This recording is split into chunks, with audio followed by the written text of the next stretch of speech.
Good morning, good afternoon, and good evening, ladies and gentlemen, and welcome to the World of Warcraft Classic Summer Bowl.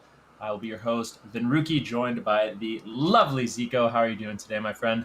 I am doing fantastic today. Once again, we're back here in NA, ready to cover some beautiful games, and I'm excited to do it with you. Nice shirt, by the way. Wow. Oh, thank you very much. You as well, my friend. Yes, it is all about Warsong Gulch, and it is all about North America today. Yesterday, we saw a bunch of teams play and whittle down to a lot less teams. And today, we have 8 teams left in the tournament, and we are going to be whittling that down to the top 6 that will be making it to the championship bracket. We saw a lot of Warsong Gulch yesterday, Zico. I mean, we can take a quick look at the bracket and see exactly, where we are at right now. Our first matchup of the day is going to be Squoke Pid versus Thank You Skram. Second will be VC going up against Protect the Lumber, and then we'll be jumping down into the lower bracket and playing through a lot of those teams that we did see end up losing some of those games yesterday. Zico, are there any matchups you are particularly interested in today? I like the Protect the Lumber versus VC matchup. Protect the Lumber, they took out one of the crowd's favorites yesterday and sent it to the lower bracket, Fun and Flirty. Okay, well, one of the caster favorites at least. And that was a pretty convincing match, I would say. And they looked they had their act together. They had pretty good offense, good defense. Their flag carrier did a pretty good job. So I'm excited to see if those guys can put VC to the test, because it feels like they've been relatively untested so far in this tournament. Yeah. Yeah. Yeah, and just to touch on that a little bit, I mean, we could take a look at the format of this tournament as well. We do have these teams ready to go, so we'll be getting into the games relatively soon. But just to quickly touch on the format, of course, it is going to be Warsong Gulch, and these matchups will be best of 1, except for the grand finals, which will be a best of 3. Double elimination tournament. There is a cap on the length of the game at 35 minutes. If it ends up being the case where we have tied flags, it is the last flag that does end up winning. If there is 0 caps, then we do have a bunch of tiebreakers in place, including killing blows. And yesterday we actually saw some teams try to really implement that rule set into their win condition, which is something we didn't see at all in Europe. But some of these North American teams are really running away with the killing blow strategy. What I'm curious about is to see if that's actually going to work against some of the more refined teams like VC. Yeah, I think that's the big story so far of North America. We're having these teams do these 10-man turtles, essentially, where they play a double shaman comp typically, and they go for kills, and then they just try to prevent the flag from ever being capped. And Thank You Skram is one of those teams. So the big story here, of course, is this just a good strategy for the tournament in general, or are the teams doing a couple of mistakes in their pushes? Is this going to work against the likes of VC? That's basically the big questions that I have for a team like Thank You Skram. And if they win this match by turtling, most likely, then I'll be a little bit more convinced, but even more so, they will be on a collision course to face off against VC or Protect the Lumber if they beat VC. So either way, they're going to have a very tough opponent ahead of them if they can win this match by using that turtle strategy. Turtle all day. Turtle all day indeed. And we'll see if they're going to be able to pull it off against Squoke Pid.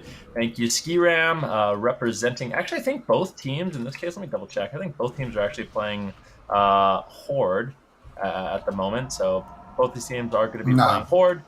Am I wrong? Wait, actually, when I mouse over, it said human. Undead. I'm pretty sure Lauren Bear's undead, if I remember. You might be correct on that. They're all hiding. That's these Nogan farters, man.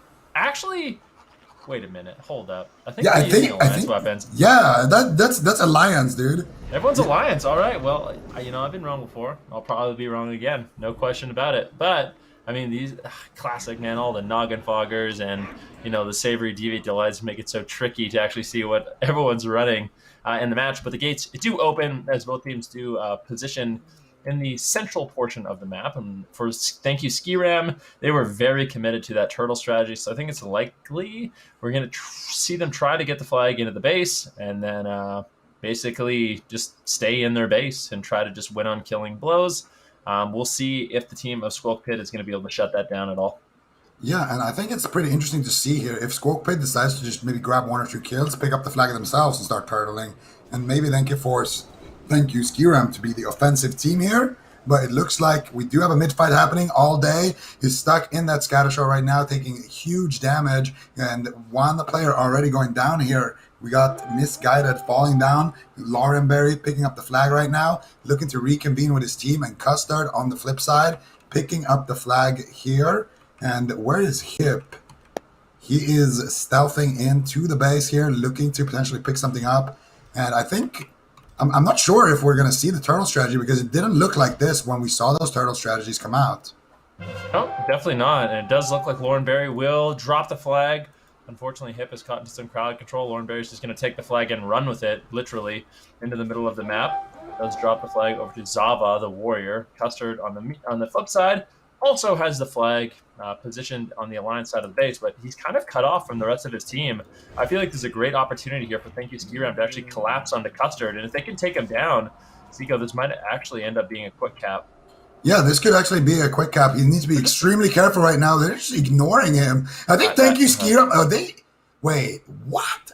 Is Squoke Pid trying to win on killing blows and then just going back to their base as a 10-man defense? Or like what is going on right now? Custard is completely left on his lonesome here behind his teammates, and it actually looks like it looks like the Alliance side here are going to be slightly ahead on killing blows, about 2 killing blows ahead, and potentially more here as more and more players are falling here in the midfield. And Zava holding that flag right now for his team, basically cosplaying Z-Tox with that Bone Reaver's Edge standing there in the middle, just farming kills. Wow, it was a big hit that he just delivered. And yeah, thank you, Skram. Gonna go back to that classical turtle strategy right now. Warrior holding onto the flag, so we're not gonna see Hip have the flag, which is something that they were using yesterday. I think, are we actually helping these guys improve by telling them that they should have warrior flag carriers and use shield wall?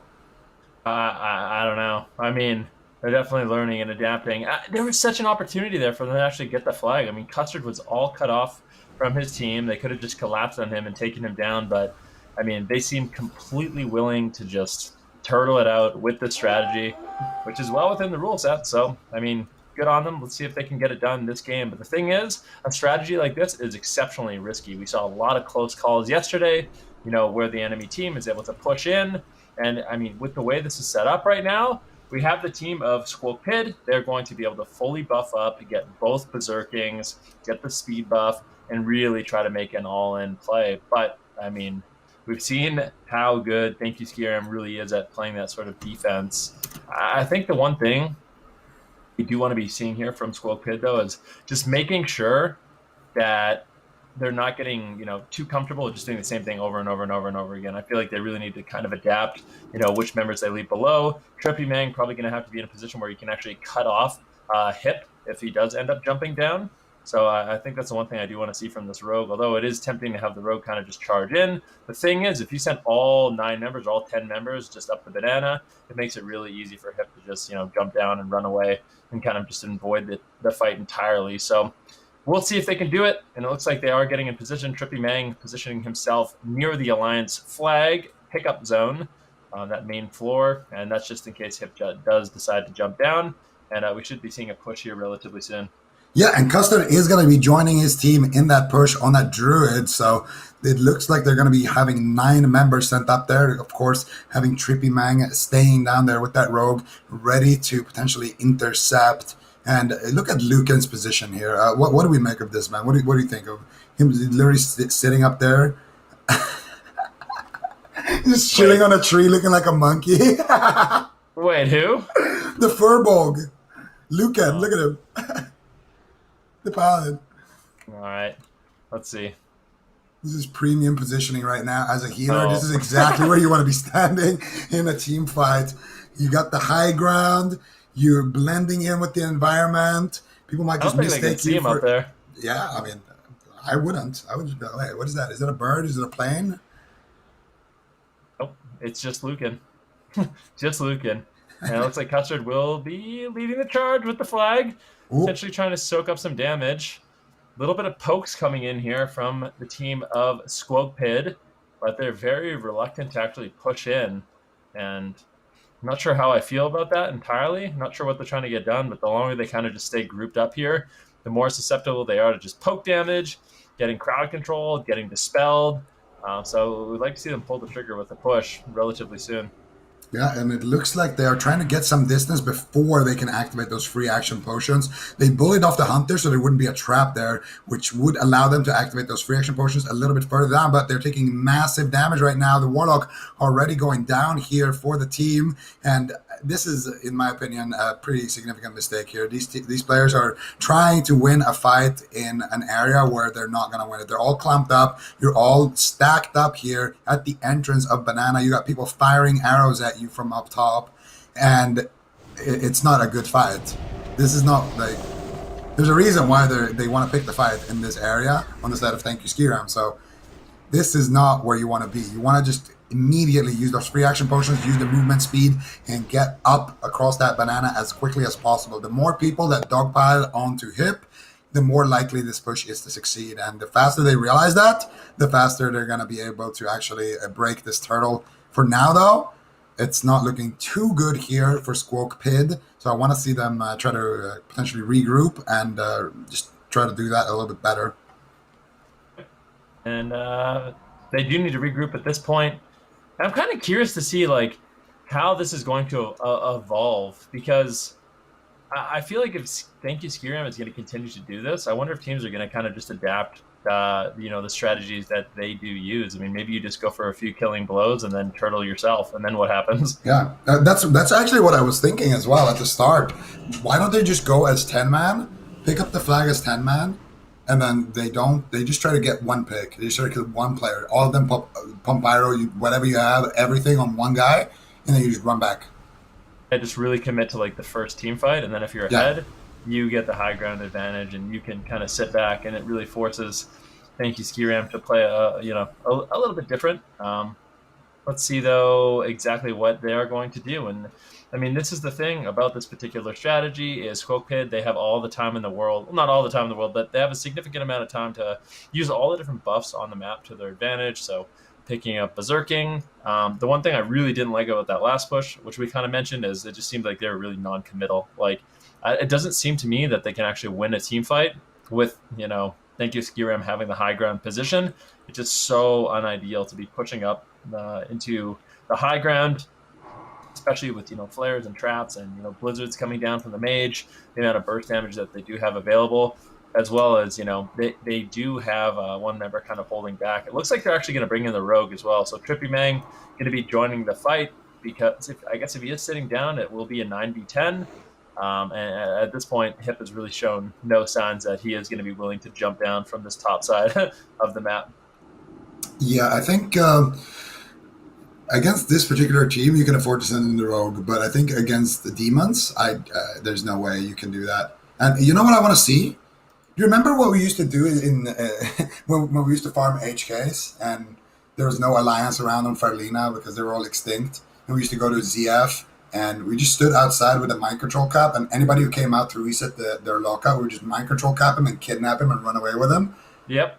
I want to see that. When these hunters go down to place a new trap, just try to mind control cap one of them and see if you can bring him in. Obviously, he might get dispelled, but even if he does, at least you're going to have like a little bit of chaos, as you enter the fight.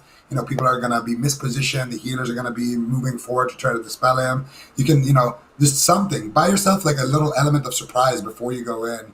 Maybe they can even send in a warrior with just the Blessing of Freedom to soak up a little bit of the aggro, and then that can allow them to free action push a little bit later. We'll see now, though. Push is initiated here, Van.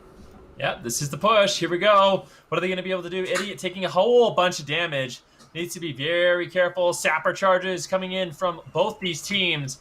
Massive chaos and massive damage. Does look, it is going to be lead that does fall. And once again, it does seem that Thank You CRM will have the advantage here.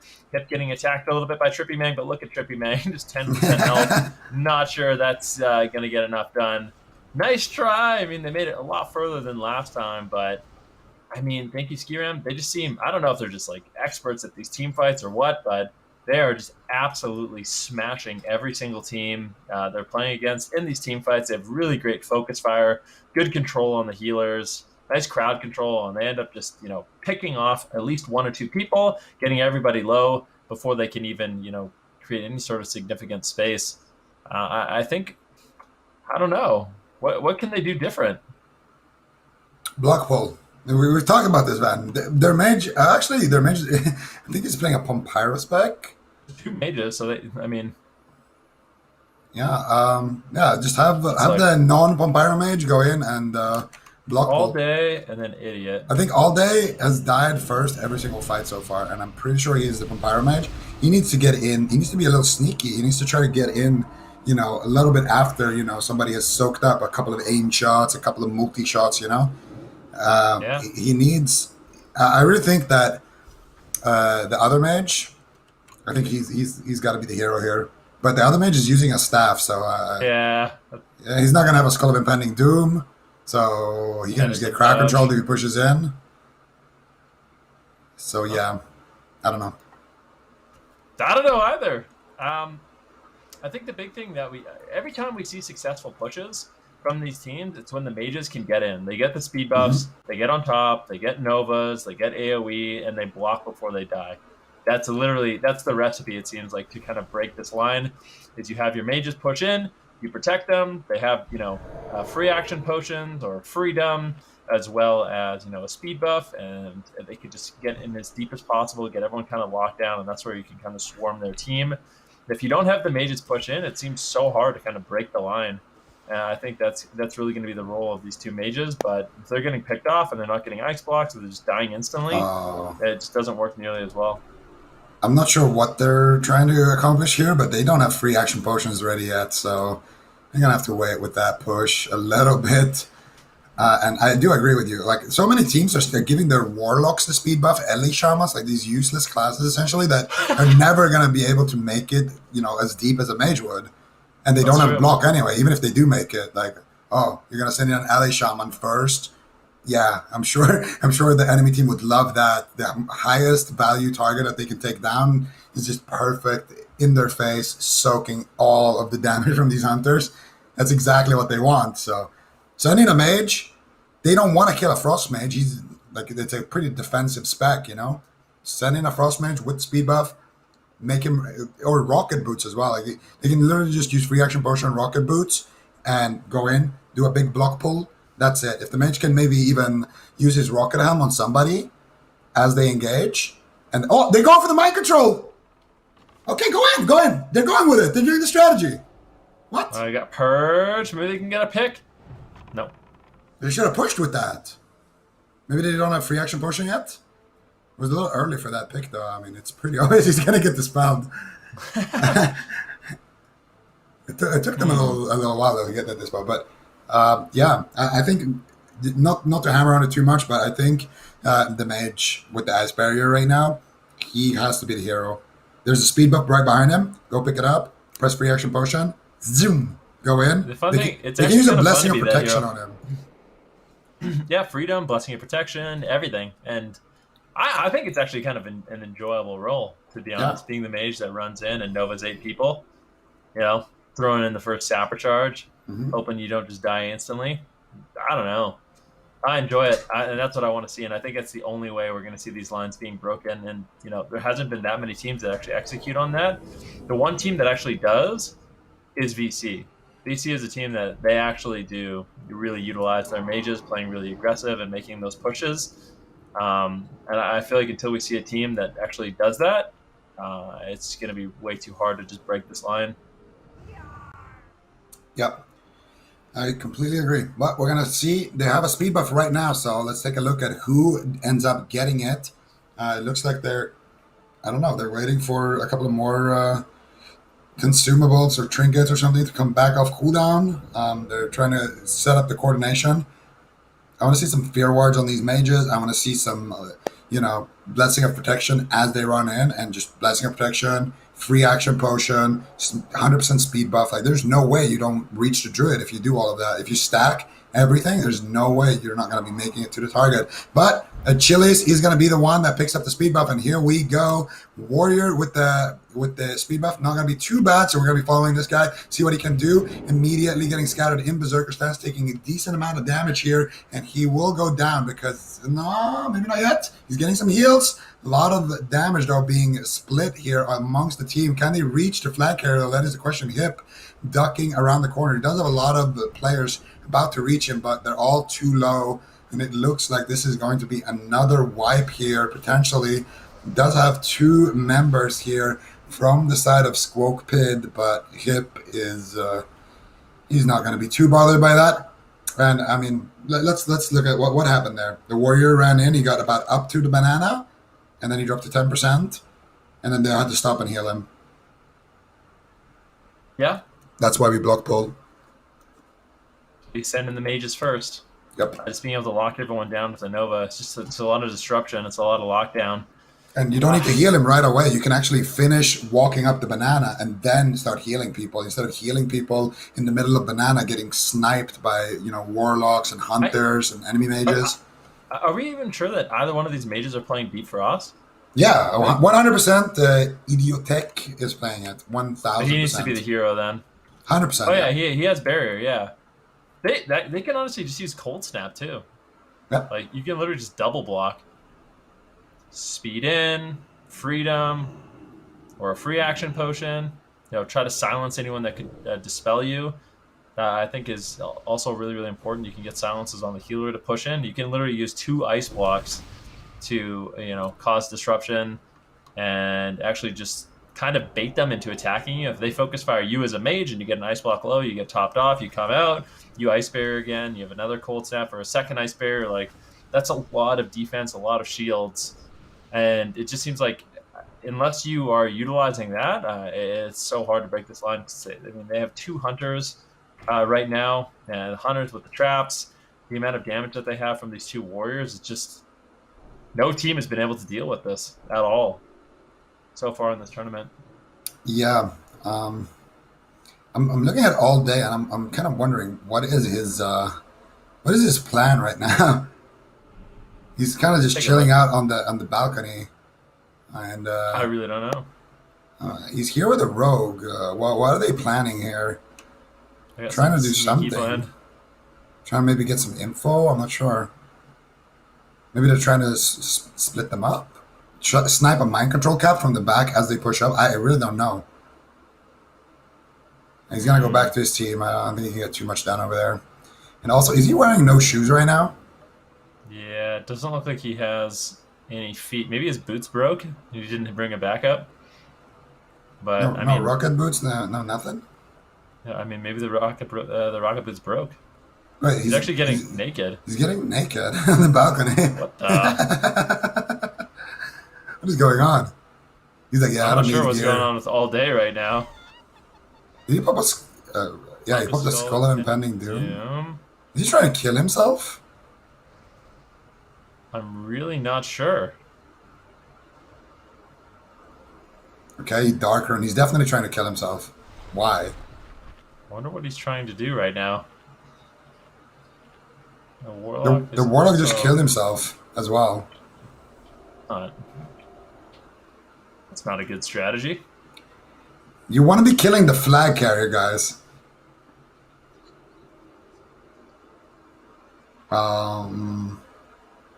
That is actually, this is 5-head. They're gonna try to kill themselves and then walk up and then res up top as a ghost. I think that's actually what they're gonna try to do. That's what he's gonna do because why is he? No, this is 5-head because it's not that 5-head when you're naked, is it? Well, his gear is gonna break. But yeah, not gonna break instantly. I do agree. What are you gonna do? Res and then equip all your gear? How's that gonna work? Fall damage is also percentage based, so I do agree with that. So what they're gonna try to do is can we see we can't see the warlock ghost, right? But if you kill yourself on the balcony, you can walk into the banana and up on the roof and res on top of the roof as a ghost. And the only way to stop that would be if somebody went down and clicked the body, but that would break the turtle, technically. So I don't think TY Skram are expecting this, and the paladin has killed himself as well. All right, okay. This is I, this is I mean, this is ridiculous, man. it's so ridiculous. At least they're getting innovative. Like I think I said at the beginning, just don't get complacent. Try something new. And apparently, the strategy they're going to try is, yeah, go for a res. They're going to be able to use that ghost form, march right through the banana. The problem is, I hate to be the one that says it, is they're going to res with no buffs, no gear, and low health and low mana. So, I mean, what are they going to be able to get done? Like, I can't help but feel like they're just going to die instantly. Well, they can res Nova and Ice Block, but all they is he playing a spec with Ice Block? Because otherwise, yeah, I do agree with you. This is not going to be What is a too good. Warlock going to do? Is he going to res at 10% health and mana? I think they're going to try to res and just Shadow Burn, Death Coil, Pompyro, the Druid. I think that's the plan, and just catch him by surprise because he is by himself. And if they do that as the team is pushing in, Hip is going to be completely by himself and get 1D. They do have the damage for it, especially with if the rogue, but the rogue can't suicide, right? Can you imagine? You have no idea how much I want this to work. I, no, I know. You know how much I want this to work. Like, I feel like we all want this to work. At this point, we're all cheering for Squoke Kid, and this is an insane strategy to literally just turn into a ghost and use that ghost form to res on top of the roof in the alliance side base to try to just snipe Hip. They're gonna. So you think it's gonna be a Death Coil into a Palm Pyro, into a Shadow Burn, and that's gonna be the end of Hip potentially? If they crit, he dies. I don't know if I like that strategy. I would have liked it more if the Ice Barrier Mage suicided and just rezzed on top of Banana and just CC'd people and blocked. That would be like a next level block pull. Oh, yeah. I don't know. Well, How's it gonna happen? I'm just waiting. I'm just looking at Hip right now. I'm just spectating Hip. That's Oh, there is. There it is. Are they gonna be able to get it done? They're going for it. Hammer of Justice. Oh goodness gracious! They're all so low. Hip didn't even take any damage. Oh, where's the team? Why are the team? Why would they res before the team pushes in? I don't know. That was so poorly executed. I think we can give them points for strategy. Being creative, yeah. Creativity, 10 out of 10. Strategy, 8 out of 10. Execution, I think that's that's a solid C minus. It's a C minus, a D. Yeah, we would have much rather preferred to see the team actually push in, cause a bit of a distraction, and then you res, and you go for it. Yeah, I think. I think you hit the nail on the coffin here. I literally don't think Hip took damage. Like his health went to 90%. Well, I don't know. Did they cloak device there as well when they res? It looked like they res and popped the cloaking device and they try to cast on him. Like, what is the logic here? So you have a rogue, right? You have a warlock and you have a Pompyro mage. You have the ice barrier mage. Like, why wouldn't you just try to suicide both mages? Both mages plus the warlock. If you can suicide both of them, that would be the best, right? Yeah, I mean, I think the rogue is hard to suicide with because they don't take that much fall damage. I don't think there's anywhere on the map where they would even take fall damage unless they jump from their own roof. I really like that strategy, but I think you definitely want first of all, even it doesn't matter who you actually send up there. If you send the mage and the warlock, the paladin, it's fine. But you need to have the rest of the team making a fake distraction here. They need to go in and rocket on someone, push up the banana, take up that focus, and then after that, that's when they can get some work done. Now the question is, is that strategy even something they could ever try again? I feel like now they're going to be more than prepared for it. It seems like that's one of those things you try once, maybe it works. I mean, it seems like Jeff's getting a little bit low, but Jeff's not even on that team. Yeah, I just don't know if they're going to be able to do that again and have any sort of success. I mean, that was about as bad as it could go on trying to execute that strategy. But now they know it's coming.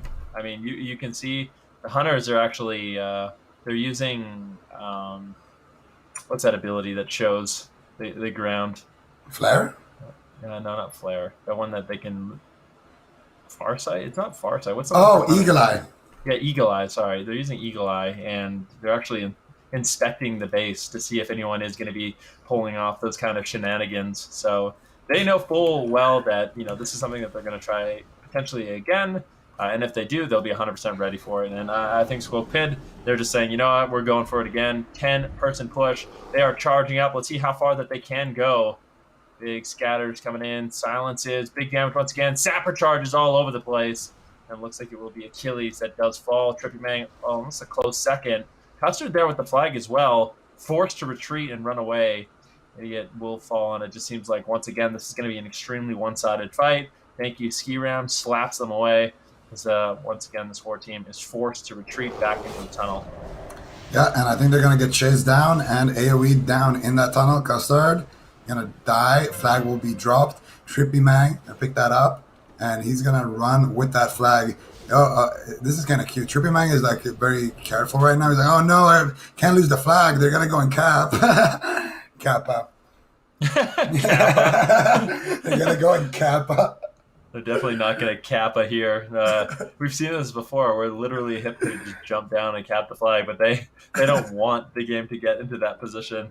They don't want to have to leave their base. I mean, I understand. Like, why would you? You're winning with the strategy. There's not too much incentive. I mean, if we take a look at time in the game, 27 minutes have already elapsed, so there's only 8 minutes left. Killing blows, complete landslide in favor of Thank You Skram.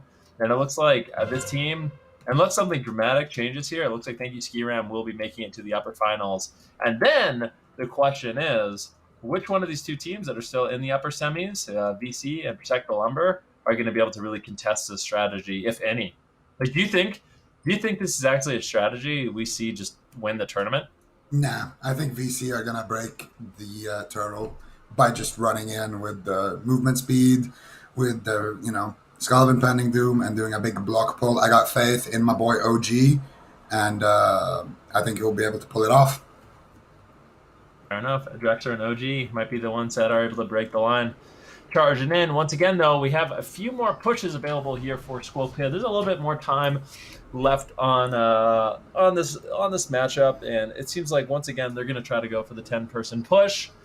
It hasn't looked good so far, but I mean, it really is. It seems like their best option. And the things we really want to see them clean up is just send in your mages first. Get the mages in there, give them freedom, give them sprint. They have blink.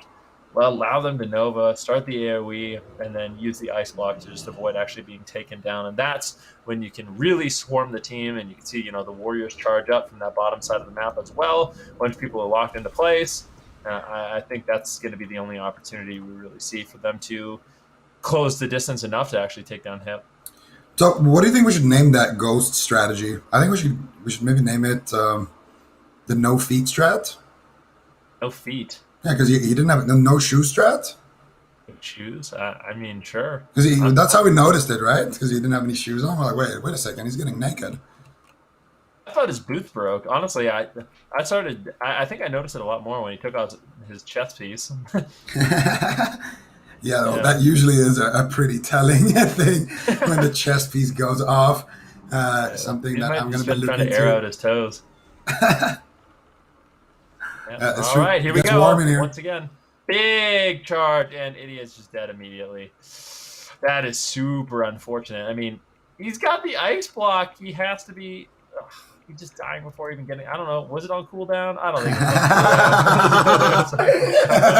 think. Man, come on, man. We both know. I don't want to give him the benefit of the doubt, but man, if you're gonna try to make the hero plays, you gotta get the block off. And if you're, I don't know.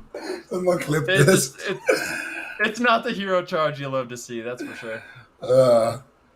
Boom, headshot. That will do it. All right, once again here, we're going to be regrouping. We got about 6 more minutes left here on the clock before this win goes to Thank You Skram. And honestly, it's looking that way. We've seen some interesting strategy come out here, but so far, nothing too crazy. I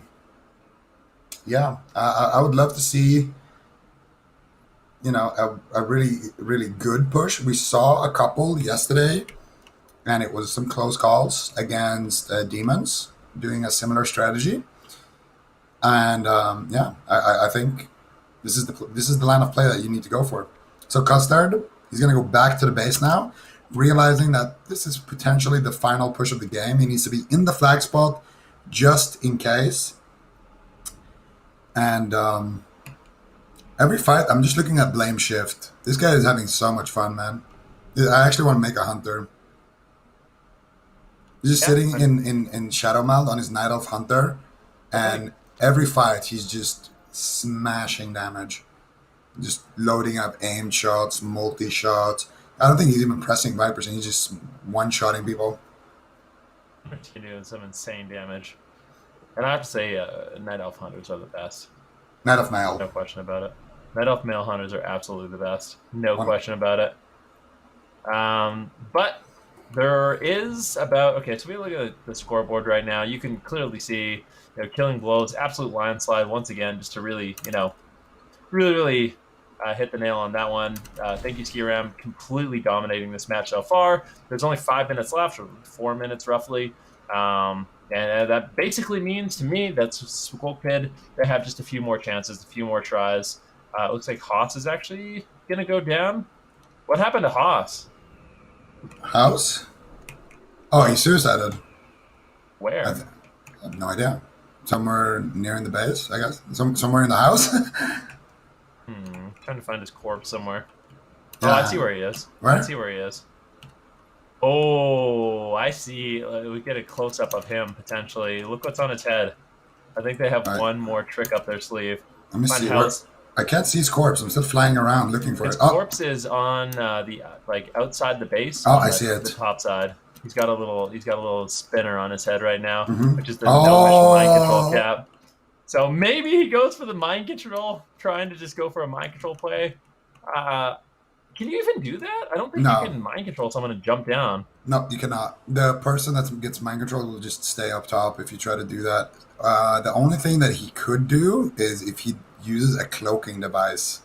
Like if he actually, this would be the most insane play in Warzone history. If House had a cloaking device equipped before he died, he reses, cloak devices, and then tries to MC the druid, like a hard cast MC, and then just jumps him down. That works. But there is detect invisibility though, which is a warlock buff. So if the warlock is keeping that up, that wouldn't even be possible. But that would be insane. We have another push now. Let's see what House is going to be able to do. Haas, what can he do? Hip already line of sighting him. He's getting dispelled out right now. Full trap's going to land on the Haas. And once again, it just seems like Squoke is going to get completely controlled. Haas, they're fighting downstairs. They're fighting at the bottom side instead of just running up. You have House buying you all kinds of time here.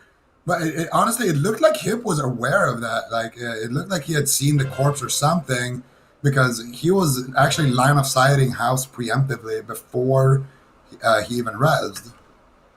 Yeah, it seemed like he knew exactly what was going on. But the thing is, like I said, they have the eagle eye, so I think they saw exactly what was happening. He was just waiting for him to res, preemptively line of sighting him. But the thing is, I'm not exactly sure what they were trying to do there. Like, he rezzed and just started spam dispelling him. So, I'm not sure. Yeah, I'm not sure.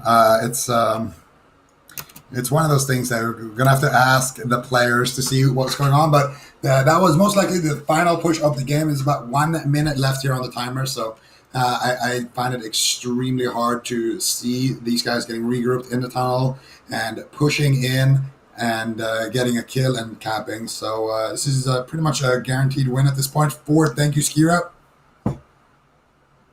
I think they are going to be advancing to the upper finals at this point, and that does mean there's only 2 teams left in the upper finals, or 3 after this. Our next matchup is going to be VC versus Protect the Lumber, and the winner of that matchup will be going up against Thank You Skram, this turtling team, the strategy of killing blows, and we'll have to see if VC and Protect the Lumber are going to be able to break the line at all.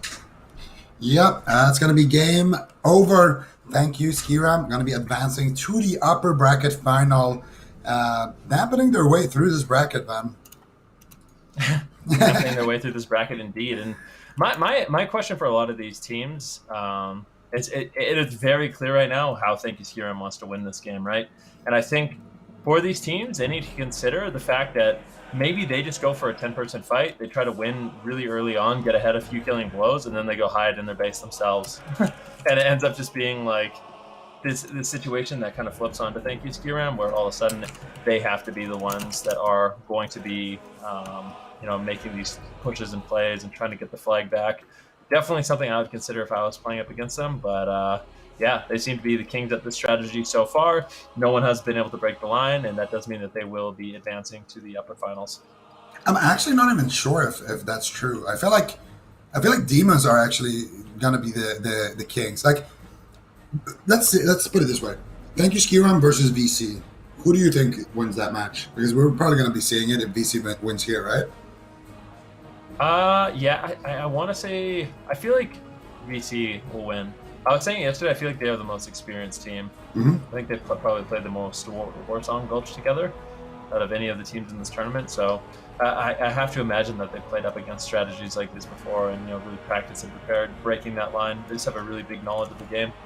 Yeah, and that's what I think as well. I think VC would win that, but I'm not sold that VC would win against demons. Like they already beat demons doing basically kind of a turtle strat, but demons yesterday compared to demons in their first game against VC was night and day. When they played against the Benny boys, they played an insane game. Like Yeah. the way that they were rotating through the map, they weren't taking bad fights in the enemy base. Essentially, they weren't rotating their flag depending on which warrior had shield wall. Like all of those adaptations that they started doing throughout the day actually makes me think that they would be the stronger team. And in fact, I think a team with 4 warriors could easily turtle their way through. Like imagine for every push you have a warrior with shield wall. I don't want to imagine that. I'm giving people ideas. Yeah, guys, for the championship, this could be the time. All right, we're going to take a look quickly at the bracket, and you can clearly see Thank You Skiram has positioned themselves the furthest in this tournament so far, but our next matchup will be Protect the Lumber versus VC. I mean, I think it's agreed upon, both of us, that we do think VC, out of these two teams, might potentially be a better matchup than Thank You Skiram, but Protect the Lumber, they had a pretty nice performance yesterday, to be honest. Mhm. I know they also, a lot of people in the chat were giving them love, saying they're kind of a veteran team. It seemed like a lot of people were cheering for them. So I think this is a kind of a household name, and potentially they could give VC a run for their money. And also take a look at the lower bracket and see exactly what is going on there right now. We still have some teams left in that lower bracket.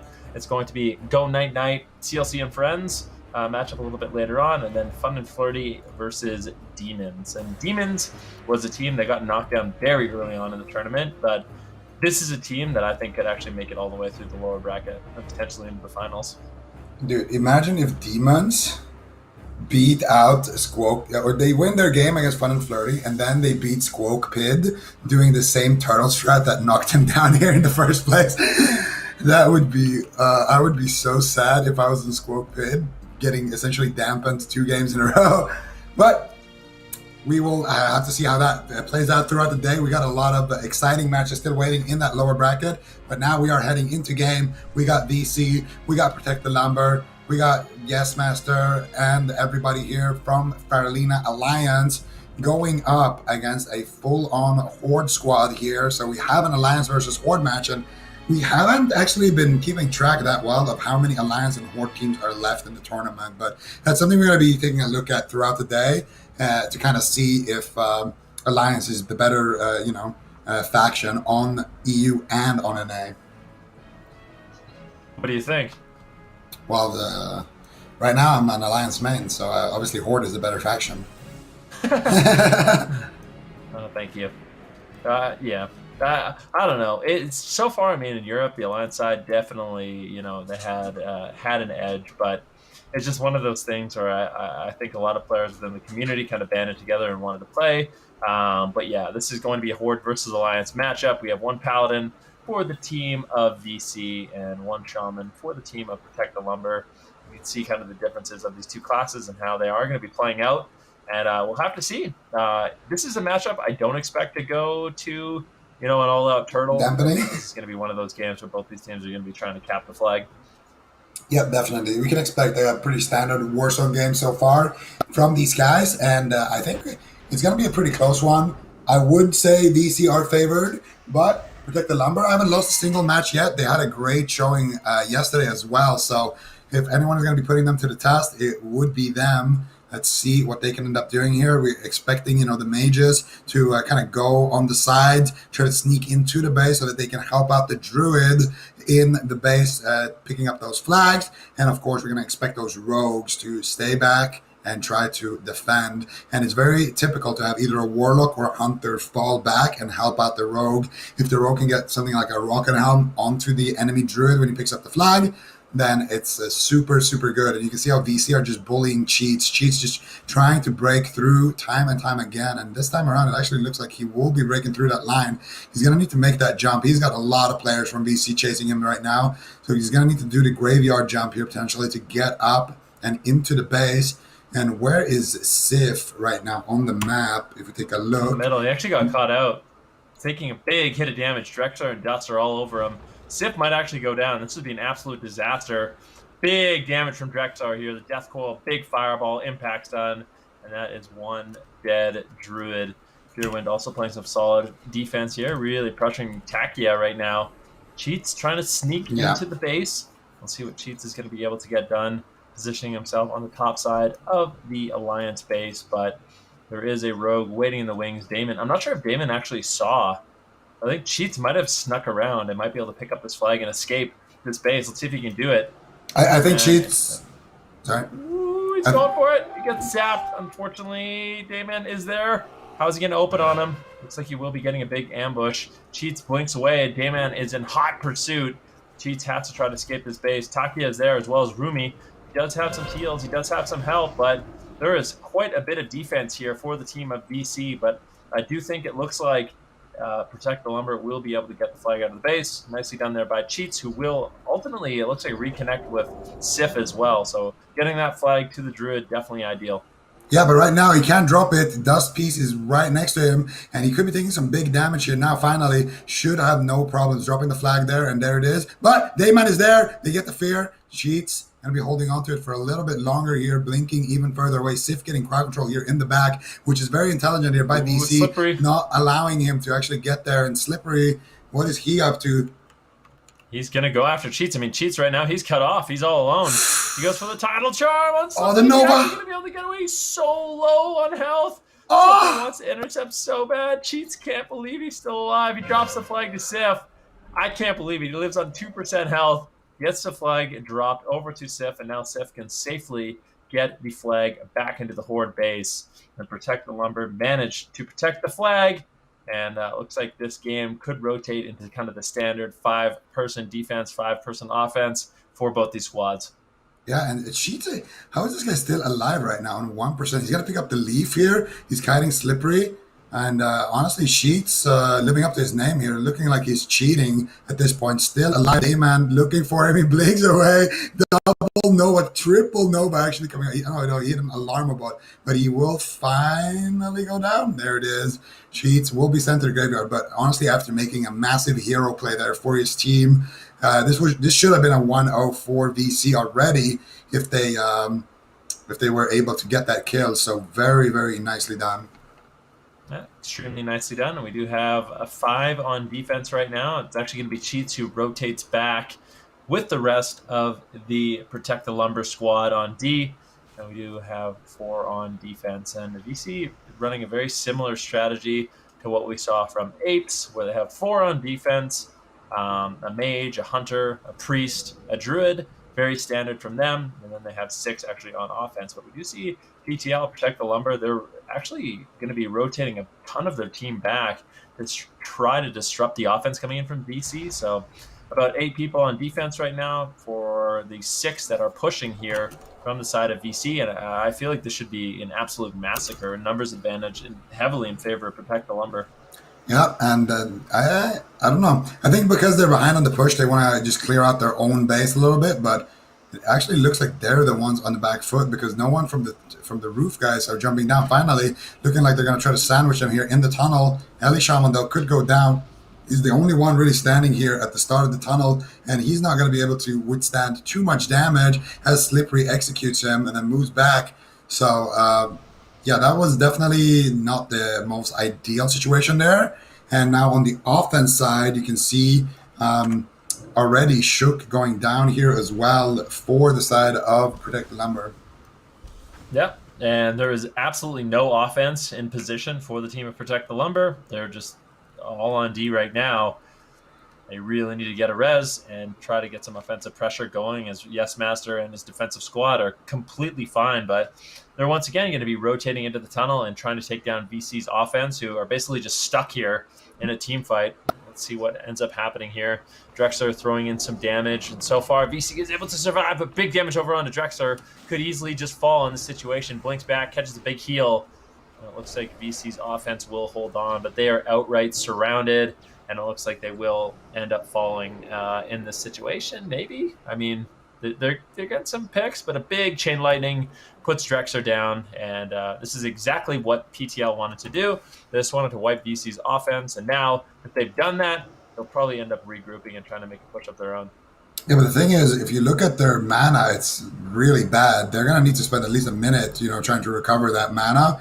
And that's going to allow VC to regroup and get right back to where they are. So this is effectively just stalling out the game a little bit for them. But I don't know. Do they want to push with just low mana? It looks like it, but Rumi is completely tapped. So it looks like they're all going to be, a little bit out of sync when it comes to that push. But we're going to have to wait and see here how it works out. I mean, VC could actually go for a stall themselves and try to potentially do the same thing here in the tunnel. We're going to keep an eye out for Shook. He was a great player for this squad yesterday, doing a lot of work for his team, almost setting up that dream scenario for his team on the top side of the roof, sneaking in undetected and setting up triple crowd control. And now he's going to be in position here in the connector between that ramp, between that little bridge that goes into the flag room. And he should be in a great spot there. Drexler is a little bit out of position here, just kind of poking them in the tunnel at the bottom side of it. But I do think Drexler is the Pom Pyromage, so I'm not sure if you want to keep him on defense. All right, here's the push. Here's the push from PTL. Fearwind, Lexamic trying to just slow things down, as well as OG just raining in some Frostbolts, playing heavy defense here for Yes Master. They get the Alarmo bot out. Drex are actually rotating back to play defense as well. And Cheats is making a push. OG slows him down just a little bit. And it looks like Yes Master will be able to retreat with the rest of his team, and they'll just be going back to the Alliance side graveyard. And this is very typical. They don't try to actually fight. It's just all about snaring, all about just trying to escape the best they can. They get the mind control here onto Yes Master, but it looks like he will end up getting dispelled. And I don't know if he fell, if that was intentional, but Yes Master will actually be outside the tunnel now on the Alliance side of the base. In the meantime, if we look at what's going on with Sif here, he's going to be kiting, but Dayman is all over him right now, and Sif could actually be in a little bit of trouble. He gets caught into a gouge. There's a big push here by VC. Dust is in position, Slippery in position as well. Can they get the stun lock onto Sif? Can they slow him down? Can they get the damage rolling? He easily just jumps over the fence, and he will be cutting away. But big Shadow Bolts coming in from Dust. It looks like Sif does manage to catch a heal, but that Warlock damage is so scary. Yeah, but Slippery's still going to reach him, and the Warlock is still free casting onto him. Another Shadow Bolt coming through here. Sif needs to be extremely careful. What a jump there by Sif. My goodness, Slippery cannot believe what he just saw there. He just fell down immediately. I've never seen a Druid do that jump. Sif was on the complete top side there of that tunnel roof, and he just jumped and skipped the entire roof and landed perfectly on the bottom half of it, but he's still in trouble here, trying to move back to his teammates. Slippery all over him, catches him with the intercept. Sif needs to make a jump across to his side of the map, and it looks like he will be doing just that. He gets cheap shot, he shifts out of form, he has to trinket out of that, gets kidneyed, he is in bear form. Rumi is there, backing him up with big fat heals, and Sif taking a little bit of an unnecessary risk there at the end, making it so he had to use his trinket on that cheap shot, but still, what a great kiting there by Sif, keeping himself and his teammate in this match. And now it's all about the offense here. Can they get to Yes Master? Yeah, extremely well done there by Sif. Excellent jumping tactics, and we can see what is going on with Yes Master right now, playing on the top side of the Alliance tunnel on that little hut, and it does seem like he should be completely fine, actually falling off, but in a position where he can easily just go back up. And PTL, they're looking like they want to make a commitment here. They want to try to push in, but they've been kind of knocked away. They're going to reset, potentially go for some drinks, get that mana up once again, wait for a little bit of reinforcement, wait for Sapler to actually get there. But this defense right now is looking extremely solid from VC. There's been really no pressure on Yes Master whatsoever. Yeah, Just Master has just been basically doing a big circle from that rooftop, jumping down through the connector, back to the graveyard, back to the tunnel roof, down the tunnel, back into the actual roof, and has just been doing that big circle. And sometimes you do it, kind of counterclockwise, and you mix it up a little bit. But for the most part, that's what we're going to expect to see from a lot of these Druid Mage combos. And all the mages have to do is just peel for the Druid, slow down everybody who's chasing him. But Shook, is he in position once again here? He gets He gets found. scattered out. No. Why did he get so close? When you fly too close to the sun, you get burned, Shook. Unfortunate for him. Oh, It's so rare. We honestly see the rogues quite in this tournament so far. We've seen so many rogues get into that position, but they just greed it. They get so close. I feel like it could be played so much better, so much safer to actually set up their team for a kill. Now Slippery's going to be rotating, going for offense. They're going to be joining the rest of his squad to actually try to make a push. Shook and Slippery are going to be crossing each other in the midfield. It seems like neither one of these teams is going to be willing to make a push just yet until the reinforcements do get there. But you can actually see the team of VC, they're playing 5 on defense now. Both of their mages have rotated back to defense. Looks like Drexler's actually going to be going graveyard side and crossing over the graveyard and trying to make a push. I guess feeling pretty safe here with his team. And I think VC should be able to hold on defensively. But now that they have Drexler rotating, they have 6 for offense. And I think this is going to be a solid push here on the Sif. Yeah, and if we take a look at the scoreboard, I think it's very even in terms of kills. I think both teams have actually 12 kills. So extremely close match so far. Actually, is that 13 kills on the side of VC? I do believe so. 3, 2, 2, 10, 13, yes. And we got 7, 10, 13, 14, 15 actually. So the Horde side is actually leading on kills right now, but I doubt that this game will come down to that. Just something to keep in track here as they make another push here onto the defense of Sif and PTL. Keith Blunt getting caught up in some crowd control. It's getting CS right now. But Drexler finally making the distance here, looking for Sif. Can he find him? He's got that free action potion, and there it is. Rocket Helm secured onto the flag carrier here, and Drexler loading up a big damage here, but he's taking so much damage from Gainsay, and he is going to go down right there. I feel like that was so greedy from Drexler. Like, he set up so well. He was going for the all-in-one shot, but he absolutely got taken down. Gainsay putting out massive damage on that Hunter. Mage basically just face tanking, an aim shot there and getting taken down before really able to get too much done. But Sif still on the run. Sif's in some trouble here, trying to kite away, trying to just avoid this damage, but the damage might just be too overwhelming. Still just kiting away, creating some distance. Damon is the there. distract. Did Damon get the damage? Nice distract there by Damon, not allowing him to cross, but a nice bash coming in. And Sif does manage to jump over the fence, creating some space. He's still not topped off, though. Jump. Nice jump once again. Beautiful jump. Yeah, that's the jump he did earlier. Yeah, Sif is just really impressing me with his KZ skills, his ability to just maneuver around this map. Makes it really difficult for the offense of VC to actually chase him down.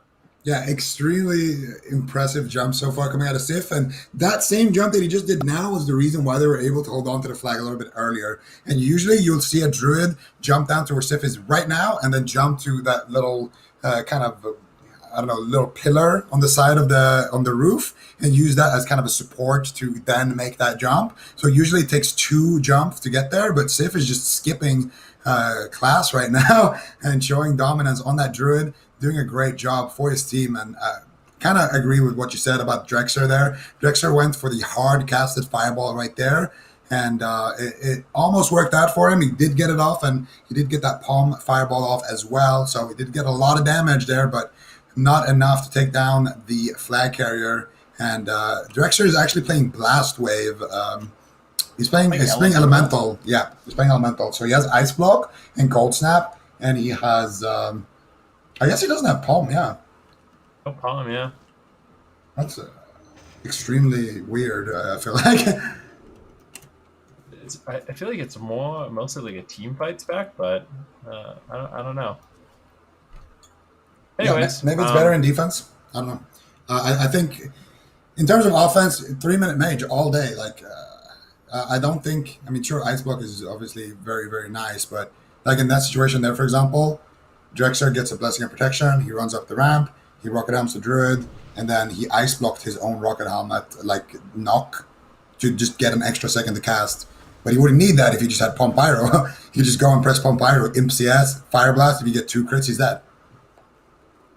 Yeah, I mean, it's a significant amount of damage, and it can definitely help in those situations, 100%. But we did see VC once again. They are going to be in the tunnel, but with only 5 people. Drexler is actually going back to play defense. So it looks like they are going to be playing 5 defense. Shook once again gets found, and if Shook gets picked before the rest of the team gets there, that is so unfortunate. Shookie's trying to create kind of a distraction, but VC, they're just going to be jumping down. Yes Master does not want to mess around whatsoever, and this is something, we saw a lot from Apes, and this is something we're also seeing from VC. I mean, they do not mess around on that roof. They immediately jump down there, always kiting, always creating space, always implementing and utilizing that druid as much as possible, and forcing the team to run through a gauntlet of hunter damage, mage snares, and it can be really, really difficult to deal with when you have a team that's this well coordinated. Yeah, and I gotta say, it's very nice coordination from the defense of VC, moving as one unit. As soon as they know that Shook is up there, well, they can just jump down because Shook is not going to be downstairs to intercept them, which is his primary job, of course, on that rogue. So definitely taking the knowledge that they gain by seeing where Shook is on the map and then, applying it and repositioning accordingly. So nicely done there by VC. And they are going to be once again on that rooftop position. There's a big push happening on their own roof here. They got 4 members right now on their own roof side. So I think what's going to happen here is they're just going to wait for Shook to get back. And then if Shook can get back and pressure Yes Master, then they're all going to be able to collapse. So it's something VC needs to be careful about. And now Drex are rotating back into the offense here, it looks like. And it's very interesting to see. I think Drexler likes to go offense, and then if he dies in offense when he reses, he just goes and helps out the defense. And this is something that I like to do as well when I play Warsong. I think it's very intelligent of him to just try to bounce back and forth between that offense and defense. But now he gets scattered here by Gainsay.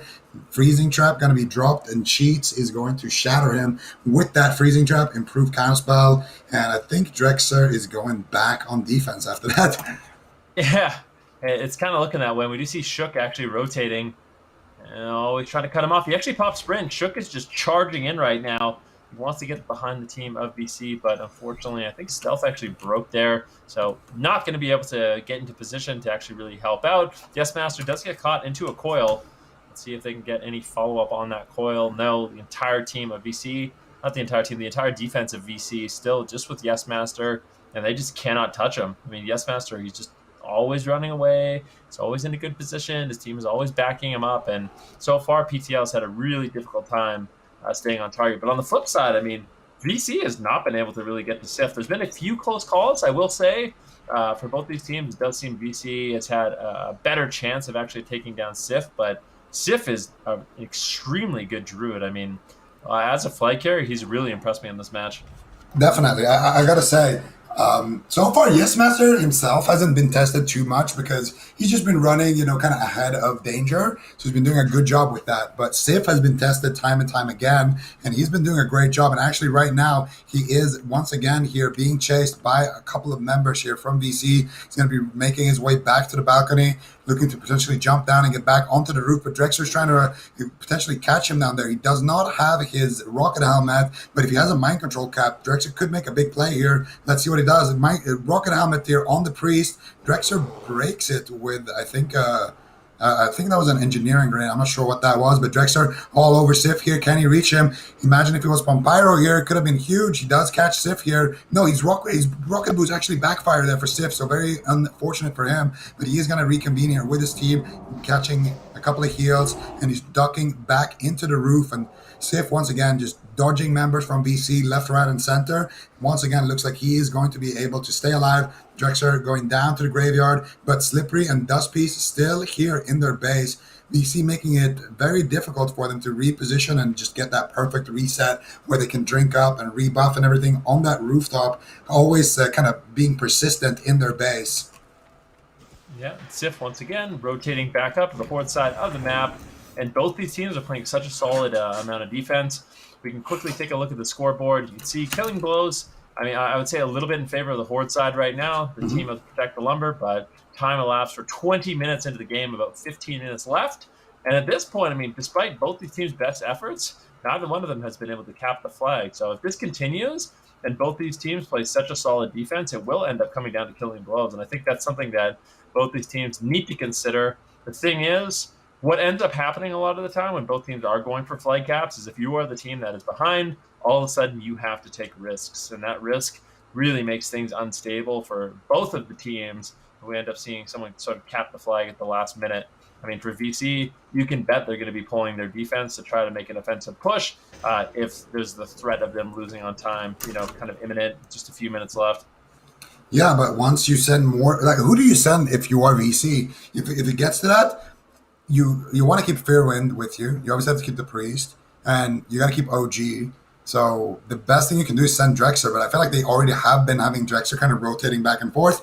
But we are seeing a push here. Look at Shook. He's already down in the tunnel, and Yes Master is about to run into him. Let's see what he can do here. Shook getting a sap and then getting nothing here onto Yes Master. This would have been a perfect opportunity to just blind Yes Master, but now Yes Master going to be running through Tidal Charm, Gouge. Everybody except Yes Master is in crowd control, so maybe they could reach him here. Shook doing a great job. Rocket Boots backfiring for Yes Master now as well as he moves up that banana. He's got Stapler all over him. Charge, Recklessness getting popped here. Big damn coming out of this warrior. And Yes Master, what are you going to do about it? He gets flash grenaded, taking big damage from Big JC as well. And now he's got two members all over him. Yes Master in big trouble using his rocket helm. And now for the first time, he's going to be tested. Fearwind's there backing him up with the scatter shot, with the freezing trap.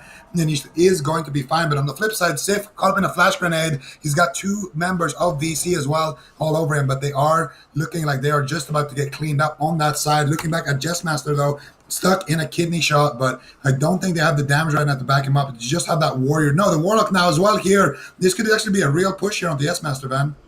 I definitely could be. Codus and Sapler both so low.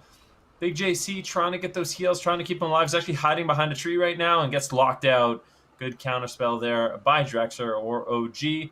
That will slow down the heals, and it will mean that Sapler does fall. 7 people, actually 8 on defense here for VC. They do not want to mess around. Their offense did get wiped, and they are more than willing to just clean up, protect the lumber from their base. And once they do that, that's when I expect 6 or potentially even 7 to make a push here. Most likely 6. And one thing I haven't seen too much of yet, I kind of forgot it was a thing in Europe. Correct me if I'm wrong. When we were in Europe, we were watching both these teams throw out flash bombs like they were literally just pre-samples. Like they were literally just hitting it over and over and over. In North America, get a flash bomb, and you get a flash bomb. Yeah, you get a flash bomb. I think those 2 flash bombs, we saw Yes Master have one, then Sif. It's like both these teams just remembered that it's available because we really haven't been seeing it that much. It is so powerful against these druids. I do agree. We haven't seen that many flash bombs, but at the same time, in their defense, I think Yes Master especially has been just in a position where he hasn't actually had to worry about the flash bombs. I do want to say, though, I am a little bit disappointed in Shook there. Shook was in the tunnel ahead of time. Why are you CCing the flag carrier last? He's the fastest member. That's the guy you CC first. Just de-stealth and gouge him.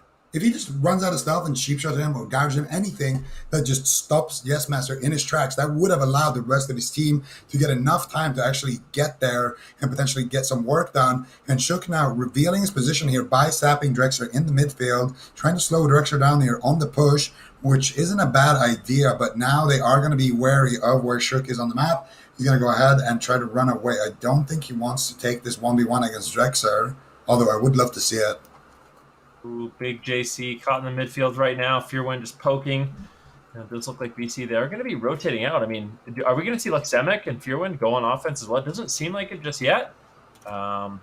Big Oh, JC trying to recover his mana. Keith actually gets picked. Poker gets picked as well. And it does look like Protect the Lumber, they're going to be grouping up and pushing out of their base as a massive force.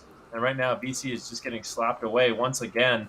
And at this point, I mean, there is such a killing blow lead, and there's not that much time left in the match. About 10 minutes left. Do you think Protect the Lumber, they're going to keep... I feel like they need to continue having some offense. yeah. Their defense has been solid so far. I don't think they should go for a turtle strategy. I think it's way too risky against an experienced team like VC, but things are looking pretty good for their team here. And at this point, VC, they're going to have to go back to the drawing board and kind of open up a little bit of risk here if they want to actually secure a win in this game. I completely agree with you. I think as the game moves forward, if you are on the side of Protect Lumber, you have to have offensive pressure. You have to, because the team of BC are going to get more and more desperate to send out more offense. So you need to have a couple of members who can capitalize on that. If you can get Shook up there, you can maybe get one of your mages to go there with them. I think that's enough. You just have two members just pressuring Yes Master. Maybe you send one more member, but if you do that, you're going to have so much pressure that if your flag goes down, you're going to have somebody who can pick it up again. That's why I think one of the mages should for sure be up there. Mages pretty good at being the secondary flag carry, but we do see another push happen here. Gainsay, what is going on here? He's taking quite a beating there in the tunnel, trying to disrupt what's going on there from the VC. And we're going to see them moving up now, finally doing a big push here. Where is Sif? He's already gouged up in the tunnel. This could be VC's push to finally break this 0-0 scoreline here. We're going to see a trinket come out of Sif. Flash bomb immediately. That is got to be it. He's got three members on him. There's no way he survives this situation. And finally, we're going to see the flag get returned. Yes, Master is on this flag spot, returning the flag. And a very close call here for VC in terms of time. But now they finally have that first cap in their pocket, and they're feeling comfortable. Yeah, that was a great push by VC. Yes, Master in perfect position to actually just cap the flag immediately.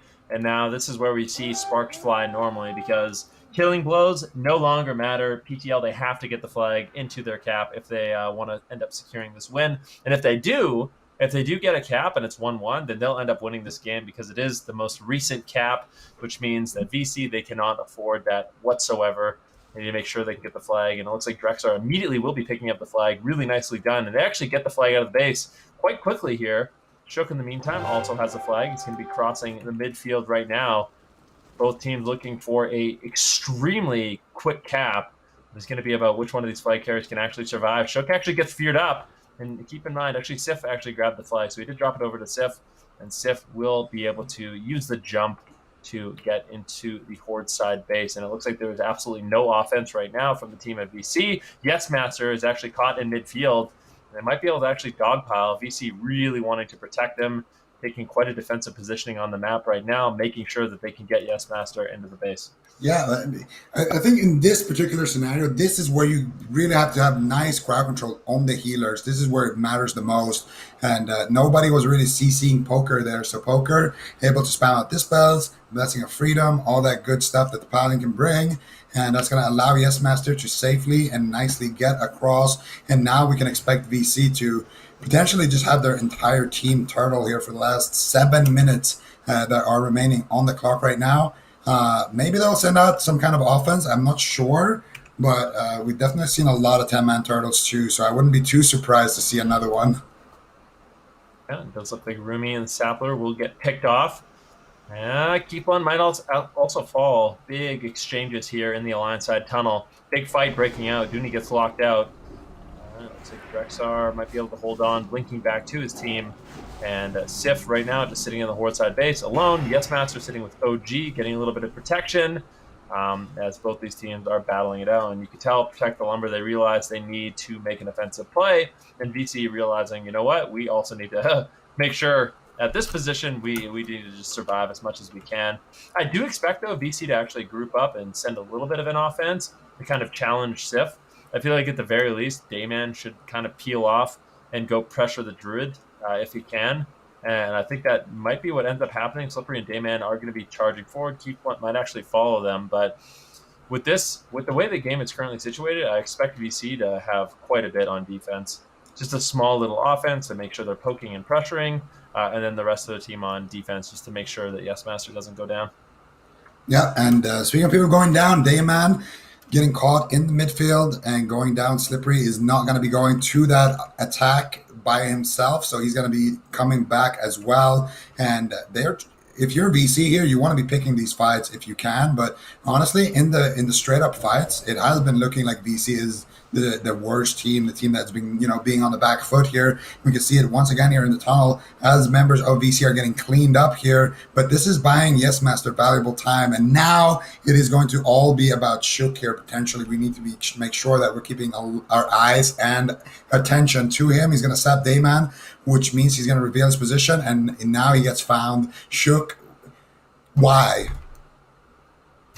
Why, bro? He keeps getting found after he always goes to where he should be.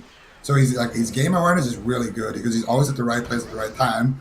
But then he always goes for the most unnecessary saps, and it costs him so much. And now it looks like his team is going to be getting wiped there. They're not even going to force Just Master off of the roof anyway, so it didn't really matter. But I feel like Shook has had a couple of opportunities here as the rogue to intervene and actually stop Yes Master in his tracks and allow his teammates to reconnect to him. And compared to yesterday, he hasn't actually been able to do that same impact that we saw from him. So I was drinking a little bit of water there. But yeah, I mean, at this point, VC, it actually seems like they're willing to just... Dayman actually breaking off. I really, really like this.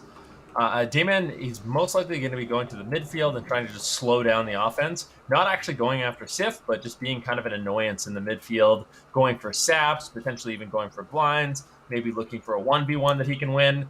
And I like that VC, they are willing to kind of just disrupt the midfield a little bit more instead of just all turtling in the base. They try to break up the offense and really cause a disturbance, not allowing Protect the Lumber to really solidify their push. There are 3 members right now, Protect the Lumber, in the Alliance side base, Kotis, Gainsay, as well as Shook. PZ gets gouged, and Shook might actually go for a little bit of 1v1 here, but there's a big push. And VC's defense is a little bit split up. I mean, if we see Slippery and Poker get picked, it's not going to be ideal. I think VC realizes this, and they go try to back them up. Really good teamwork here, but it might be too little too late. Looks like Keep1 will end up falling, as well as PZ. So PZ does end up rezzing really, really quickly, but still, this fight is not going completely one-sided. VC is also getting picks, and we see multiple members of PTL falling in this tunnel. And, I mean, with every single kill, every single respawn, seconds and minutes are coming off this game, and there's just not a lot of time left here for the team of PTL. Yep, definitely. It looks like we are about 3 minutes, even less than 3 minutes left on the clock here. So all VC needs to do is hold on a little bit longer, and they will be advancing to the upper bracket finals here so far. I gotta say though, this game has been very, very close. Up until those last couple of minutes where VC were able to get that nice push. Now it looks like they have about one more push here potentially on the side of PTL, but they need to move quickly. There's less than 2 minutes left on the clock right now, so they just need to go for it. I'm not sure if they're going to have sapper charges or if they're going to have, those reaction pushes. And Dayman... He's actually going for it. He's going for the 1v1. He gets the flash bomb, and now all of a sudden, Sif is not feeling too confident. This is exactly what you like to see. Dayman trying to make that push. Sif realizing, using the rocket helm, controlling Dayman, and now he will be kiting. But this rogue is going to be chasing him. Sprint gets popped by Dayman. He is going. Sif is on the run right now. Skull of Impending Doom, trying to create as much space as possible. And now all of a sudden, pressure is on, and I really like the fact that VC is sending this offense, pressuring down Sif, because if they can take him down, then all of a sudden, even if Yes Master falls, it is completely irrelevant. Takia rotating back up to help out Sif. Good kiting here by Sif. Really getting good control. In the meantime, though, it does look like PTL, they are going to be trying to make a push here onto Yes Master, but I'm still just following Dayman to see if he can catch up to Sif and take him down. You just want to watch the duel. Yes Master is not going to go down. You just want to see this rogue versus druid, the duel. But unfortunately, Taika is there peeling for his flag carrier. And I got to say, at this point, if your flag carrier dies, you're going to lose. But if you're there, you're basically ensuring that your team is going to also lose the offensive push. So it doesn't even matter if your flag carrier dies. Like, what does it matter if you lose 2-0 or 1-0, So I feel like having the mage, I think he might have rezzed here, but still, definitely a big win here for Dayman to not only force the Druid off of the flag spot, but also to force multiple members to fall back. We got less than a minute left on the clock, and this is looking like VC's victory here. And it was a long fought battle, though. I gotta say, PTL, they did some impressive maneuvers, but they slipped up one time, and VC were able to capitalize on that. And that is going to be game over here, gentlemen and ladies. We are seeing VC advance to the upper bracket finals.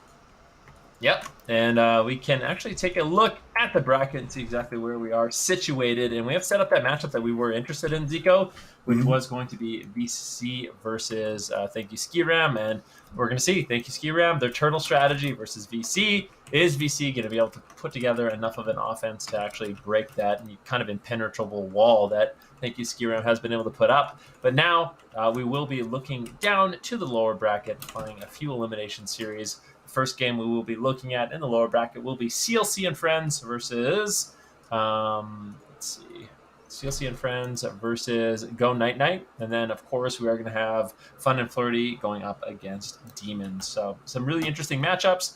And like I said, these are going to be elimination matchups. So it is kind of do or die for them. Then we are slowly but surely getting towards that top 6 for the championship bracket, Zico. Yeah, and I mean, that's going to be extremely exciting here. CLC and France having some big names on that roster. So don't go anywhere. When we come back from this break, we will have CLC and Friends up versus Go Night.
Welcome back, ladies and gentlemen, to the World of Warcraft Classic Summer Bowl, and it is all about North America this weekend, and we are getting closer and closer towards that top 6.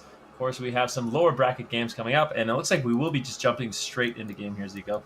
Yeah, it looks like we are going to be jumping into the match immediately here. We got CLC and Friends here, one of the Ferlina Horde favorites, I would say, in this tournament, looking to potentially do a push through the lower bracket with that double elemental shaman comp that we've been seeing throughout the tournament here.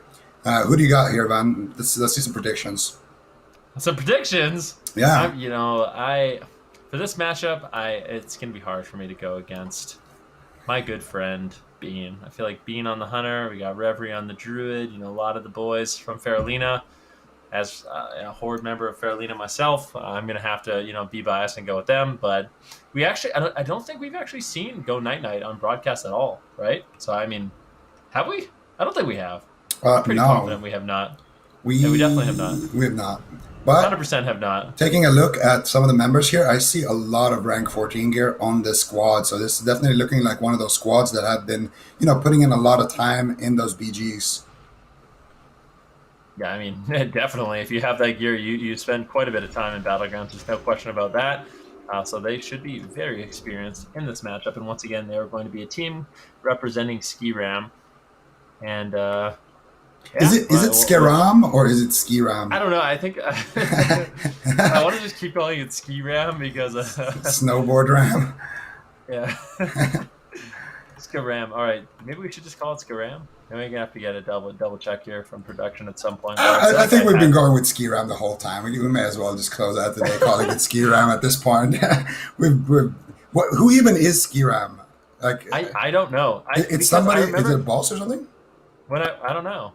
That's a great question. I'm going to Google that right now. You keep talking. I'm going to look up Skram. All right. So while Venruki is looking up things like how to pronounce Skram and who the person Skram is in the World of Warcraft lore, I am going to be talking extremely slowly here to buy myself time. And buy yourself some time. But I found it. My Google skills are quite amazing. The prophet Skram is an important religious leader in Encourage and author of the Prophecy of Cthulhu.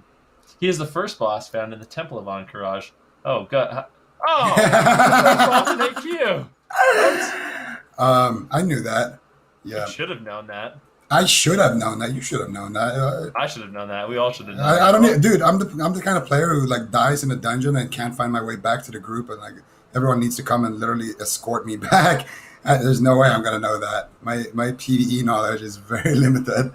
I don't even know the last boss of Molten Core. I think it's Major. No, it's the guy who always drops that polearm that nobody wants.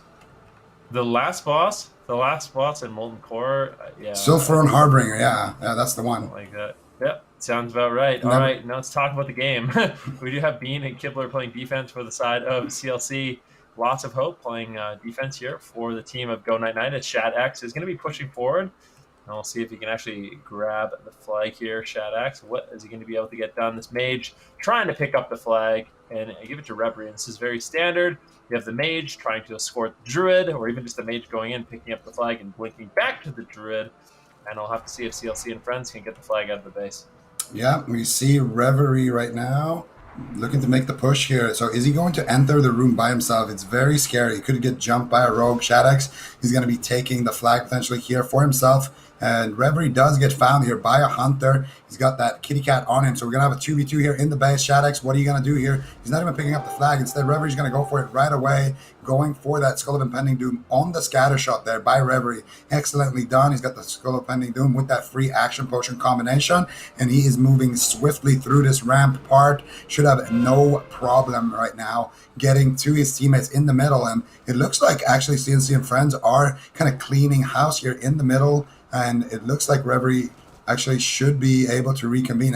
Mid-fight is somewhat close. There could be some players collapsing onto Reverie, but I do think for the most part he should be fine. There's a decent amount of distance, but he does get stunned here by the concussive shot proc.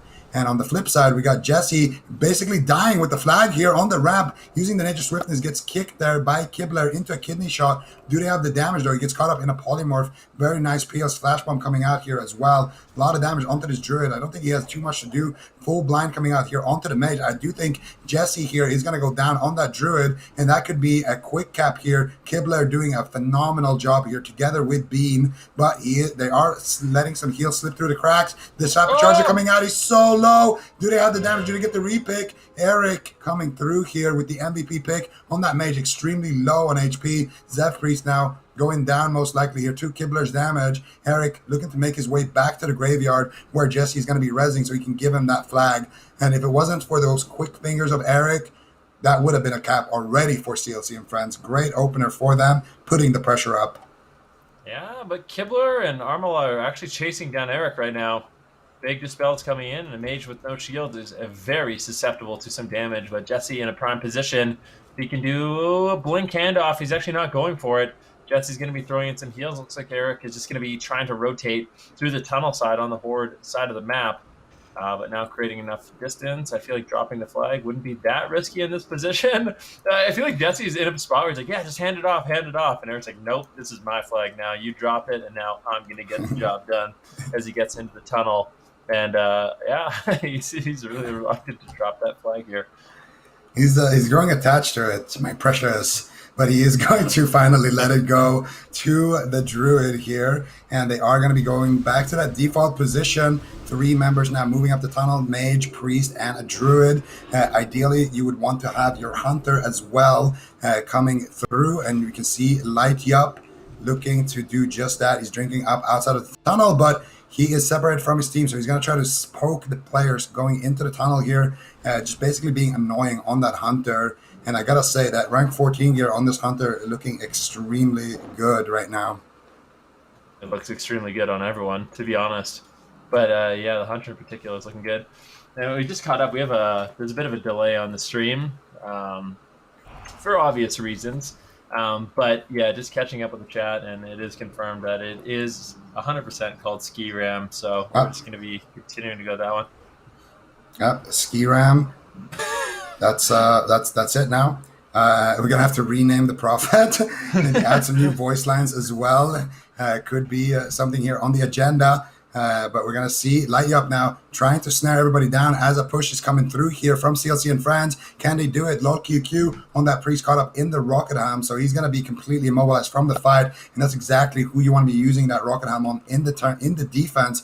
But on the opposite end here, you can see Bean just cleaning up here on the ramp, so should be no problems whatsoever for Reverie to just stay alive on his side of the map. And I would say Jesse is the one who is most pressured at this point in the game. No, I mean, there's no question about it. Reverie's been looking very, very healthy. I mean, he's have to reposition himself a few times on the map, but there really hasn't been that many close calls. It looks like lots of hope. He's going to be able to cut off Reverie. Gets the cheap shot. Now, does he have the damage to actually take him down? Bean and Armala are there to actually help him out. Dookie as well is going to be backing him up, and it looks like Reverie should be completely fine with his team. Now, once again, just cutting around, but there are a few members of Go Night Night still in the Alliance side base, but it seems like for now, CLC and Friends are just going to be looking to avoid that fight. If we look at what's going on with Jesse right now, and the team of Go Night Night on defense, they're looking completely fine. They actually get With the Wrist out. With the Wrist is likely going to be forced to actually jump down here. It's leaving Eric for a 1v1 against this warrior, but With the Wrist is just looking like a one-man army, not afraid at all. Going for the intimidating shout, still wants to try to get in position, but there's no way. This is a matchup or a fight that he's going to be able to win. But now finally getting a little bit of backup. They're really slow. I feel like they should have just taken With the Wrist down. And now there's actually a position here for CLC and Friends to make an offensive play. Yeah, and With the Wrist did use his free action potion there. So small victory, Kibler. Going for that sprint, looking to push in here into the enemy territory. He's about to reach that druid right now, has his evasion active so he can't get bashed, and now finally he's going to be digging in those daggers into that druid. And the hunter is there doing a decent amount of work here, vanishes through, but he does have the flare on him. He takes a lot of damage here. Flash bomb coming out from Kibler, not afraid to just throw those out like free samples, and full blind coming through here onto the priest. Do they have a kidney shot here for the druid? If he shifts out to dispel it, that could be big. Kibler I think he's actually going to survive right now. The rest of his teammates reconnecting here with Jesse, and now he's out of form. This could be big here, but they need some actual casted damage. They only have a bunch of melees right now, but there's a kidney shot onto Jesse. Can they do the damage here? Lazarok loads up a big Chain Lightning Elemental Mastery combo. And can Reverie get the cap? That is the question right now. Eratrius picking up the flag. Reverie not going to be jumping down just yet, waiting to see what's going on. He trinkets out of a stun into a flash bomb. He gets the title charm, but he could be in a little bit of trouble here, Reverie. Oh, they just left him. They all jumped down. Referee's getting absolutely soloed. This is a complete disaster for CLC and Friends. Revelry finally getting the rocket helm off, but that was such a close call. I mean, Reverie got left all alone. That could have easily resulted. If he didn't have the Goblin rocket helm equipped and off cooldown, Reverie could have easily fallen down in that situation. That would have been an absolute nightmare for CLC and Friends, but luckily they're able to hold on. But this Rogue's still in, a decent position. He's going to be going for the 1v1 once again to the 1v2, getting the sap on Arimala. Now actually going for some damage on Reverie, but I think he's lost hope, and he's not going to be going for that fight. Looking for a re-stealth once again here.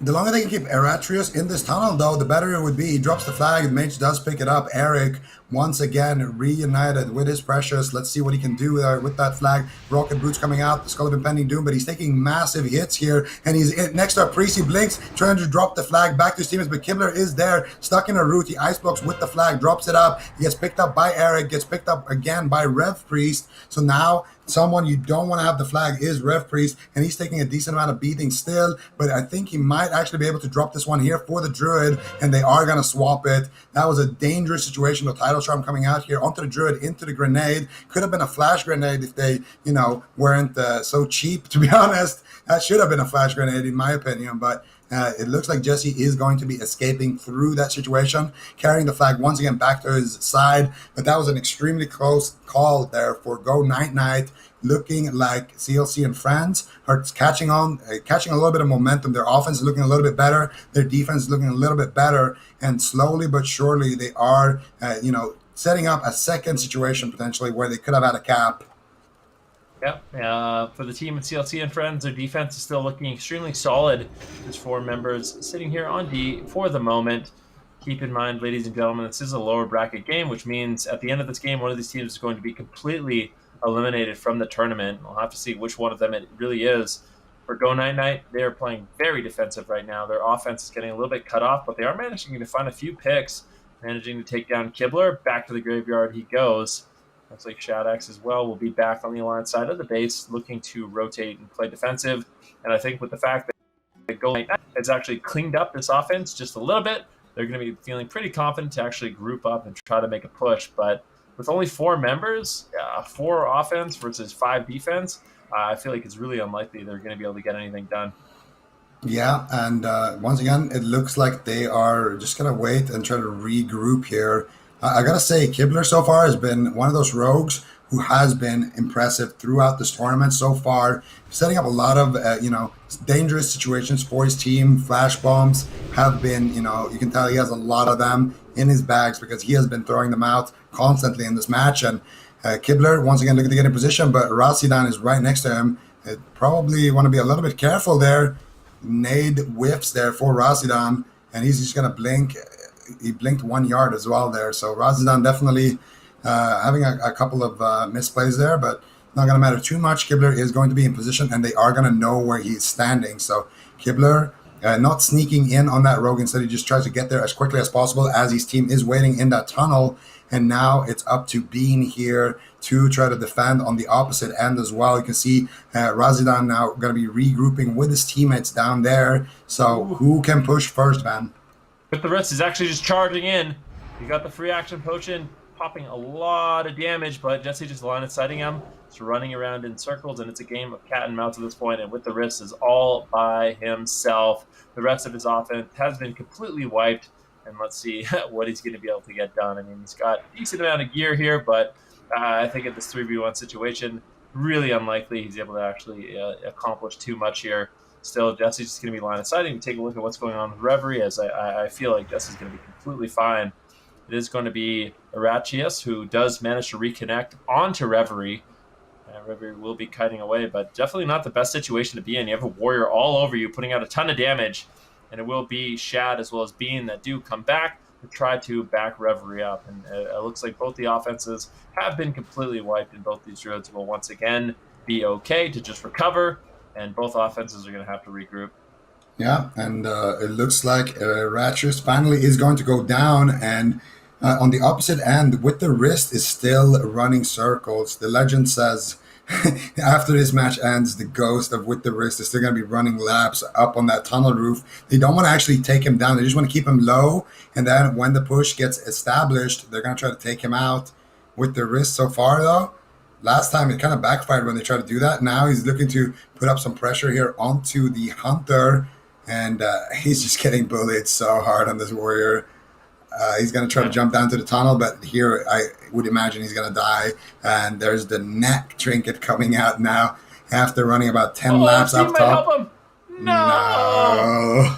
That is the worst feeling. That's got to be a familiar feeling for him as well. But yeah, just being stuck there, getting absolutely bullied, and then finally when your team is about to help you, you just get taken down. But Kibler actually making a charge here. Scarborough as well, the Elemental Shaman.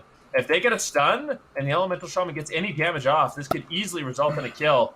You just have to actually get it. Eric is there, though. But this is looking good for CLC and Friends. They have 4 people versus the 4-person defense. The flash bomb comes in. Big damage onto Jesse. Jesse, I don't know how he does survive, but he won't be able to survive for much longer. And now there's an opportunity for Reverie to potentially get the flag. And it looks like he will end up doing it. Nicely done there by Reverie, going down immediately afterwards. And that will be a 1-0 lead for CLC and Friends.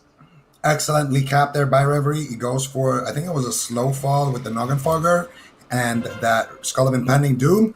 And he just jumps down, gets the flag cap exactly the way he needs to do it. And of course, immediately getting erased by one of these Ellie Shamans right after. These Ellie Shamans have really been the big kind of momentum swing. If they can ever connect on that flag carrier, it is so important for the team that does that, because the Ellie Shaman just have so much magical damage, which doesn't get reduced by things like bear form, you know? So definitely been some big plays coming out of these guys, big crits as well, especially with spell batching. If you pop that Elemental Mastery, you get a 100% crit chance on your next spell. And of course, if you cast Chain Lightning and you batch Earthshock at the same time, that's going to be a double crit.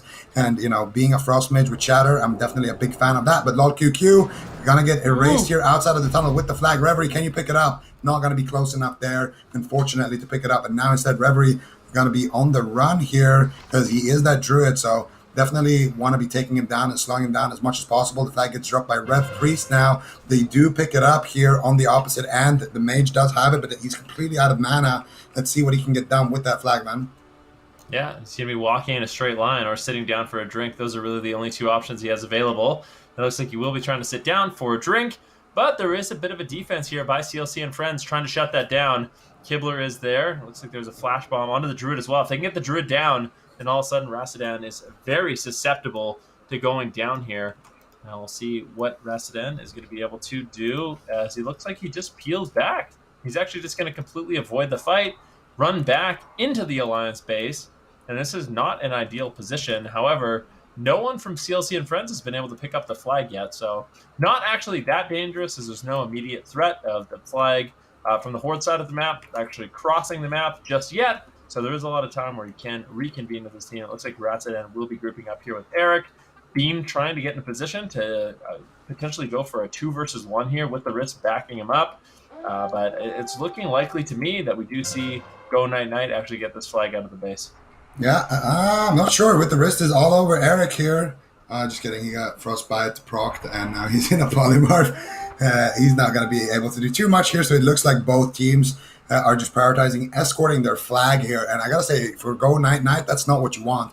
You want to be pressuring Reverie as much as possible and make sure that Reverie is not crossing that map, because you are the team that, you know, would benefit the most here from that speed cap scenario. Eric gonna drop the flag here for Jesse, and now if everybody can collapse onto Reverie, this could be massive. Reverie's gonna need to make some cool jumps here, make sure that he can stay alive. Rev Priest charging for him. Does he have a rocket arm? Does he have a mind control cap? Does he have anything? Flash grenade comes out, but he whiffs it. At least he used it though.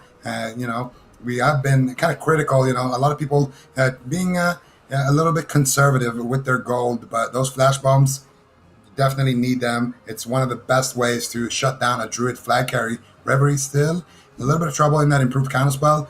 Thinking about going for that leaf in the leaf hut, but he's gonna decide against it, and instead he's gonna try to do the graveyard jump here. Of course, we're gonna be paying close attention to see if he can make it, and he is going to be making that jump excellently.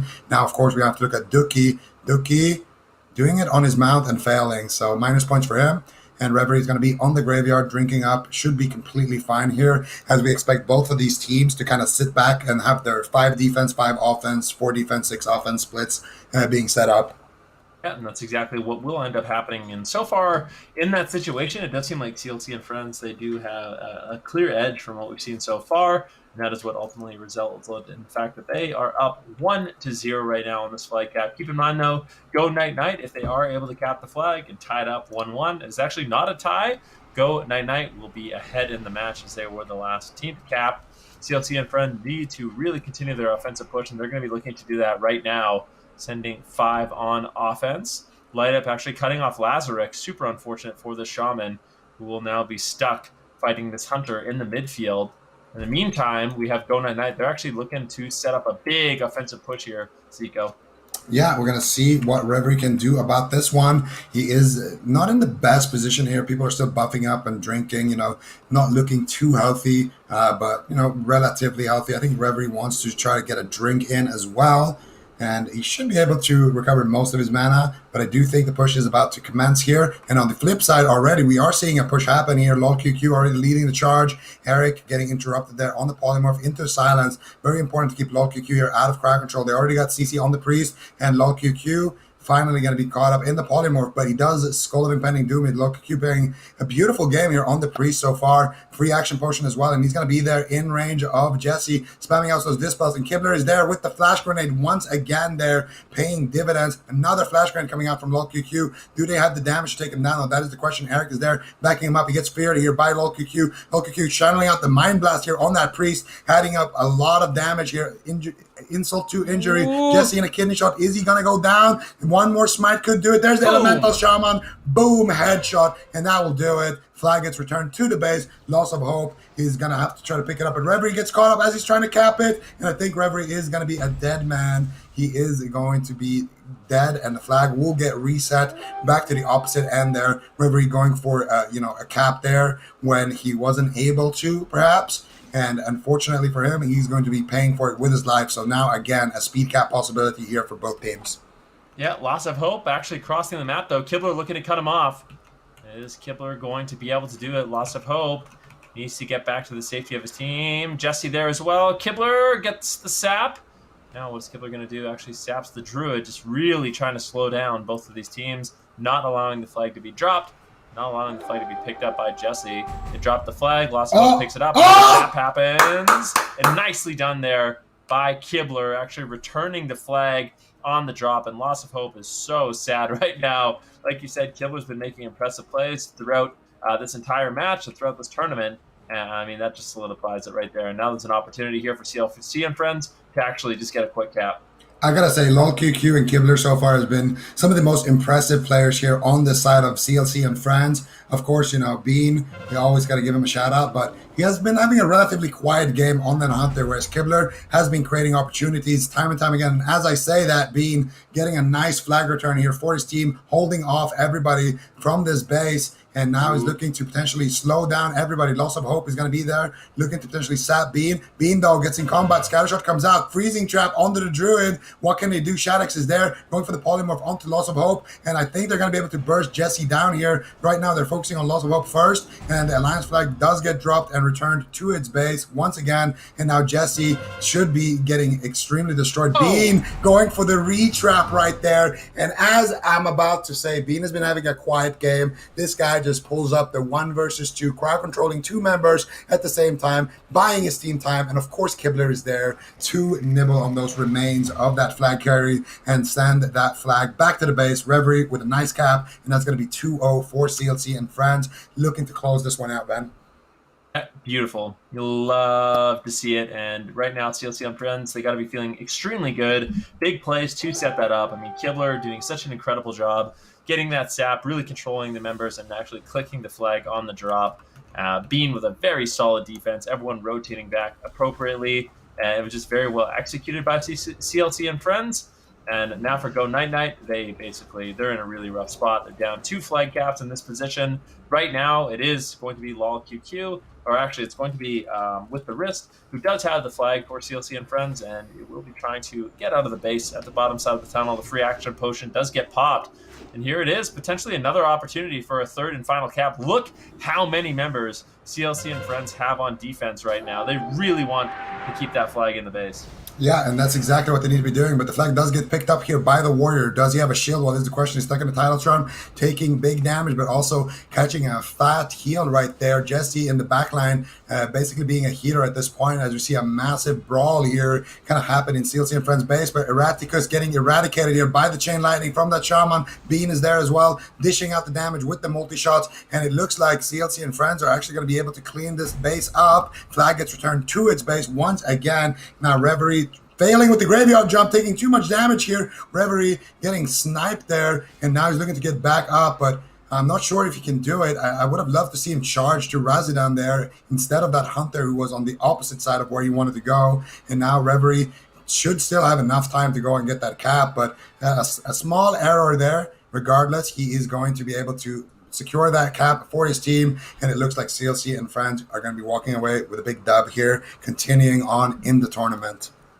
Yeah, very impressive performance from them, and unfortunately for Go Night Night, they will be eliminated from the tournament. CLC and Friends, incredibly good game coming in from them, a 3-0 victory, and honestly, a lot of impressive players on that team. Kibler, for me, MVP of that match, just a really, really well done. The next matchup we do have is going to be another lower bracket game, and with that game, we will be having Fun and Flirty going up against Demons. Now, Demons is another one of those squads, Zico, that has been trying to kind of implement that 10-person turtle strategy. I gotta say, they have been making good strides as well in their turtling ways. So I think this is the team that's going to be able, if anyone is going to be able to dampen VC, I think these are the guys to do it. And I'm excited to see that potential matchup happen if Demons can make a run through the lower bracket. But the question remains before that, can you have fun and flirt your way to victory against Demons? I mean, I guess that really is the question. We'll have to see. I mean, actually see in the round of 6, we have 2 teams waiting in the wings as well. Protect the Lumber, they are going to be going up against CLC and Friends. And then, of course, there is Squoke Pid, and they're going to be playing the winner of Fun and Flirty and Demons, which is going to be our next game. Fun and Flirty, they look like a solid team. Like you said, we got some questions, I guess, regarding what kind of strategies they're going to be implementing here. But for Demons, this is a squad where basically what happened is their Druid was unable to make it at the last minute, wasn't able to actually get into the tournament. So they had to kind of, pull out some miracles, try out some different things, and they're actually one of these teams that has been having warriors with the flag, really focusing on that 10-man fight. And then actually we saw yesterday them actually rotate the flag between their warriors depending on who had shield wall available to make them extra strong and difficult to take down. And it was looking really good yesterday. They definitely improved from the beginning of the day to the end. I think this is one of these teams that could definitely make it deep in this tournament. And I would say, on paper, I think Demons has a bit of an edge against Fun and Flirty. I would say so. I mean, if I was a demon and someone tried to flirt with me, I don't think I would care too much. I would probably just be attracted to other demons, most likely. So I feel like I would probably just win by turtling. No. Are you face palming right now, man? I actually did, yeah. I actually had to face palm there just a little bit. I'm sorry. It's so hot, man. Like, I don't know, dude. I might need to go ski ramming after this game. Skram. I think it's Skram. Is yeah. Word on the street is it is a Skram, not ski ram. So I think that's a mistake I've been making for like a literal year, and I corrected myself. But here we are, getting the information, and yeah, today's been good. I think actually, are we at the point where we know our top 6? I think there's one more game. One more game we do know our top 6. Yeah. So I think after this game, Actually, this game has top 6 on the line, I believe. So the winner of this game will be making it into the championship bracket, and then we will know all 6 teams. So I think at this point in the tournament, matchups like this are about as high a stakes as there could possibly be, Zico. Yeah, and it's a good thing that you mentioned that. I think we can take a quick reminder here about basically how this tournament is structured. So today we are going to be playing through the entire bracket, and if you just take a look at the actual game format, we're going to have Warzone Gulch, of course, as the map. Best of ones, and then if you lose, you drop down to the lower bracket. That means double elimination bracket, of course. We are right now currently going through some of those matches in that lower bracket. Game duration is set to 35 minutes after the gates open. Gates usually takes 2 minutes to open, so that's going to be 37 minutes on the actual in-game clock that we'll be showing here and there throughout the match. And we got a bunch of tiebreakers in place, but 3-0, or first person to get 3 flags win. If it's a tie, so 1-1 or 2-2, whoever got the most recent cap wins. And if nobody got any caps, then it is decided by killing blows. And down from there. And of course, the actual tournament itself as well is not going to be ending today. So today we are going to be deciding who the teams that qualify for next weekend is. 6 teams. The top 6 from this battle that we're going through today are all going to be qualifying and playing again on Sunday for the prize money and for the glory of being the champion. And the 2 teams that make it to the finals today will each get a bye in that championship bracket. So they will start off their tournament on Sunday with a big, massive advantage. And we've already done the same thing over in Europe. So on Saturday, we're going to be crowning that European champion. And then on Sunday, we're going to be crowning our champion here in North America. So that is what we have left here on the agenda. But now the next game is going to be Fun and Flirty versus Demons Van. And I got to put you on the spot. Who do you got? Demons. I'm going with Demons, 100%. Like I said, I've got a slight bias here towards Faralina Horde. There's no question about it. But I just know these players, they're all super solid. For Fun and Flirty, we've seen some matchups from them. They've done a good job so far, but I still think on paper, just with, pure player skill, I would have to give a slight edge to Demons. But I'll be looking forward to if Fun and Flirty can prove me wrong in this matchup. I think it will be a close game, but I do think that just the pure defense from Demons might be something that Fun and Flirty really struggles against. And I'm going to quickly look at the bracket. Did Fun and Flirty actually get sent down? Let's see here really, really quick. Who did they actually lose to early on in the tournament? They lost to Lumberjacks. Yeah, so they lost to the Lumberjacks. So that wasn't really a turtle team. We'll see. We'll see what they're able to get done. This is their first experience of getting turtle on here potentially. So Fun and Flirty definitely gonna have their gonna plate full here, and I wonder if anyone is gonna be able to break the turtle of Demons. I think VC were able to do it earlier on in the match, of course, but I'm not entirely sold that if we saw a rematch between Demons and VC that it would go that way. I feel like it should still go in favor of VC, but I don't know. I think Demon's turtling game has really it's really just improved massively throughout the day yesterday. Yeah, I would agree with that. I think there might be something going on right here. We are going to have a quick little rematch or a little remake of the game. And just to kind of, reiterate what we've been talking about, Zico broke down the rules quite nicely, I must say. But we have seen a few teams, specifically, thank you, Skram, as well as the team of Demons. And basically what they're trying to do is they're not going for flag caps. They're going for killing blows. So they're all about the team fight. They're all about just getting as many killing blows as possible while protecting the flag at the same time. And that's that's what I expect. I fully expect them to actually try to implement that strategy.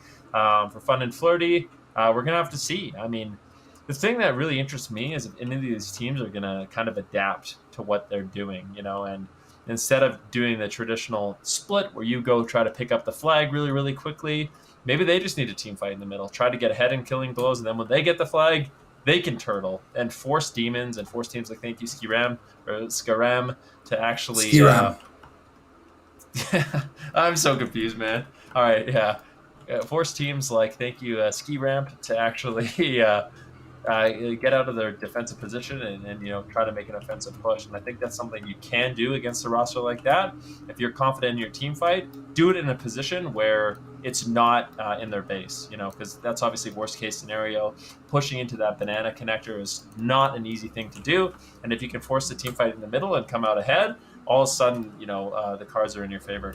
Yeah, absolutely. And that's the thing, though. When you have two warriors carrying the flag and you're going for that turtle strategy, I feel like those warriors are going to be so beefy. They're going to take extremely low damage in general. And also, they're going to have that opportunity to use that shield wall in one of those fights where it's super close and potentially just survive long enough to make it to the graveyard and prolong the fight, or, extend their HP long enough to get a couple of those heals. And with some of the trinkets that are out now from BWL, there is definitely a lot of added defense on those warriors, especially if they have the ranking gear, which Zetox at least does, combined with that basically wannabe battle master trinket that warriors get in BWL. It's extremely hard to actually take them down.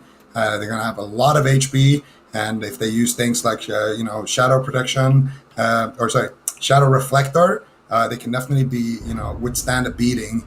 And in Zetox's case, this guy just throws all caution to the wind and just charges in and starts chopping people up with the flag. So it is kind of fun to watch them compared to some of the other turtle teams, because at least their fights are a little bit closer in that regard.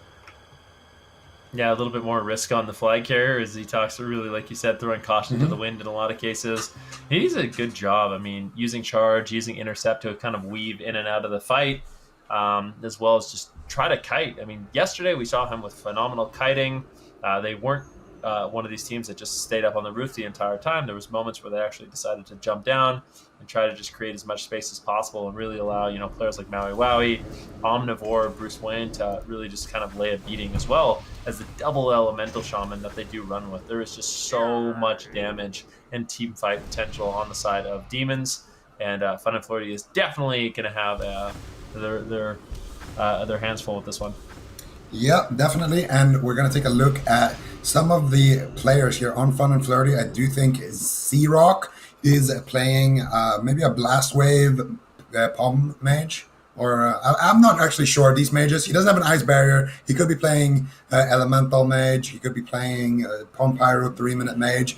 I'm definitely a big fan of that spec, but we're going to see what these players end up doing. They have one mage, though, with that ice barrier. Going to most likely have that improved counterspell in Lapria. So these mages should be, able to do some work here in terms of offense. But I'm not sure if they are going to be able to break the turtle. Yesterday, we also saw Bobka kind of go for some solo plays when the whole team was basically engaging on the turtle. We saw Bobka kind of run around and look for 1v1s against the enemy flag carrier, just staying in their base, looking to pick up the flag and buy some time for his team to potentially reconnect and take the flag from him. So it's going to be hard to break this turtle. I would say this is a hard turtle to break for sure.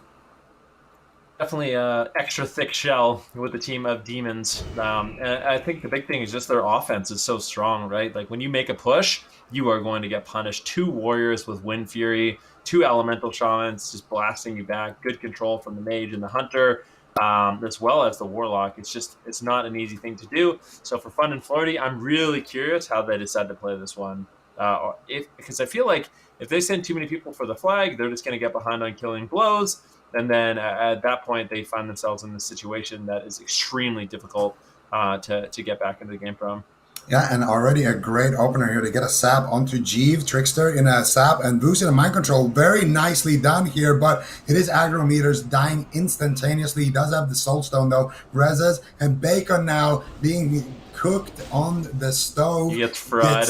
Completely destroyed there in the midfield, and Lapria is going to follow, and this is looking like a fight that Demons is winning right now. It looks like they are definitely fighting their demons, man. Omnivore and Bobka could actually fall here. They're still low. Need to be a little bit careful. Don't want to play too aggressive here. Don't want to fall behind on killing blows. Heal Omnivore. Omnivore actually ends up falling in that fight.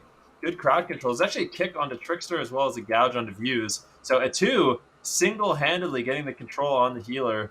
Nicely done there by this rogue. I notice these things. That control on the healers is so important. It's like you've mentioned before in classic WoW, damage is extremely high, but healing is also extremely high. So if you can lock down those healers, you can burst someone down. That's why we do see Omnivore fall. But still, I mean, this fight is quite heavily in favor, I would say, of demons at this point in the game. But still, honestly, Fun and Flirty, they haven't been doing a bad job kind of holding their own, getting three killing blows themselves. But I just have to wonder, at this point, we do see Bruce Wayner, who does have the flag. So there's no one really there to contest them. We have Laps as well, who will be jumping up on near the graveyard side for the Alliance and trying to get into the base. Unfortunately, fails to jump once. Let's see if he can get it. Gets into position. So now, I mean, Bruce Wayner, the Hunter, is definitely not the best person to be carrying that flag. If we see the team of Fun and Flirty actually collapse, which is looking like it's not really going to be possible given this situation, I really feel like we're going to basically go straight back to the base. At this point, Demons, the game is playing out exactly how they want. They're ahead on killing blows. They've regrouped. Bruce Wayner's still not completely safe. Flappy is there as well as Sirak, as well as Ill. So Bruce Wayner definitely could be in a little bit of trouble, but he's just got so much backup from his team. I think it's unlikely we see him go down.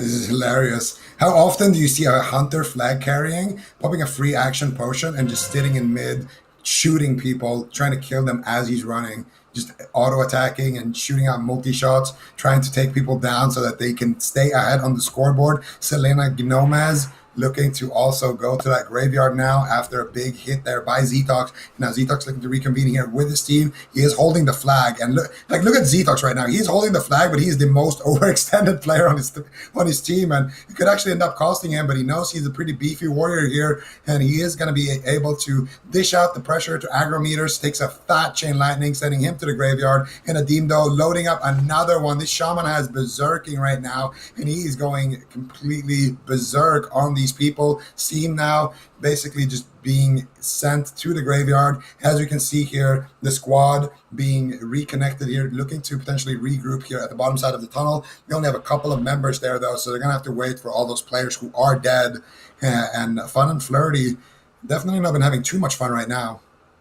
Oh, Sirak trying to take down Omnivore. Omnivore trying to reconnect to his team. He needs some heals. He needs a little bit of help. The mage is trying to take him down. Can he do it? Doesn't look like he's able to just yet. Omnivore actually reconnects. Needs to get some heals, so the powered shield comes in. He's desperate.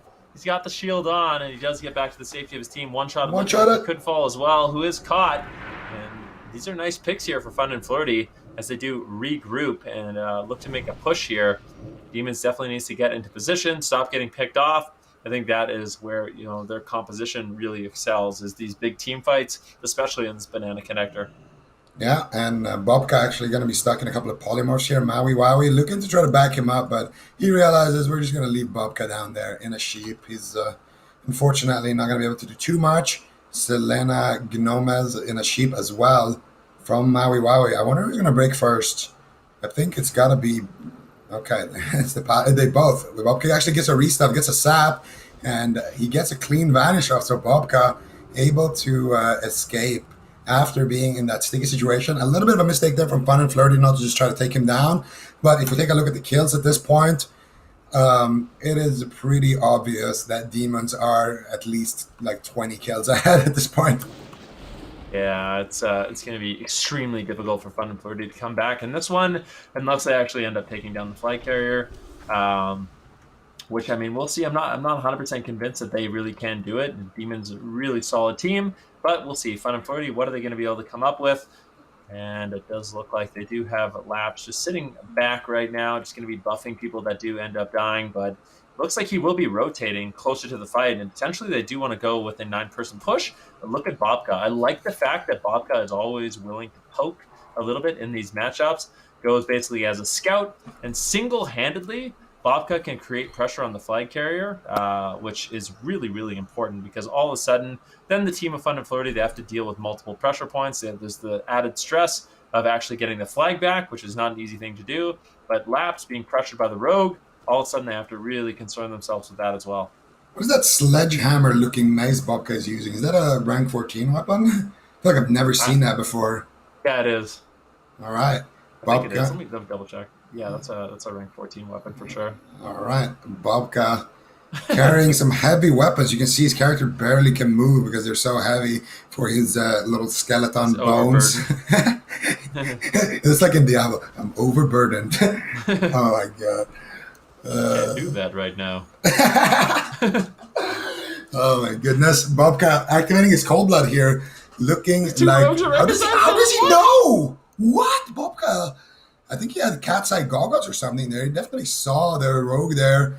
And now he's going to be ducking back here. But look how much time he's buying his team here before the push can come out. Jeeve going for the scatter shot into the freezing trap. Bobka not going to be resisting that one. And E2 actually has The a Thunder entire Fury. team is coming back. They're like, yep, 10 versus 1. This is something we definitely got to set up here.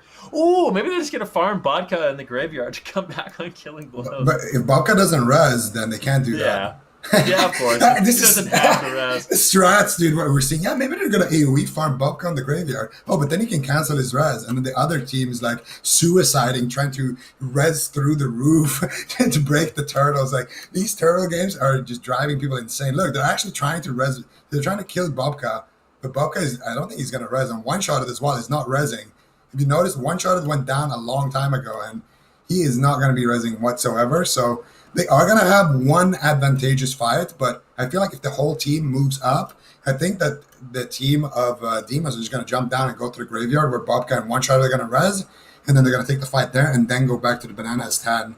So I wonder how long it's going to take Fun and Flirty to realize that these guys are not going to be resing. I mean, it shouldn't take them much longer. It's been over 30 seconds. They put 2 to 2 together, right? But like...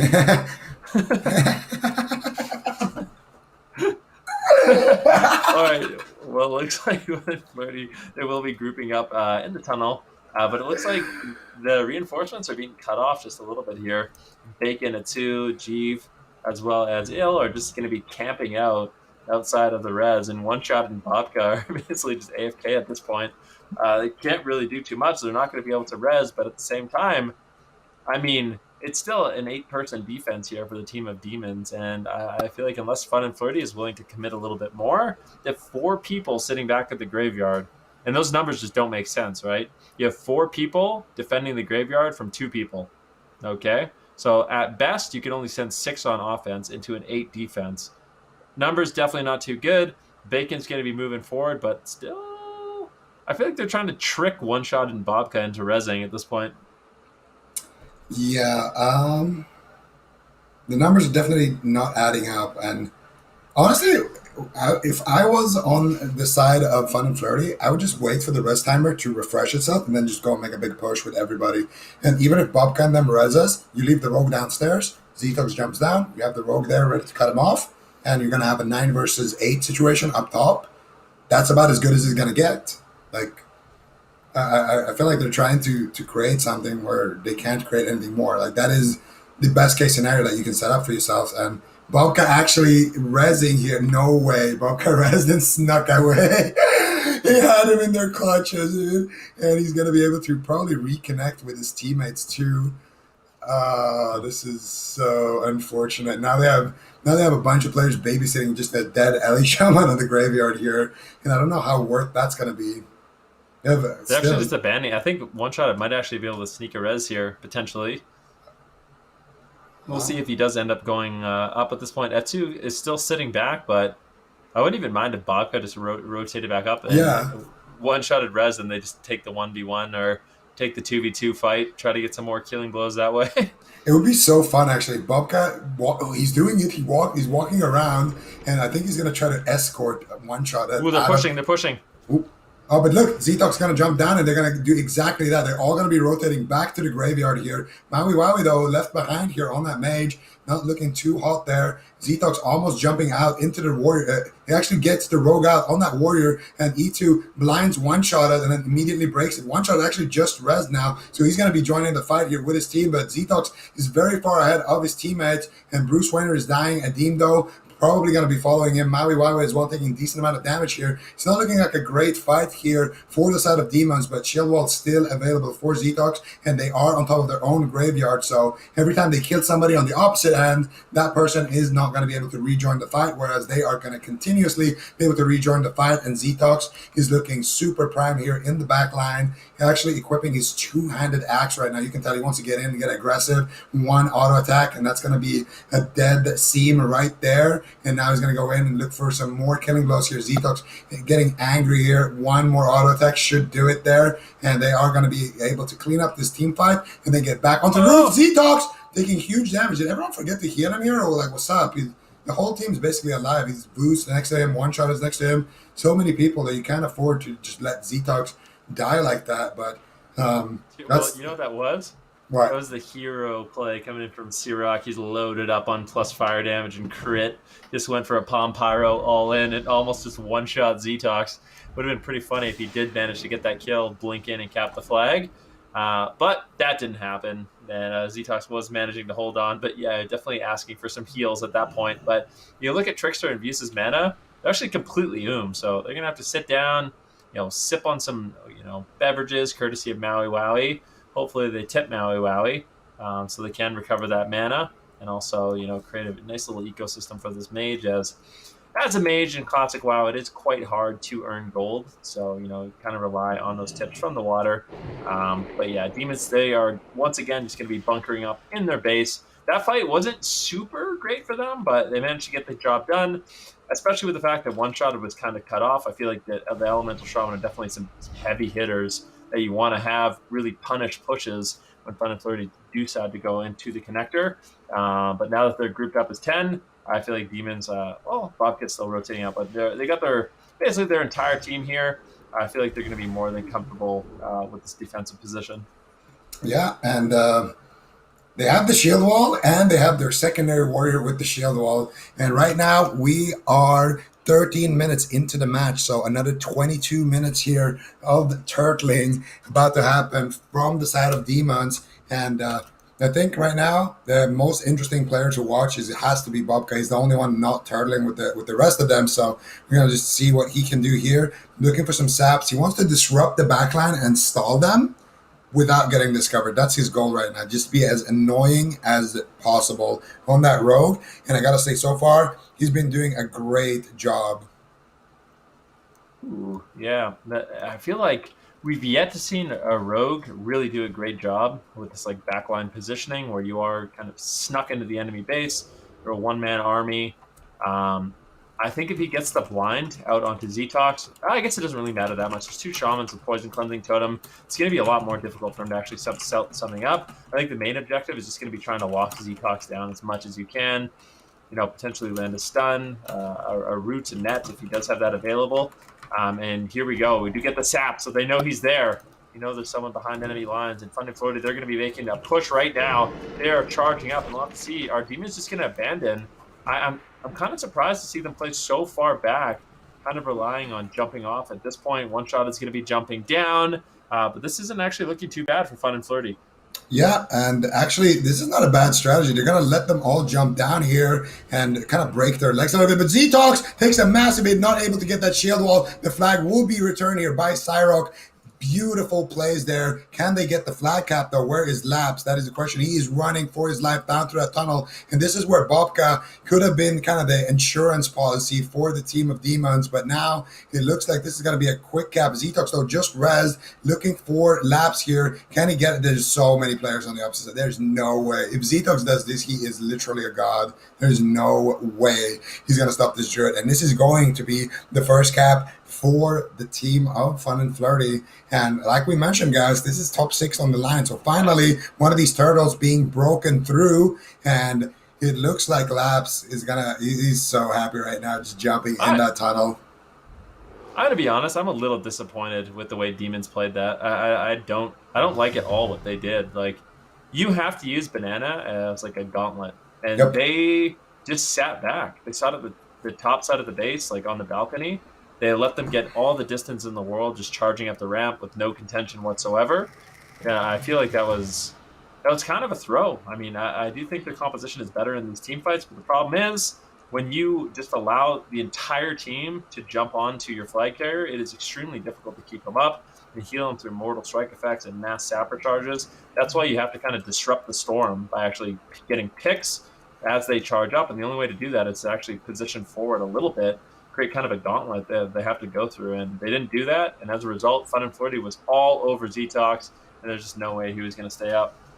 Yeah, I couldn't agree more with what you're saying here, Van. I think they should have played upstairs. They have two LA Shamans. They could have easily made a couple of picks to have that fight going in their favor. They have two shield walls that they could have, potentially used. But Zetox also not getting dispelled there. I'm not sure if his healers were in crowd control, but you really want to try to have somebody quickly dispelling those coils, because even if you shield wall on 25% HP, you're still going to be in a pretty good spot, very likely to survive there. If you are Zetox, that's going to buy you a decent amount of time as well to just kind of soak up damage and be a sponge for your team while your teammates can do a lot of damage and just apply that mortal strike effect. So now we are going to get a standard game though, and we're going to see what they can do here. We did see a similar position here against VC from the team of Demons. They were able to get a 1-1 score after being down 0-1, so they know how to play the flag capture mode as well, but they were going for that turtling strat, and this is top 6 all over, all on the line here. Whoever wins this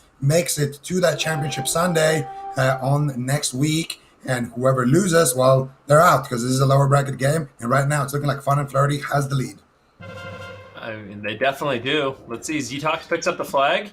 We'll see what Zetox is going to be able to get done as he's crossing the midfield right now, trying to get back to the Horde side of the map. If we look at Laps and where he's at, he is actually at the Horde side graveyard. So they're just kind of waiting for Demons to group up and then likely going to be pushing away.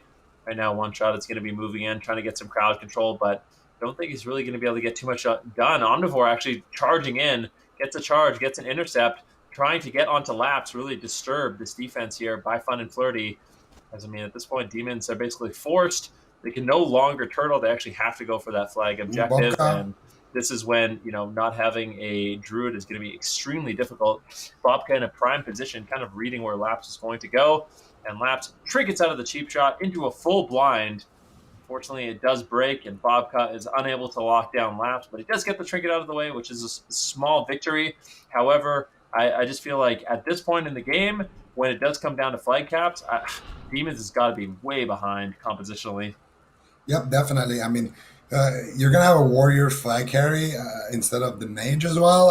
I'm not sure how that's going to go, and Laps at this point is nice and cozy here at the top end of the tunnel roof. He can go back into the base, back up onto the roof. He can go down the tunnel, depending on where his teammates are. But he looks like he's running straight into Bruce Wayne there, and he could potentially get crowd control here. Let's see what he can end up doing. Scattershot coming out. He's going for the Scare Beast. He does force him out of form, and the Warlock is actually there as well. Bruce Wayne and ABAP doing some work here if they can catch him, but they're both caught up in a full fear. Laps running into the base here where the rest of his team is, and I do believe that attack has been deflected here from the side of Fun and Flirty. They're looking to get back onto the roof, but there's people in the tunnel. Then Bruce Wayne is on the opposite side. Laps is getting cornered. Bruce Wayne line of sighting here to not give Laps anywhere to charge, and he's looking for the scattershot. Can he get it? Scattershot into freezing trap coming through here, but there is a priest right there fearing him on that scatter trap. Beautifully done there. The second time actually of the game where LL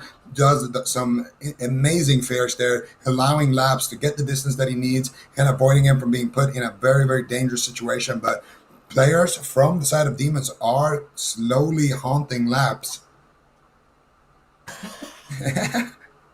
We talked about this yesterday. Do Demons haunt? I think they possess and stuff like that. Anyways, I don't want to be too nitpicky. I like where you're going with that one. Zetox right now is completely left all alone, though. Go ahead. I feel like they haunt, okay? Okay, well, then they do. If you feel like they do, they do. Absolutely. Right now, there's a sap. Bobcat actually sneaks in behind enemy lines. Laps could be really vulnerable. You can see the entire team of Fun and Flirty. They're freaking out. They want to make sure that Laps is not going to get opened on by himself. But right now, they're a bit surrounded. They're playing at the Alliance side graveyard, so if anyone does end up falling, they will have the reinforcements. That's really the nice defensive positioning that you want to have. Bobka might get picked. He's chasing. He's going too far, though. He ends up getting Death Coil and taken down. Laps immediately dispelled out of the Death Coil. And now, looks like he wants to rotate back up. Flash bomb. Get a jump. That is so kidding me? That's the Replay on best that one. pathing. Laps is at the wall. He gets flash bombed straight up the wall, back to the graveyard, back with his team.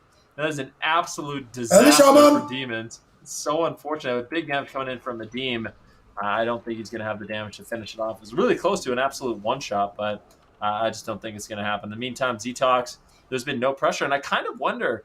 I feel like for Fun and Flirty, this is a big mistake. Like, not sending any offense, I think, is kind of a disaster. I really feel like they should at least send the Rogue to poke Ztox. Maybe he's afraid of the 1v1, but I don't know. I think he needs some sort of offensive pressure. Otherwise, eventually, I think Demons is going to be able to sneak in and take down Laps.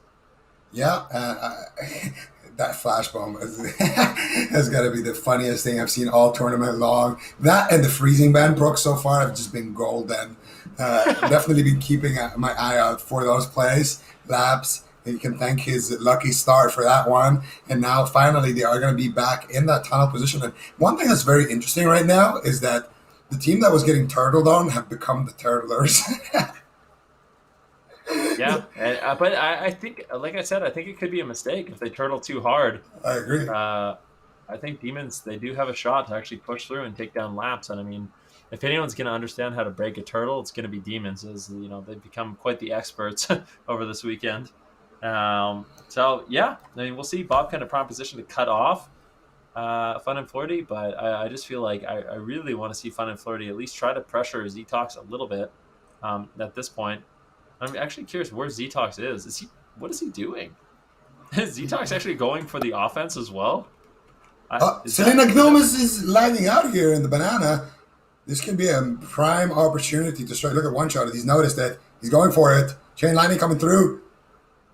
PBC? Nope. They're going for it, man. Why do you call him Selena Gomez? Because one of the productions said that as a joke, and now it's just been stuck in my head. Selena Gomez is going to be Selena Gonzo. Going to be DC'd out of the match here, it looks like. And now they're going to make a push, man.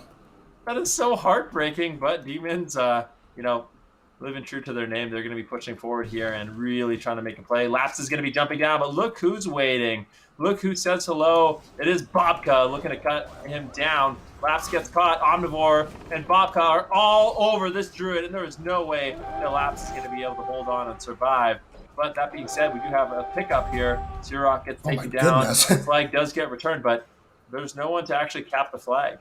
Like, who's gonna bring it back? Well, they need to keep someone on the graveyard now. Slow everybody down who's rezzing, and Ztox not going to be the fastest one. Return the flag. Wait, what? No one has the flag right now. Wait, what? Yeah, I have no idea what's going on. What happened to Ztox flag? I thought Ztox had the flag. Ztox didn't even die. He dropped the flag, and I think they actually just picked it up. Like, I don't know if he was trying to hand it off to Bobka or someone else, but they returned the flag, and now one-shotted. He's going to have to cross the entire map to try to get the flag here. Bobka trying to shut down Fun and Flirty. It does look like Selena Gomez is going to be back into the game as well. So once again, returning to that 10 versus 10. Definitely not an ideal situation to lose your Paladin during that team fight.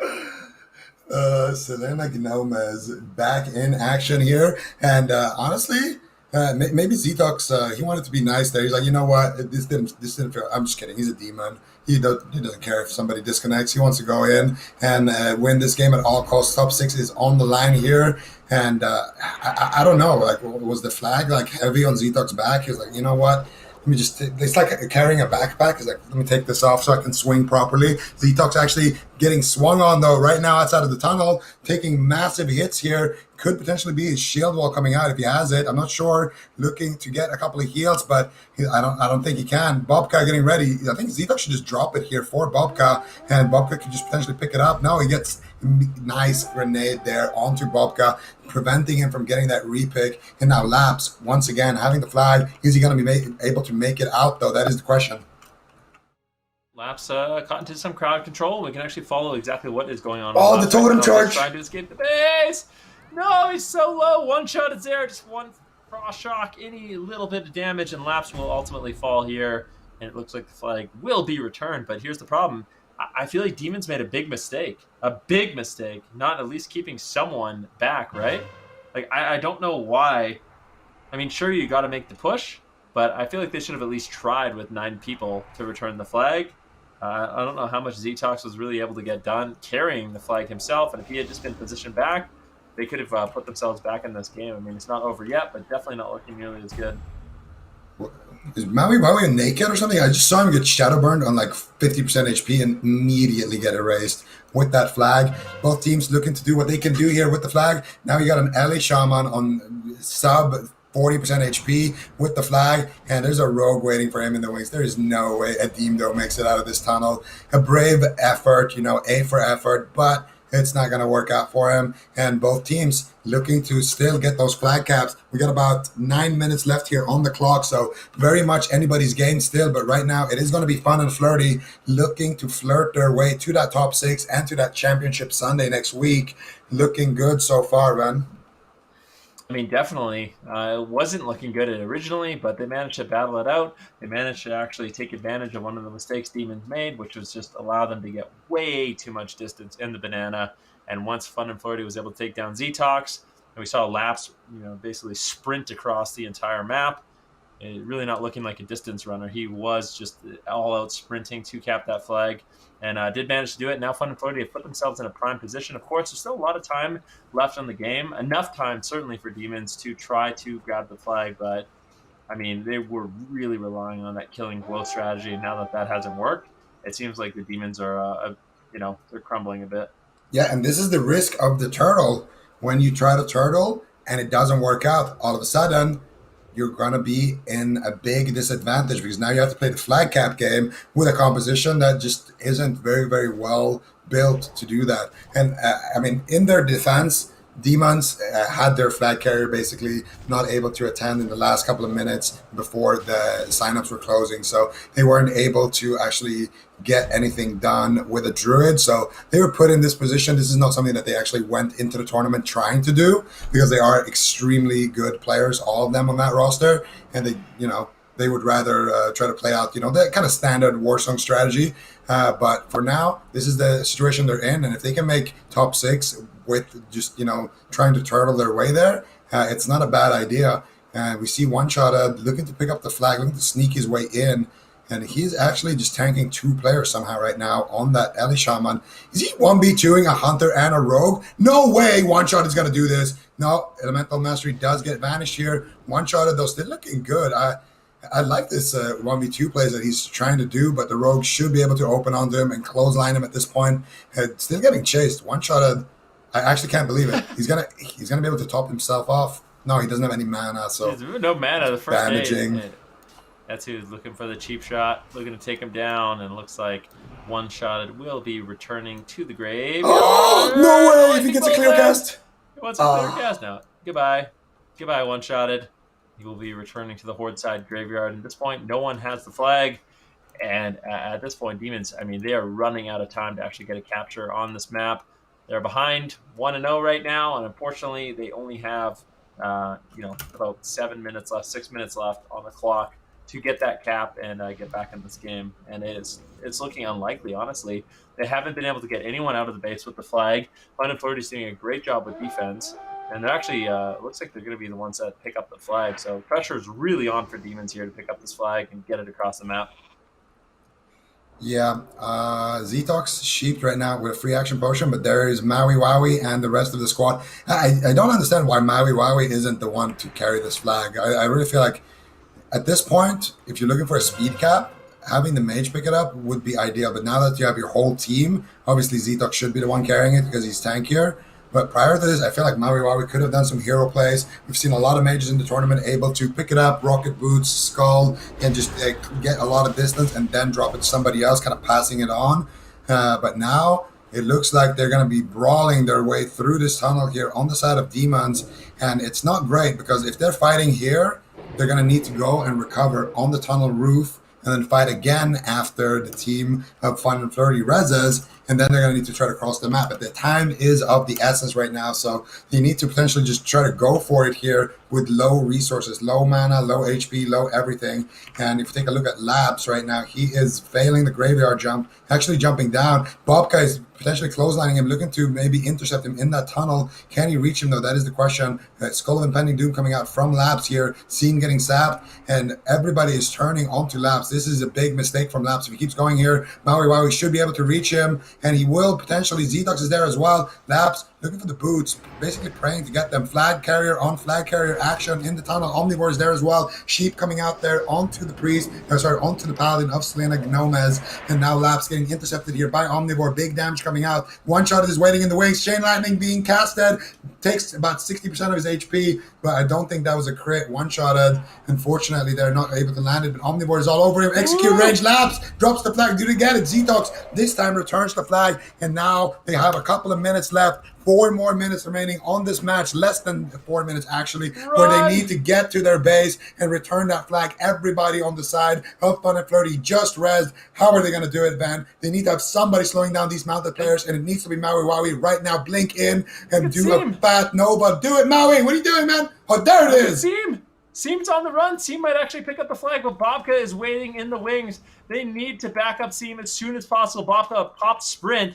He's going to be waiting with a sap, with a blind, with a cheap shot, with a kidney shot to try to slow down this priest. Zetox is running for his life. They want to return this flag. This is such a close match. Is Bobka going to be able to get into position? Seam picks up the flag. Free action potion. He's on the run. One-shotted. Unfortunately, doesn't snare him. Seam is running. There's 3 minutes left on this game. If they can get the pick onto Seam, Zetox is in position to catch. Backfire! Can they do it? One-shotted. He's going for it. Seam with a beautiful title charm, and Selena Gomez in position to actually help him out. And it looks like, I think, Seam is going to be able to actually get to his team. Apex there, Views as well. Too close to call, but Fun and Flirty, they're in panic mode. They need to make sure that they get this flag in the hand of Laps or keep Seams alive at all costs. Bobka's all over him. Seam might want to drop the flag here, but there's only a Warlock next to him. There's just a bunch of squishy clothies here. Views is there healing everybody up. Nice fear here onto everybody. Horde flag does get dropped, gets passed up, gets picked up again by Seam. No one was there. He didn't trust anybody, and now he's going to potentially go down here to the onslaught of everyone. He catches a big heal. I'm not sure if that was the lay on hands there by Selena Gomez, but he is going to go down. Gets picked up by Sirok. Going for the hero play here, and he has the free action potion, and he is running for his life, and I cannot believe it. Fun and Flirty are flirting with death. They're flirting with demons, and we got 2 more minutes, less than that actually, left on the clock, and it looks like Fun and Flirty narrowly escaping a couple of near-death experiences could potentially be able to pull this one off, Ben. Yep, it does look like Seam's going to be throwing a wink towards demons with that one. That was a beautiful play, mounting up and crossing the map, getting the flag, getting out of the base, and keeping his team in the game.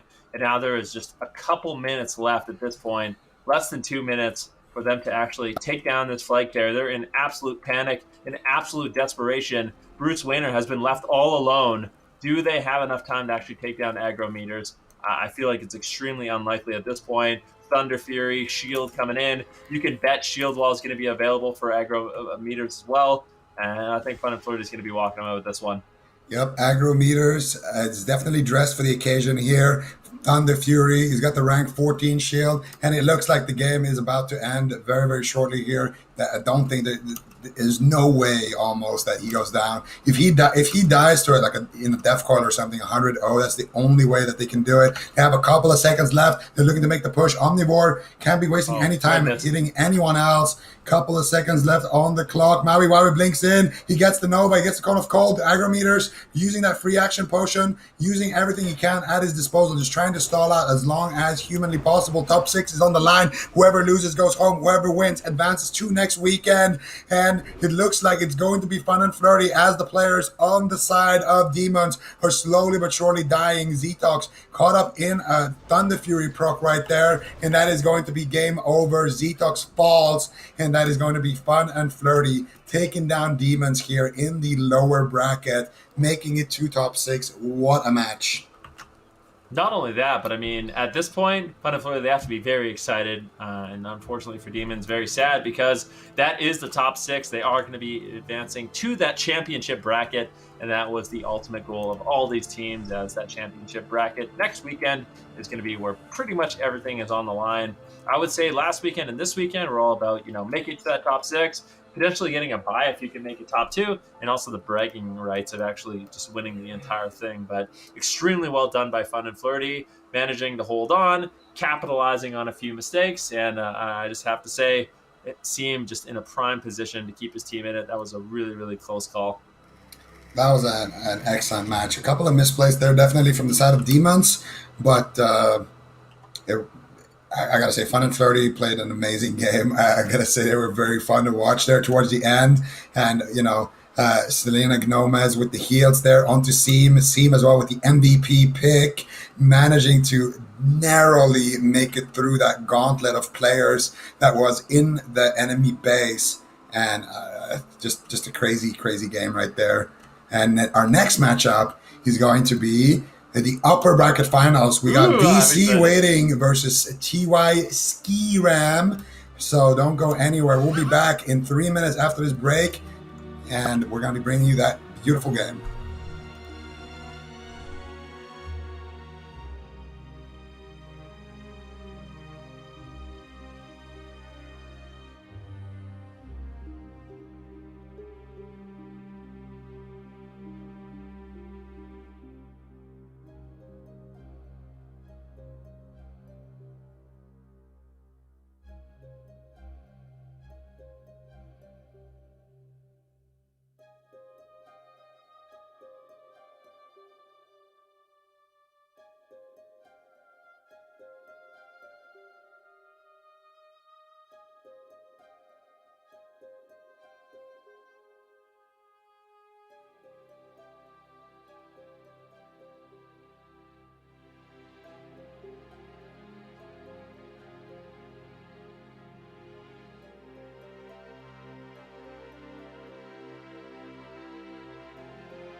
Welcome back, ladies and gentlemen, to the Classic Summer Bowl. And at this point, we got a few matches left here today. This next matchup is back in the winner's bracket, and will be two teams that have not yet lost yet. We do have VC representing the Alliance side.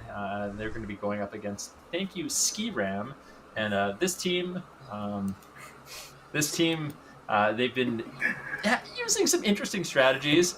They're the only team so far that have kind of had that unbreakable wall with basically the turtle strategy where they stick together as a 10-man unit, kind of like we saw Demons just try to pull off. But so far, Thank You Skram hasn't lost with that one. But we basically had a big question, and is that strategy going to work against a team like VC? Because I think that if Thank You Skram can pull this off against VC, they'll be my favorites to just win this entire tournament.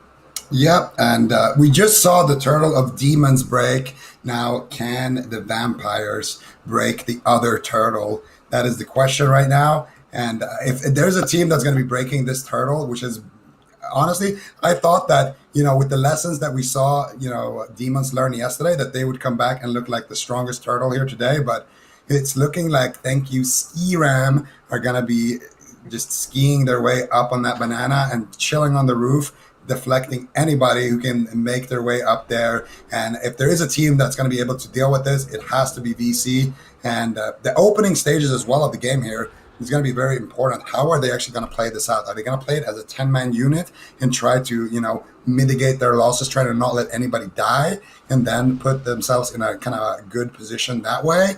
What are they actually going to do here in the start? I think the Horde team has a massive, or actually there's just two Alliance teams. There's no LA Shaman, so I don't know. Maybe they can just straight up win a team fight and then pick up the flag and kind of break the turtle by never letting it happen in the first place. Maybe they will let the turtle happen, and we're going to see maybe a push come through from VC that can be successful. I really don't know how they're going to deal with this, but I feel like if we see the flag get picked up and escorted, and all of the members of Thank You Skram are up on that ramp or up on that roof, I find it extremely hard for VC to break that. Definitely. I mean, so far, no teams have really been able to do it. I think the one thing both of us really want to see, and the one thing I'm really curious about, is if Drexar and OG can kind of, hold the torch to push in. I think what's going to end up happening if we do see Thank You Skram play a little bit too defensive is it is going to be OG who's pulled from defense, and he's going to be one of those mages that does kind of push in, that with the sprints, with the free action potions, get everyone Nova'd, use Ice Block to really disrupt the offensive push and help his team really set up here. But it does look like there's going to be a little bit of a midfield skirmish, and at this point, Yes Master is going to be slipping away, and Dayman playing back on defense, which does mean at this point, it is going to be a numbers advantage here for the team of Thank You Skram. Yeah, and we're going to see that fight kind of breaking down here in the middle. All of these kills could end up making the game, deciding who wins. So very important moments here in the game, and it looks like VC are the ones who are on the back foot in this fight, already losing a couple of members, losing that Warlock. But look at OG using that Ice Block beautifully, Van, and we're going to see him get topped up there. And now the flag does get dropped and returned to its base immediately here by Dayman, who is chilling in a rocket helm right now. Laurenberry going to be picking up the flag for TY Skram, and he's going to be going down that tunnel right now on that mage, looking to make some hero plays for his team. who is waiting on the opposite end? That is the question. Hip has the flag caught up in a rocket helm. No Skull of Impending Doom. Is Hip just going to drop the flag for Laurenberry? He could, because Fearwind is stuck in a poly. Doesn't look like it. Instead, he's going to get dispelled there by Hydrate Yourself, as I take another sip of water here, Ben. Enjoy that water. Laurenberry does manage to get the flag out of the base. At the same time, we do see Yes Master crossing the midfield, getting out of the Horde territory back into the Alliance territory, and that's exactly where you want to be. And take a look at the team of Thank You Skram right now. They are all grouped up, and they are ready to go to that turtle position. If we look at Killing Blows, it is too close to call at this point. If we do see VC just get a few picks, then all of a sudden, I mean, this is exactly what we want. VC, if they can get some picks here, then all of a sudden, the team of Thank You Skram, their strategy is no longer viable. If they're behind on Killing Blows, they have no choice but to be proactive in the match. So at this point, they really have to do a good job sitting back. One pick coming in for the team of VC. They want to get a few more, and I love what they're doing. They're really showing their experience here. They're not allowing the team of Thank You Skram to actually pull back and play full turtle. And if we look at the Killing Blows at the end of that exchange, it is going to be 5 for the side of VC, 5 to 5, as well I think. as 5 for the team of Thank You Skram. So these Killing Blows are going to, I think, dictate the rest of the game. Yep, definitely. And anybody going down now would be massive. Hydrate Yourself. He's going to be sent back to the graveyard, and that is going to allow VC now to have the upper hand. They have one more Killing Blow, and that's going to force Thank You Skram to be the ones who have to push. And they realize that Laurenberry looking to make a pick onto Fearwind. Can they get it, though? That's the question. Big team fight could erupt here in the tunnel if VC. I think this is bad for VC. If they can't get Fearwind out of there safely, I think they could all end up getting wiped here. A big team fight here needs to happen. Slippery taking damage, Drexler taking damage as well. People are rezzing there on the side. They're fighting way too close to the Horde base, and it's looking like VC are getting wiped here. Dayman extremely low. Can they get the Killing Blow? One more attack could do it. He gets a big heal there, gets feared at the perfect angle away from the team, and now it looks like VC is still ahead on Killing Blows right now, but it looks like they're still in a position where they don't want to be, as more and more members just res here for Thank You Skram, and they're looking to push down the players of VC here in the middle. Dust Piece, a couple of more hits could potentially send him to dust. Dayman using a free action potion, trying to disengage Fearwind, getting slaughtered there in the midfield. Slippery as well, Keith Blunt as well, going to be sent back. OG now going in, looking for the block pull. Gets silenced here, and he doesn't have an ice block, so he's just going to go in and feed basically. And now Drexler as well looking to blink backwards here. Can he catch him? Dust Piece looking to load up some big damage, and it looks like Slippery might go down here in the exchange as well. Drexler no blink for a couple of seconds, does use his ice block to get out of that one. Should have his blink ready in a few more moments and potentially get away, and there it is. They're actually going to be blinking back to safety. Now VC looking to re-engage here, and Thank You Skram having are we dead tied on Killing Blows now? Oh, let's count. I'll do Alliance. 1, 2, 3, 5, 7, 11. So it's 11 for the Alliance side right now. Yeah, it's 11 for the Horde side as well. So so now is everyone just looking at damage and see who has done more damage? Are people just trying to go out and fire a couple of arrows, or what's going on here? It looks like VC looking to make a push into the tunnel, and I'm not sure if that's going to work out for them. OG feeding there a little bit when he blinked in is actually what could decide the match. If he didn't go in there, I feel like they would have had one kill ahead, but now does it come down to damage at this point? Who has even done more damage? I really think VC is just going to make a push. I mean, The way I see it is this. If VC's strategy was just straight up to try to get more Killing Blows, there's absolutely no reason for Yes Master to be where he is. Like, I really think they're going to try to group up, and they're going to try to make a push at this point. I mean, having the Killing Blows definitely puts you in a good spot, but I think they are going to be going for that flag cap. And VC, I think, is going to be the team out of all the teams we've seen so far that will make the most convincing push, especially if OG and Drexler can really get deep behind enemy lines. We'll see Hip be pressured quite a bit here. Yes Master is going to be sitting all the way back, which means a lot of this offense doesn't have Mark of the Wild. And I almost wish Yes Master would just at least get to the midfield, so we can buff up his team for this push as the Mark of the Wild is going to be really, really impactful, I believe. But that's not going to happen. VC, 9 members just waiting. Damon, Fearwind, they're going to be waiting for Hip to potentially jump down.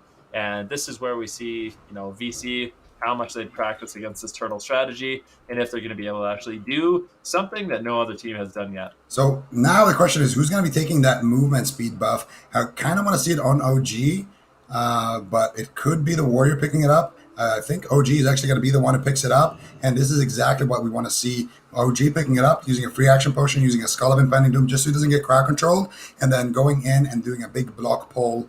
We're going to see if he can execute on that. If he can, that is the recipe for breaking these turtles that, in my mind, should work. And we haven't seen anybody really execute on it perfectly yet.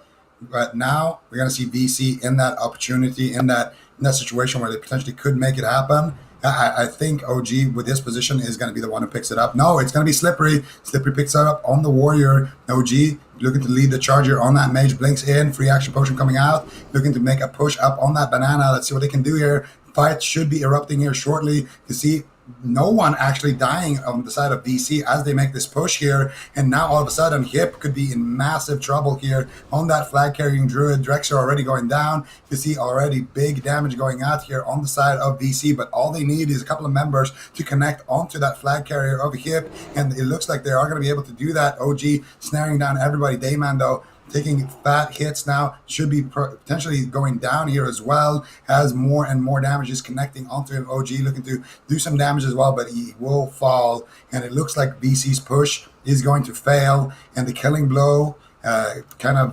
situation is going to stay in favor of it. Thank you, Skram. Yep. Thank you, Skram. They're going to be feeling very, very safe right now. They are ahead on killing blows, and we're able to deal with that push. But I will say, VC, they managed to get the furthest. They actually forced the druid to run away. A few members were able to get there, but the fact that Drexar got picked is just super unfortunate. But that was definitely not too bad. Yes, Master, I hope he actually got buffs on everyone. I think that can actually be the difference in some cases of winning and losing a team fight. An extra resist on a counter spell, or Shadow Bolt or Death Coil, anything like that. Definitely super impactful, but we'll see. VC right now regrouping, and they're going to be looking to make a push once again. I'm not entirely sure that I like Slippery getting the speed buff, but I mean, this is something I feel like VC they're kind of experts in this situation. They should know exactly how to handle this. Unfortunately, not going to be winning that first team fight, and I think the fact that they lost that push and they gave so many killing blows to the team of Thank You Skram that. They basically have no choice. They've forced themselves in the situation where they actually have to try to go for the flag cap, which it's not that bad of a spot to be in, because all they need is one. Essentially, all VC needs to do. We still have a ton of time left in this game. All they need to do is just one time get on Hip and take them down. If they can do that just once, then they'll end up more than likely winning this game, or at least force Thank You Skram to actually try to make a push themselves and get the flag back.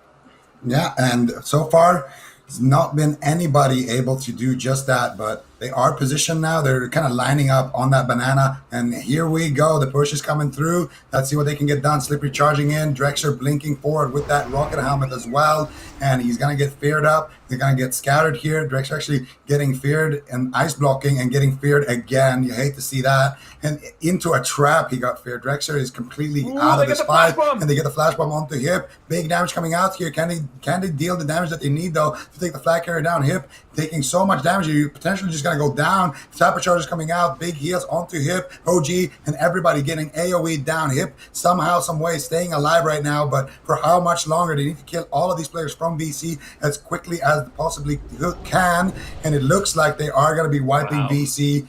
Barely there, but Hip, he was definitely having some close calls right there, man. I think these teams are using like greater fire protection potions at all. If it's allowed, I don't see why not. Yeah, I wonder if it is allowed. It'd be good for these. I'm pretty sure I don't even know how much gold worth of sapper charges was used in that last exchange, but I guarantee you, pretty much every single person in the game used a sapper charge in that last fight, and it did result in, unfortunately for VC, getting completely wiped, and all 10 members of Thank You Skram did manage to survive, but that was a close call. The only member that really matters is going to be Hip, and if they can just do that again, I just can't help but feel like if they continue to make pushes like this, eventually, they're going to crit or they're going to get a little bit lucky, and I think Hip will end up falling. So thank you, Skram. They might, be a little bit scared. I think that's the most scared they've been in this kind of turtle situation so far. Yeah, but I don't think they should be scared when they're. Well, they should actually be scared staring down at the vampire clan here. I'm not sure what they can do. Just position a little bit better. Try to get more damage dealt here in the banana. Usually against all of the other teams, they've been able to fight them in the banana and at least get one or two picks before everyone collapses onto Hip. And in that previous fight, Drexer was completely crowd controlled. He got feared, ice blocked out of the fear, and as he left the ice block, he just happened to get feared at the exact same time. He got feared into a freezing trap, and he was left behind that entire fight. So if Drexer wasn't so unlucky there with his pathing, I do believe that they would have been able to do more here. Scattershot coming out onto Slippery. Let's see what they can do here. This is where they should be potentially taking some members down of VC. Looks like they are going to be able to force the fight here in Banana. Blame Shift looking to do some damage. Slippery is all over him though. And once again, counterspell secured on Keith Blunt. They're going after the healers. Good targeting here. Drexer dropping dangerously low, immediately getting erased. Dayman getting erased out of the fight as well. Keith Blunt now to follow here, like Semic, all of the members of VC looking like they are going to be falling. And once again, thank you, Skram, going to be walking into that tunnel, looking to cause even more devastation in there. Big crits coming in. OG looking to potentially disrupt the situation here on that mage, but he's taking massive hits and he gets slain. Slippery gonna be falling next, and Poker is in a polymorph. I wonder what they're gonna do with him. Try to keep him hostage here maybe, or potentially just try to take him down. I think they should just try to take him down as people are already rezzing. They have that weak card that tells you when the rest timer is ticking, so Poker is going to be dead for another like 20 or 18 seconds, I would imagine, seeing that the other members just rezzed about 10 seconds ago. Yep, and I think that split res is going to be really important for this team. It just basically buys them more time, and at the moment, VC is completely on the clock. There's almost no way they could ever catch up. Well, it's not impossible, but it's extremely unlikely that they would ever catch up on killing blows. So they really 100% need to make sure that they are trying to cap the flag. And I think at some point, VC, they're going to get desperate, and Yes Master is going to have to rotate and actually try to help them win these fights. There has been a few close calls, but I think if Yes Master was there to just throw in a little bit of extra healing just to make the push a little bit more solid, that would be definitely ideal for their team. I think you would still have more than enough time to rotate back and actually cap the flag. That being said, doesn't look like they're going to be going for that right now. Yes Master just going to be sitting back, and when everyone rezzes, just buffing up to make sure they are fully buffed for these pushes.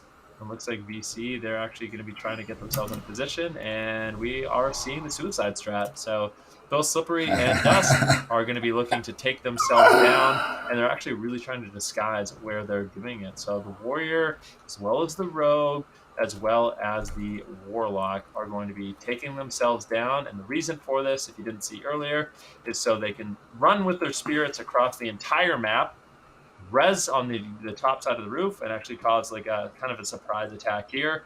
And we'll see. I mean, a Warlock, a Rogue, and a Warrior, definitely more than enough burst to take down a flag carrier really, really quickly. Question is, does Thank You Skram actually know that this is happening? Yeah, they 100% know, because they had a player up there with Imagine nameplates active. Are they sending in somebody to loot those corpses? What are they actually going to do about this? They're kind of flailing a little bit.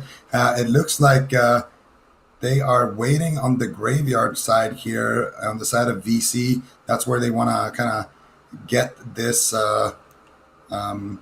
fight going, if they do end up going for that. I would love it if they could send somebody down to actually loot those corpses, but I don't think it's going to be possible. VC picking a good spot to die on, and yeah, I think the surprise attack here, it's not going to be that surprising because they know it's coming, but I do think that it's going to be able to cause a lot of disruption, especially with one of those rogues being one of the players that died. Maybe he can res, stealth, and get some CC going onto Hip, which would allow the rest of the team to collapse on him. And if people try to go and deal with Dayman, well, there's going to be all of the vampires coming out in the night time.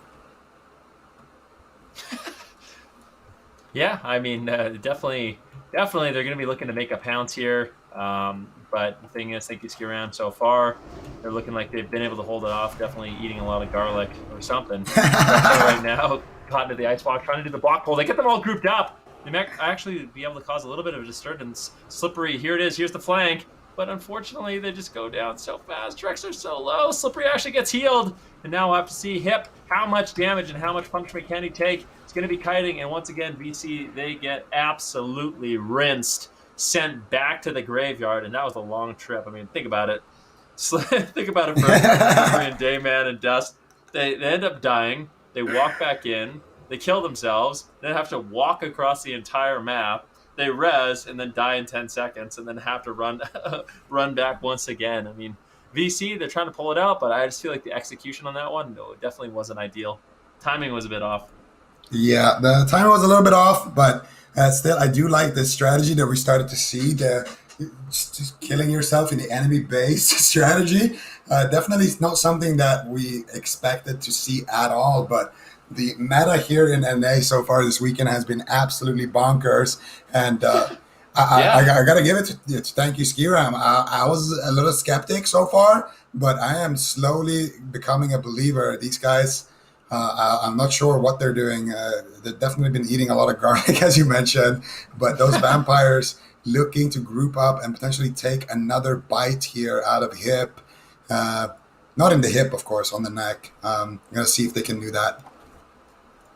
Yeah, let's see what they can do. I mean, VC, what are they going to do? Are they going to try that strategy once again? Did that look better? To me, that just looked straight up worse. Like, that strategy didn't look nearly as good. So, I don't know if they just want to send, like, one person, like maybe Damon, ends up taking himself down and then reses up there and kind of gets into, like, a sneaky position where he can get a sap and try to set up his team that way. But, for VC, it's back to the drawing board. Are they going to try it again?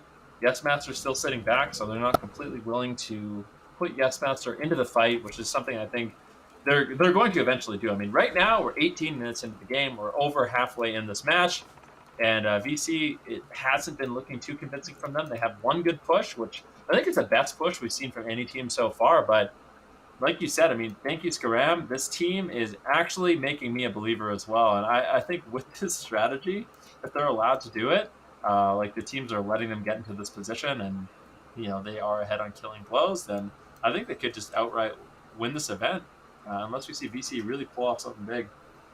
Yeah, I mean, they were really close in one of their pushes, so I wouldn't count them out yet. But I do think that they need to just try to get that same coordination they had on that very, very first push, and that's when they can find those kills. I feel like you mentioned, a couple of more crits, a couple of more, things going in their favor, and that could have easily been a kill. And as soon as that turtle breaks, that's it. And we'll see if they can actually break that turtle. There's a flare down, 2 flares down by these hunters, and these hunters have been so important. Here it is, big push from VC. The Slippery's going to be leading the charge. OG as well. Let's see if he can do it. Silence does come in. Big Novas are all getting controlled. Yep, very far away right now. This team fight is absolutely insane. And it looks like Thank you, Skram might actually fall. 2 members from VC do end up falling first. Dust and Lexemic, they are down. Damon is charging in, but he is being met by Zava. And once again, it is looking like an all-out rinse. VC gets absolutely destroyed. Thank you, Skram wins the team fight once again. They're going to be sending VC back to the graveyard. Drexler falls. Slippery trying to do something, but with Hep out of line of sight and so many members here to defend, I just don't think there's anything he's going to be able to do. Now OG is going to be split res as well as Slippery, and this time is ticking down. There is not that much time left for VC. Maybe 4-5 pushes at max left in this game. If they really wait for all buffs, maybe just 3 pushes, quite honestly. And so far, thank you, Skram. The one thing I really like that they do is they are so good at just picking a target, blowing it up, and as soon as they get 1 or 2 picks, it is so hard to recover in a situation like that in this type of team fight. Yeah, and we are, like you mentioned, 20 minutes-ish into the match so far. We got a match cap set at 35 minutes, so we've already passed the halfway mark here. A couple of more pushes for VC, and they're going to need to make something happen with those pushes. They got a couple of bullets left in the chamber, so to speak, and that is going to be it. This is not a lower bracket match, though, for the record. This is the upper bracket final, so whoever loses here does end up going down to that lower bracket and have the chance to, potentially battle their way back up to the grand finals. So Not the worst position to be in, but of course you want to win this game, because if you win this game, then you are going to be in the grand final. And regardless if you get first or second, you are going to be getting that bye later on in that championship bracket later next week on Sunday for NA and on Saturday for Europe. So definitely a lot on the line here. You want to just make sure that you're already in that position. And of course, both of these teams are going to be doing whatever they can to get into that position. Now, I want to talk a little bit about Yes Master, Van. What do we think of Yes Master? Let's take a look at him right now. He's just chilling here in travel form, not bothered whatsoever here. He needs to just get in the fight. I said that earlier on. I mean, honestly, if VC once again gets completely wiped like that, and it just looks super one-sided, if Yes Master doesn't come help the fight, I'm gonna actually, I'm gonna be absolutely blown away, because I think that is a massive mistake. But they are doing what I said.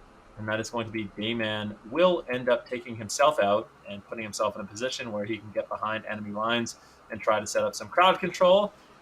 We shall see what Jeff and Hip are going to be able to do. Flair's coming out as well. I don't think they fully realize what is happening, as Dayman, being rogue, pretty sneaky, but this type of strategy is pretty risky. Dayman does end up spawning, and you can see now with this position, he's put himself in a good spot to actually set his team up. And let's see how he does that. I think getting a sap onto Hip is the most ideal, but is there a flare down on him? That really is the question. He is. Hip kind of realizes what's going on, and he's just going to be sitting in a flare, which is going to make it really difficult for Dayman to actually get into a position to control him single-handedly. Yep, and I do like what Dayman is doing, though, so far. Dayman has been very impressive throughout the tournament in general on that rogue, playing a very solid defense, and also not being overly aggressive here, not getting caught, and now he is looking to make a push for his team, and you can see it's just the fact that he is behind them already. He's kind of causing, thank you, Skram, to split up in that banana. And I do think if you are on the side of thank you, Skram, you just want to have Hip right where he is pretty much right now, standing in that flare, fighting with his teammates. And then when Dayman does open, maybe you can have somebody just turn his attention to him. But he does get trapped here. Dayman getting caught up with the Fairy Fire. And Hip is going to have a 1-versus-1 scenario here against Dayman. Dayman using that trinket to get out of that stun right there. Hip now caught up in a flash bomb. Big damage coming out here onto Hip. Dayman gonna fall. OG gets the blessing of protection. Dayman actually getting a couple of heals. Could end up doing enough damage to take Hip down. He's extremely low. Super low. Can they do it? Hip somehow, some way holds on. Fearwind gonna drop down and die to fall damage right there. And this is what I'm talking about. VC have been so close with these pushes. Definitely looking like the best team at breaking this turtle so far. But on the flip side, TY Skram have been a brick wall at this point. And I do think the reason why that push was so good was because of Dayman being there, disrupting everybody, forcing multiple members to leave banana and go and deal with him, allowing his teammates to cross through that banana without getting farmed on the way by those hunters. Ooh, I'm curious to see, are they going to be able to do that again? How much time do they really have left? I guess they do have enough time, more than enough time, to try to pull that off once again. We're about 10 minutes left on the match, ladies and gentlemen. Killing blows heavily in favor of Thank You Skram, which will end up being the tiebreaker if it is 0-0. That means VC, they are on the clock. They need to get a flag cap. Yes Master might actually join the fight. He is. So they got wiped, and I kind of called it. Yes Master, he will be rotating in, so I no longer have to question their decision-making. As hopefully he's able to get out some additional heals. And here's the thing, if Yes Master can just help them push, all he needs to do, in my opinion, is sit back, get some heals out while they're pushing, and then run back. Once they make it, immediately start running back. Run down the tunnel, sprint as fast as you can, and basically just have faith in your team. Just a little bit of extra healing could be the difference in this fight with how close that last one was. Yeah, it's been extremely close calls on Hip twice right now. And I do think with the assistance of Yes Master there, they should have what they need to potentially take Hip down. I don't know what kind of cooldowns Hip has at his disposal, though. But one thing is for sure, they don't have Dayman lurking behind them here in the wings. They're not going to have to deal with that rest shenanigans anymore. We got about 10 minutes, a little bit less than 10 minutes left on the clock here. So I would say 2 full buffed pushes left for VC. They're going to need to make them count as they are buffing up in that tunnel. I actually want to see if Blame Shift can maybe just try to poke them a little bit. Just try to, get any edge here for his team. But now it's looking like VC are pushing in. The free action potions are being expended here. And now they're looking to push up through that banana van. Yeah, they definitely are. OG, oh no! Is more like it. He gets picked. And that, I mean, I would say with OG getting picked, that's basically, if Dust falls too, this push is over 100%. Let's see what they can get done. If it's positioned so far away, it looks like OG will fall. Dust falls as well, and that's the focus fire that I am talking about. OG got absolutely destroyed. Wasn't able to get the ice block off, and I mean, if you lose a member that quickly, especially a key member like a mage and a warlock, there's just no way you can come back in that fight. And now it's going to be VC running scared once again, and this is crazy. This is actually crazy. I wasn't convinced that this was going to work against a team like VC, but it's going. It looks like it's going to work. There's been so many close calls, so it's really hard to completely call it that way. But I think Skram, they're just outright destroying them in these team fights. And I mean, sure, they have a positional advantage, but they are doing a great job with the strategy. Yeah, there's definitely a couple of mistakes happening from the side of VC, and Drexler not being in one of the team fights, OG going down there, when they did that rest play, they immediately got picked off. Just a couple of errors there individually from some of the players, and that's all it takes for a push like this to go sour very, very quickly. And right now they have, I would say, at least one more perfectly fully buffed push. They're waiting for their free action potions, which were used in that last push, of course. Almost pointless to push without those. So they're going to be waiting for those cooldowns. Yes Master is there buffing everybody with that Gift of the Wild, and they're going to be buffing up everybody with Torch. Yes Master here joining his team in the fight, looking to get a couple of heals out, and no speed boots in the tunnel, so they're going to have to do without them for now. Might respawn by the time their free action potions are coming off cooldowns. But one thing you got to commend VC for is how quickly they're back in position to make another push. As soon as that free action potion is ready, they're there. They're ready to immediately pull the trigger and waste no time to give them as many attempts as possible in this match. They play the opening stage of the match as well, better than anybody else so far. And those speed boots in the tunnel are spawning once again. I'm assuming they're going to give those to Slippery again. I'm not sure if OG will be taking those for himself. Looked like he kind of wanted to last time around, but was not allowed or able to. I'm not sure. Regardless, the push should be happening very, very shortly. Fearwind actually looking to stay down on this push. So they would rather have Fearwind staying down, crowd controlling Hip if he does drop down, and then have the Rogue Dayman pushing with them in the actual fight. And I do not mind that decision. Fearwind is very disruptive on that Hunter, can do the same thing as the Rogue, and it's not like the Hunter can stand in banana and shoot people, so he's going to be more or less useless, whereas a melee, like a Rogue, can just use his sprint and try to get there very, very quickly and do a lot of crowd control on the healers, do a lot of damage on the flag carrier. Yep, and here it is. I'm going to be following OG for this next push, and let's see what he can get done. I think he's going to be the one that's kind of leading the charge, and if he can get that Nova off, if he can get the Ice Block off and really cause a distraction, cause a disturbance within the ranks of Thank You Skram, I think that's going to be the chance for VC to actually go for it. And like we kind of mentioned, there's only a few minutes left in this match, 6 minutes to be exact, maybe a little bit less. So that does mean VC only has a few more tries to try to get it done. OG in position, free action potion, and that's going to be the rocket boots as well. Blink, let's go, OG. What is he going to be able to do? Uses the ice block, and he is just going all in.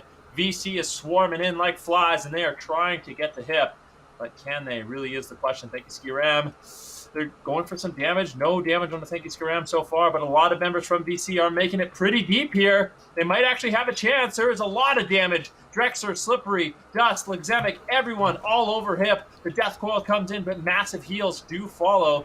Hip with the bark skin, just trying to kite back to his team, but this is such a great push from VC. Hip gets caught into the flash grenade. It breaks. The Fear coming in. VC's members are falling. Lexemic falls. Keith Blunt might fall as well. They just need a little bit more damage on the Hip. Another flash grenade, but there's just such good crowd control from the team of Thank You Skram. Fear's coming out. Massive damage. Novas, snares, And once again, VC gets knocked away, sent back to the graveyard.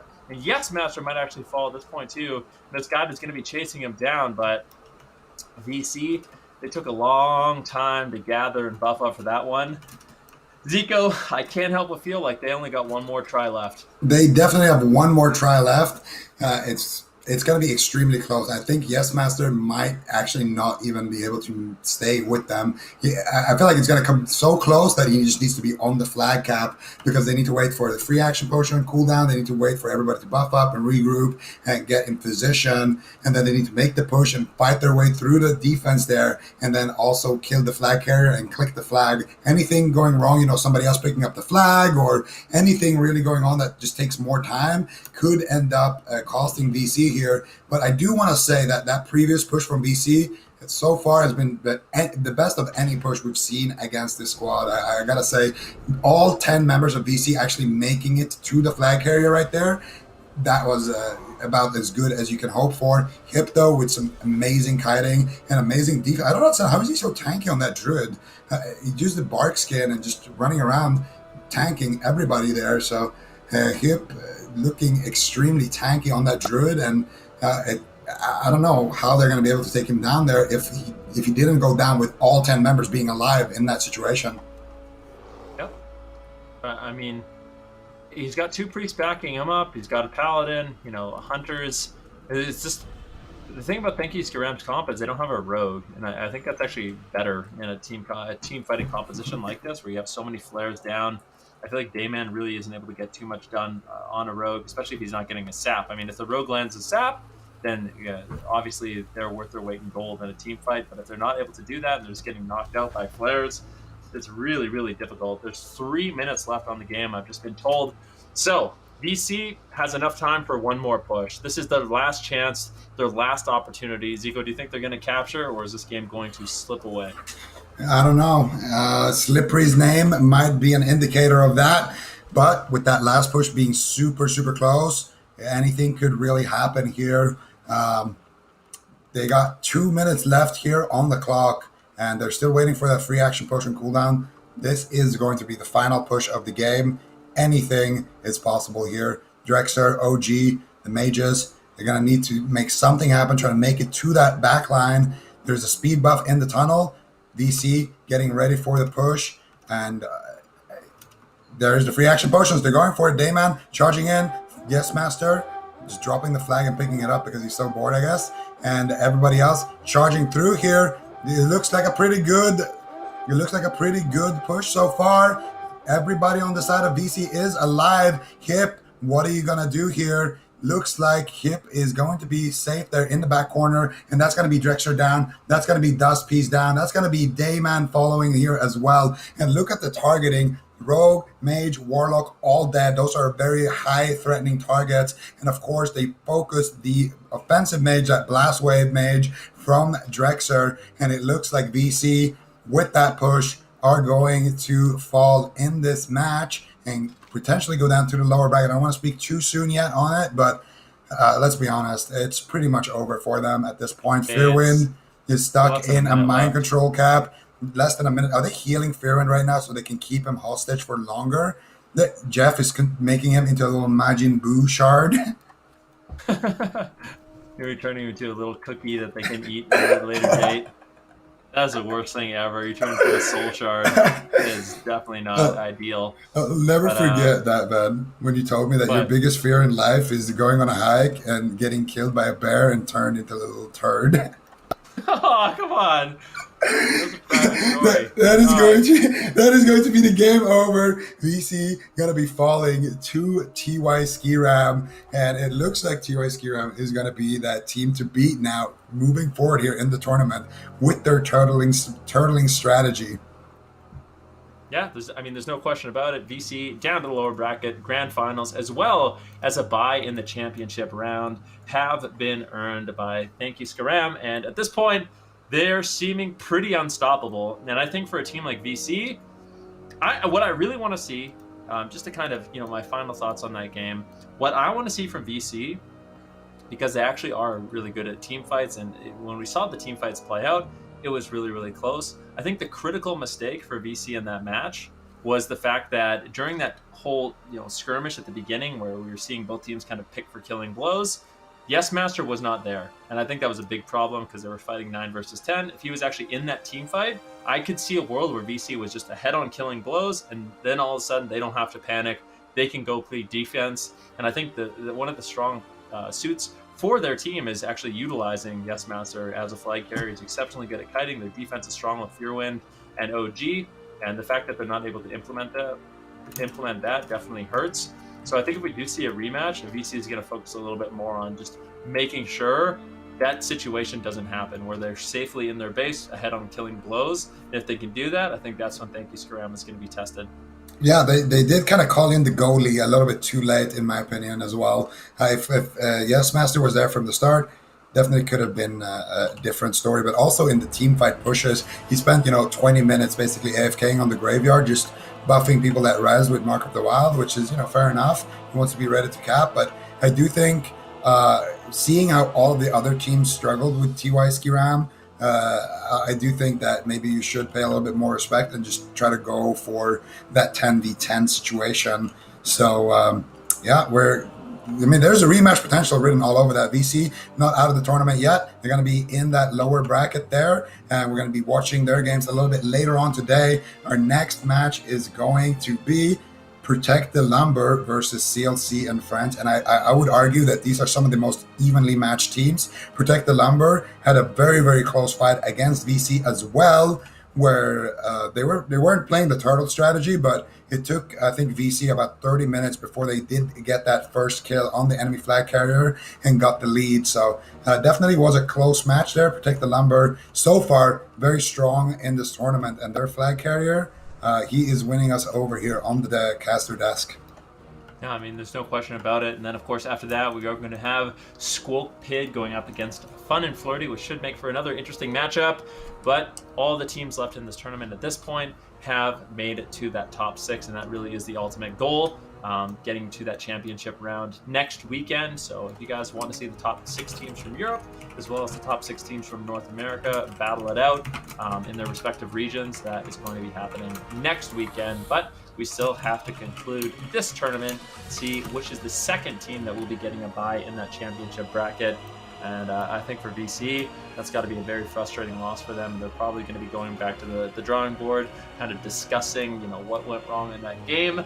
But there's still 4 other teams in that lower bracket that are going to be looking to battle it out and get their rematch against VC and try to make it into the finals as well. So definitely some great matchups here. Ready and available. Protect the Lumber and CLC and Friends will be the next matchup. We should be getting into that game relatively soon. Yeah, we're working on getting into that game, and this is going to be another elimination match. But both of these teams are at this point, I think all of the teams that are left in the tournament are qualified for Championship Sunday next weekend. So they are just trying to play for that final, trying to get as good seeding as possible moving forward to that event. And this is going to be one of those very exciting matches here, because this, I would say, Protect the Lumber, in like a regular non-turtle strategy game, they were the team that were the closest to beat VC so far. Yeah, no question about it. And I think CLC and Friends are going to be looking to do the same. Both these teams not going to be going for the turtle strat. Both of them just looking for those flag captures. And I have to say, CLC and Friends, we saw Kibler, Bean make some really, really good plays. Reverie do an excellent job on that Druid as well. Just a really, really solid team. Actually, both these teams are super solid. And I think compositionally, they run pretty similar things. You have the double elemental shaman for CLC and Friends, and for the side of Protect the Lumber, it is going to be, what is the big difference? What are they missing? It's 2 priests. What's the big difference here? 2 shamans. 2 shamans versus what though? What does Protect the Lumber have that's different? 2 mages. No, they 2 mages. Yeah.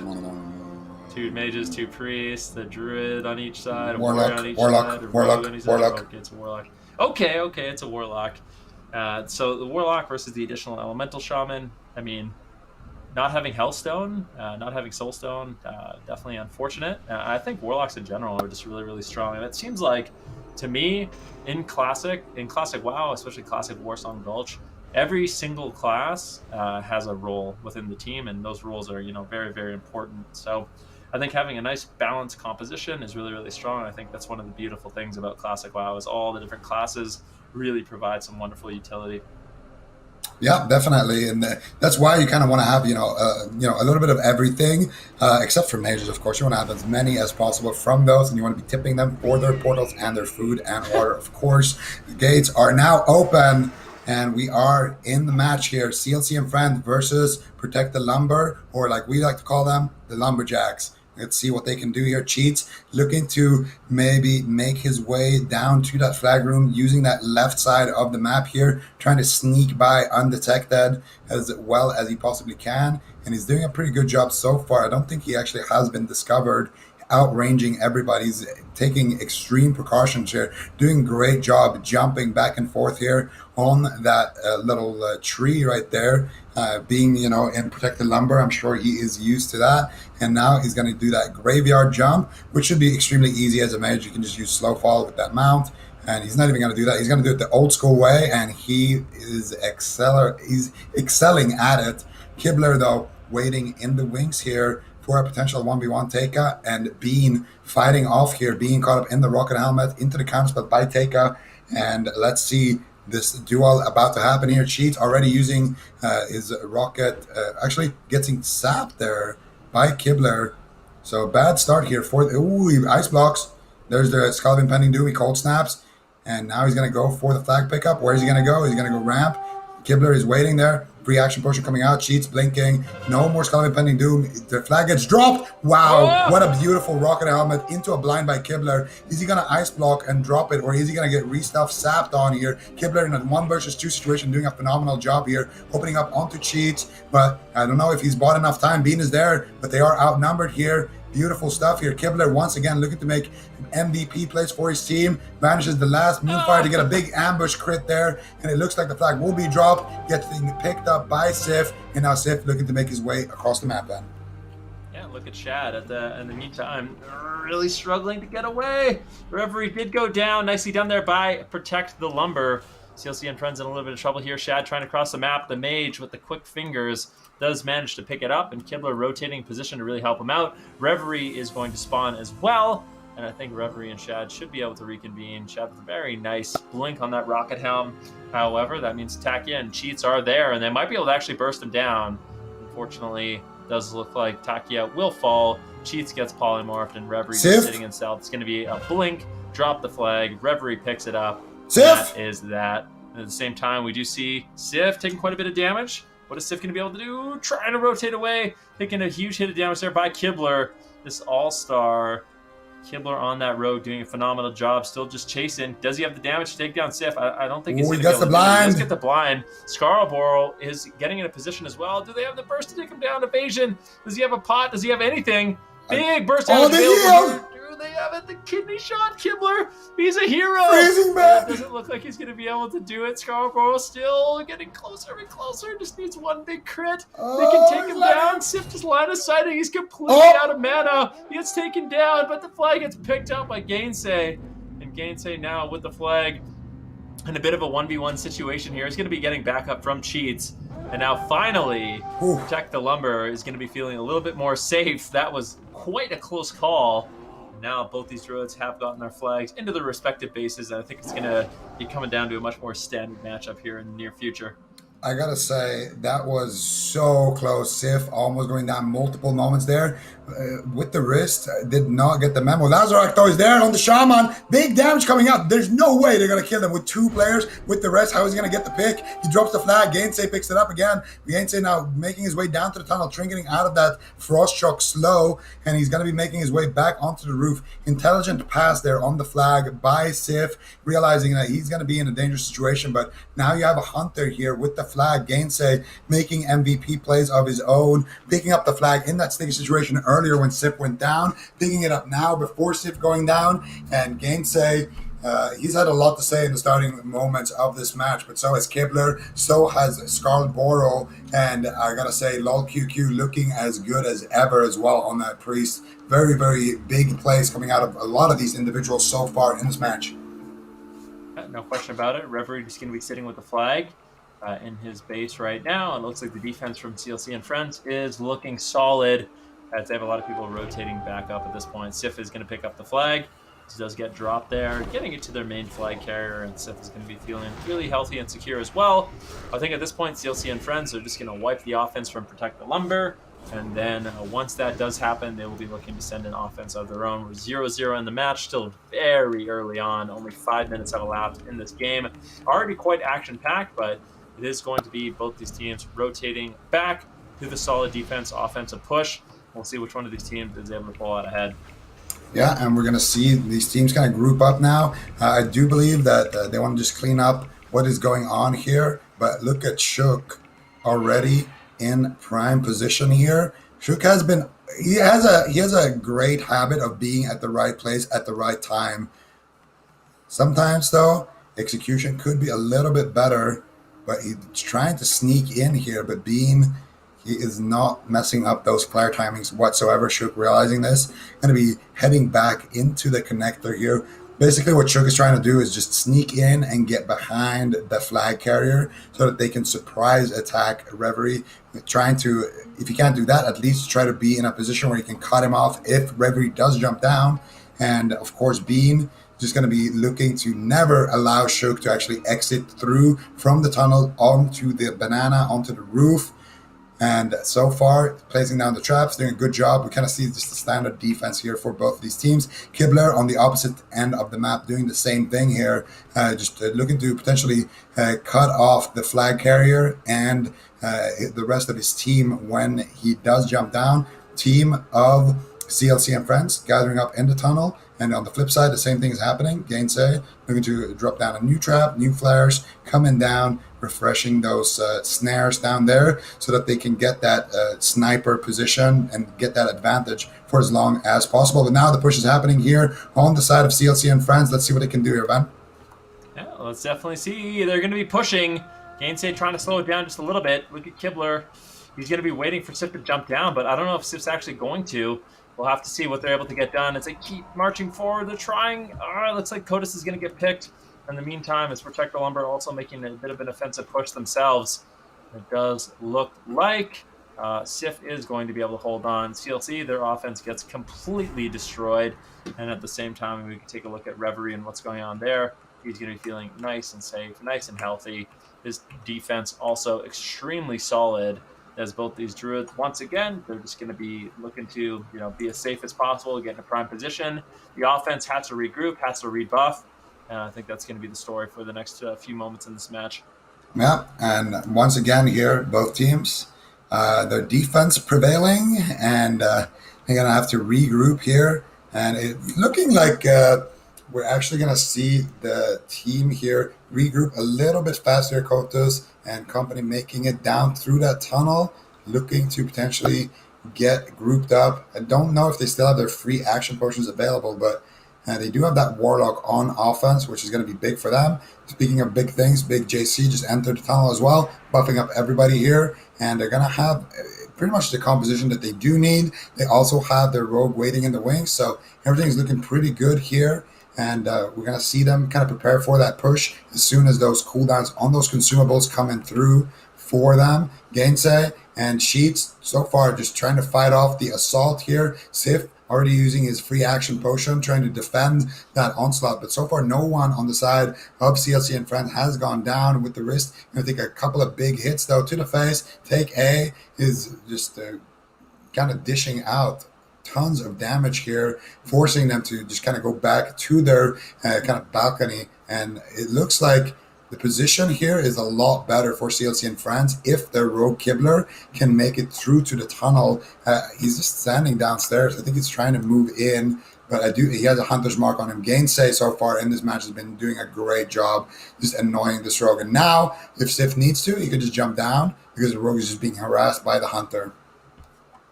Yep, right now Sif in a pretty prime position with his team. We do have the team of CLC and Friends just sitting in the Alliance side base, so they're not going to be able to really rotate. Kibler and Gainsay having a bit of a 1v1 in the middle, but that does look like an exchange that Kibler will end up losing. Take a look at Dookie as well, trying to get out of the Horde side tunnel. Might actually get picked here, but does get some big heals And now it's Protect the Lumber and their offense that is looking like it could ultimately fall. Shad pushing forward. Arcane Missiles being channeled out by Dookie. If they got a pick on Dakotas, that would be big. The Arcane Missiles do end up taking him down. And now, right now, you see CLC and friends. They are completely safe. Reverie in a prime position defensively. And both these teams are just running a really solid defense. And neither one of them have been really able to penetrate offensively and get that damage rolling. Both Druids haven't been feeling too scared at all at this point in the match. Yeah, it looks like we're going to have another push kind of being gathered up here again in the tunnels. But until then, it is looking like the team of CLC and friends are actually ahead so far, doing a pretty good job pushing through to the tunnel, but they don't have their rogue. So at any moment, if Sif wants to, he can just jump down from that tunnel roof. He knows that Kibler is not going to be anywhere near him because he was dead earlier. Kibler trying to potentially make it all the way back here to his team, mounted up in the tunnel, running through the tunnel, and he's going to be not pushing, I don't think. I think he's going to just go for the balcony. No, he's trying to sneak in. He's kind of hesitating. Push from CLC gets absolutely smashed by Protect the Lumber. They have a ton of people on defense right now. They actually have 7 on defense. Kibler finds the sap onto Cheats, and now they kind of know Kibler is lurking in the shadows on that rogue. But what are they really going to be able to do about it? As long as Kibler plays it safe, he can just stay in position. But for Protect the Lumber, they're going to need to send a little bit more on offense. I feel like having so much on defense at this point of the game, they're not going to really be able to commit. But I guess they just wanted to wipe that offense. And now Kotis, Dooney Loon are going to be rotating to help out Big, JC, Sapler, and Shook. And then we'll see. With a 5-person defense, 5-man offense, we'll see what both these teams are going to be able to get done. We do see CLC and friends regrouping at the bottom side of the Alliance side tunnel, and they're going to be looking to make a push. At this point, what do we want to see from these teams to mix it up? Because it seems like kind of a stalemate where neither one of these offenses are able to really get too much done. Well, I think at this point, you just keep doing what you're doing, and eventually it should work. I mean, we've had a couple of close calls on Sif, kind of, but I think the biggest issue so far has been that Kibler hasn't been able to be in prime position where he wants to be. He hasn't been able to do those rogue plays. So I think if they can enable Kibler, and if Kibler can kind of stay out of harm's way, not getting detected, not getting outplayed by the enemy hunter, then they're going to have that offensive pressure that they need. But the push is being commenced here with the wrist, fighting through in the banana. Not a big fan of that one. Take A. Going to look for some polymorphs here, looking to slow everybody down with the wrist, though. Could take down Take A. Looking like they might be able to force Sif to jump down here. If they can take a couple of more steps here, maybe move a little bit forward. So far, the heals coming out, and it's looking good. Cheats in the ice block, dropping out the counterspell, but Dooney Loon is going to be falling here, and it looks like this offensive push is going to be once again thwarted. Lol QQ getting CC'd. He's going for a couple of heals, but I don't think it's going to be enough. And this is where I want to see Kibler sneak in. Look at him. He's actually going for it. Kibler doing exactly what he needs to be doing in this situation, looking to potentially sneak inside while the hunters are busy fighting, not putting up their flares. There's 2 players behind him, though. He needs to be extremely careful. I want to see him go to the corner here. If he keeps walking up that banana, he might get detected. So Kibler looking like okay, that's an interesting spot he chose here. Okay, lol QQ, he cannot walk as close. Oh, he's so close. He's so sneaky. He doesn't want to throw away this opportunity. Very sneaky. Very sneaky. Kibler, if he can do this, if he pulls this off, that is absolutely beautiful. Right now, he is hiding in plain sight. I mean, he is absolutely surrounded right now. This positioning I've never seen before from a rogue. Definitely a close call, but he's put himself in a very prime position. The thing is, he might get discovered still. Yeah, he might get discovered. That's the thing, is there's a good chance that someone just accidentally walks over him. I mean, that's a pretty common place to path through, but maybe it's so common and so obvious they would never expect it. He swapped his position, and he's going to get found. Unfortunate stuff here for Kibler. He should have just stayed still. I mean, that was a hard spot to be in, but at the same time, I feel like that was so risky. I don't know if that was worth it. I don't think he should have went there in the first place, to be honest. Yeah. Dang it, Kibler. You got so much faith. We got to give him some props for being creative. But I would have liked to see him push in. You see where that tree behind Gainsay is right now? If you could have pushed in all the way to the corner there, maybe that could have been a bit safer spot. And then when they're passing down to drop the flares, maybe you could have snuck around. I'm not sure. It's a tough situation to be in as the rogue. Obviously, while that fight is happening, you have to try to sneak in and get behind where Sif is on the top side of that roof. He wasn't able to do it, but I do like that he went for it. Staying downstairs, realizing, okay, my team's losing the fight. The best thing I can do right now is just to sneak in and put myself in a good position to put them ahead in the next fight. So Kibler, so far, his decision making has been extremely good. Execution, a little bit worse there at the end of that one, but I'm gonna give him the benefit of the doubt. He was in a pretty difficult spot. I don't know if I was in that situation, would I move? Would I stay still? It's tough to call. I like that. Very empathetic towards the players, and we do appreciate that here, Zico. Really just understanding what's going on in their mind. And we do right now have another push by CLC and friends. Let's see what they can do. Kibler, where is he going to go? Is he going to try to sneak in?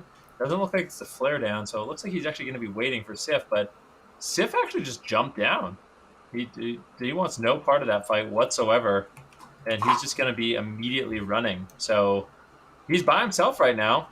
And we'll see. If Kibler had just been in a different spot, then all of a sudden I think Sif could have gone down very easily. So bit of a questionable positioning there. Now he's left alone, but his team will be able to rotate back with him. LOLQQ is actually going to be pushing forward as well, as CLC and friends are looking to commit a little bit more offense here in the match, rotating with a priest. Meantime, we can take a look at what's going on with Reverie, using the horde side graveyard, and likely going to be using this fence to try to just avoid damage, kite around with the help of Bean and Dookie. And in this position, if the druid does not mess up any jumps, they're incredibly slippery and difficult to actually get significant damage on. Yeah, Reverie's just staying in the back, basically being a healer at this point, trying to figure out a couple of counter spells, trying to figure out some interrupts there. And it does look like Bean, Dookie, and Reverie are winning this fight. They do kill off Dooney Loon. And you see how Reverie did that jump right there? He tried to do the, you see? Look, he's trying to do it. Okay, he does get it. But that jump is not as easy as it looks. Last time when we were praising the other druid, Sif, for making that exact same jump, while, players are chasing him and, in a high-stress situation, and I was like, wow, that jump is so easy to do. But you see Reverie right now, not going to be able to do it. Let's see if he can jump back, though. Looking to try at least. The warrior might fall down. No. Zappler himself doing a pretty good job staying, on target. But at this point, the rest of his teammates are dead, and it looks like they will be wiped here. Now we're going to go back to our favorite rogue, Mr. Kibler, here, and see what he can do. He's all over Sif here. He gets evasion through. No, he gets bashed with the evasion up, kind of batching that one. Very unfortunate there for Kibler. He's going to be very sad about that. Skull of Impending Doom and Vanish just to remove that snare that he had on him. Lazarak, and they can reach Sif here. This could be game over for him. He's by himself. He's isolated. Kibler, do you have a blind? Do you have something? He gets Mind Control Cap. He will have Forsakens. He can get anything here to close the gap. The Jukes are coming out here, but Lazarak is finally going to go down. And Lazarak, he's basically, Kibler is the one who holds, and Lazarak is the one that throws the punch. So when the punch is out, you're just going to have Kibler standing there hugging the flag carrier, basically, and not going to be too much of a dangerous spot for Sif to be in. And Sif should be able to make it back to the safety of his own roof once again. Honestly, Sif has been incredible during this tournament so far. I feel like just his positioning, his jumping, his kiting in general has just been really, really strong. Super impressive on that druid, and definitely keeping PTL in the game. CLC and friends, they are regrouping. You can see all of their offenses just spawned once again. They're going to be looking to rebuff and then group outside the alliance space and try to make a push once again. Look at Shook right now. Let's see where he is at. He is up to. Oh, he's on the roof. On the horde side roof. So he is in a prime position. Shook has managed to get behind enemy lines, and that is a recipe for disaster for the team of CLC and friends, especially if Shook can pull this off correctly. Yeah, it's a very good spot to be in, but he needs to not over-aggress. Don't take any unnecessary risk until his team is literally buffed up and until his team literally uses that free action potion. Shook using a Vanish. Oh no, he got flared out, and Bean is all over him. Skull of Impending Doom on the scatter shot, but Bean, this guy is a king in duels, and having his whole team behind him definitely going to be helpful. And now Shook is going to lose that advantageous position, actually vanishing again with the preparation right there. So Shook using a 10-minute cooldown there to escape.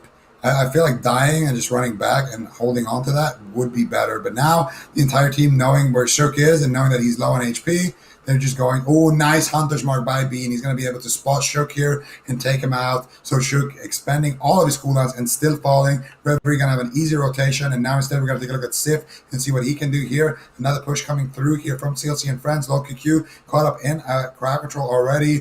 And Scarborough getting smoked right there back to the graveyard. And it looks like this push is going to get deflected here once again by Protect the Lumber. Doing a great job here playing defense. Yeah, we'll see. Reverie doing a good job. I have to say, do you think there's any... Is it actually dead even, or do you think there's any advantage for the flag carriers on either side? Like, when you're using this positioning near the graveyard, does Horde have a slight edge there? I guess the Alliance fence could be jumped over as well, but it seems like there's a little bit more tricks, and the roof is more difficult to actually jump around on the Horde side if the Druid plays it correctly. Or is it just going to be dead even? I guess both sides can kind of do the same thing, but it's just interesting. I noticed the Horde flag carriers, they can implement this area really, really well, and when they're kiting around it, it is really difficult for teams to chase them.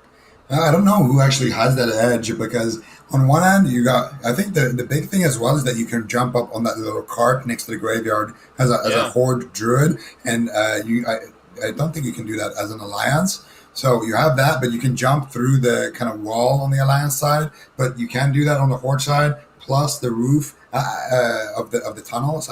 I would give it a slight edge, actually, in favor of the Horde flag carrier. I think so, too. Yeah, I think the Horde flag carrier does have a bit of a kiting edge, but I feel like it usually doesn't decide a game. It could, definitely. Small things like that. It's interesting to see, in Classic, how some BGs tend to favor, one faction. It's kind of similar to like Outright Valley favoring Alliance if they can do, like a big rush. They're gonna have that edge as well. So I don't know. It's a nice thing to think about. Yeah, definitely. It's just this map has been studied so much by a lot of these players, played on hundreds, if not, thousands, if not tens of thousands of times by some of these players in Classic Warsong Gulch. And they are fully utilizing, all the jumps, all the areas, everything they learn. Right now, you can take a look at Kibler and where he is positioned. He's actually managed to get in a pretty decent spot. I guess he's going to be waiting to see if we do see the flag carrier jump down. But Sif, not likely going to be making that same play. I do like the fact that Sif does switch it up. So sometimes jumping down, sometimes just staying up top. And that really, it's a bit of a mind game between him and Kibler at that point. Shad X in a prime position as well, as we do see a big push here from the side of CLC and Friends as they move forward. They do manage to get one pick. Protect the Lumber doing a great job getting LOL QQ. Sif already on the run. You can see Kibler's in hot pursuit. Is Kibler going to get to target? Sif actually getting out of the rocket helm. I'm not sure what actually broke that. Was it a Skull of Impending Doom? Potentially. Sif easily making the jump, Kibler unable to, and it looks like Sif is going to be able to escape. And this Druid is one slippery player, one incredible flight carrier. And for Reverie right now, take a look what's going on with him. He's about to do a flash bomb. Do they have any damage?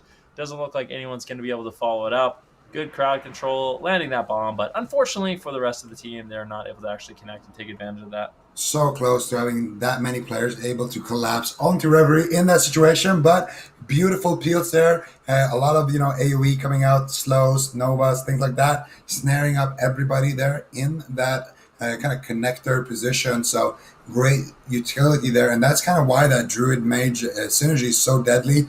When you have a Druid who just can spam shift slows and run, and then you have that mage who can just slow everybody and make their lives basically kind of miserable at this point.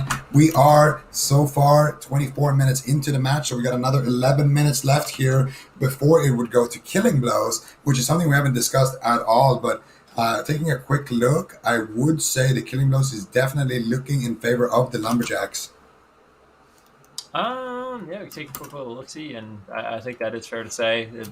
Gainsay and Cheats, who have gotten a ton of killing blows, Gainsay in particular, 17-0 in the match, playing defense, doing a great job on that Hunter, and that puts the team of CLC and friends in a bit of a curious position where so much time has already elapsed in the match.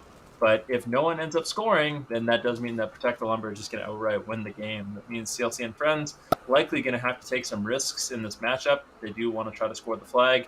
And right now, speaking of risks, they have sent 6 on offense. We have Kibler and Shad waiting in the wings for Sif to jump down. And the rest of this offensive push coming in from CLC and friends is going to be ready to pounce, which means Reverie is going to have to do a great job staying alive with minimal help from his team. He gets caught into a rocket helm, and there is a big offensive push here from Protect the Lumber that are surrounding Reverie. He is caught all alone in this rocket helmet. If they can get a stun on him because he's shook, trying to get into position. Reverie, what are you going to do? You got a warrior on you. You got a priest on you, taking big damage. Shook trying to get there as well. The blackout stun comes in. Reverie has been separated from his team. He's trying to kite back to them. Being in desperation, looking for peels. The death coil comes in. Do they have the follow-up damage? Reverie with an NS heal tops himself off, and he looks like he's going to be able to kite away unless Sapler can get the intercept. Doesn't look like he's going to be able to. And potentially Reverie has managed to escape, but no, does look like Sapler is there, and having an arms warrior is definitely an arms warrior on you is definitely not ideal. But with how much backup it looks like Reverie has, should maybe be able to survive. This push from Protect the Lumber is looking quite strong.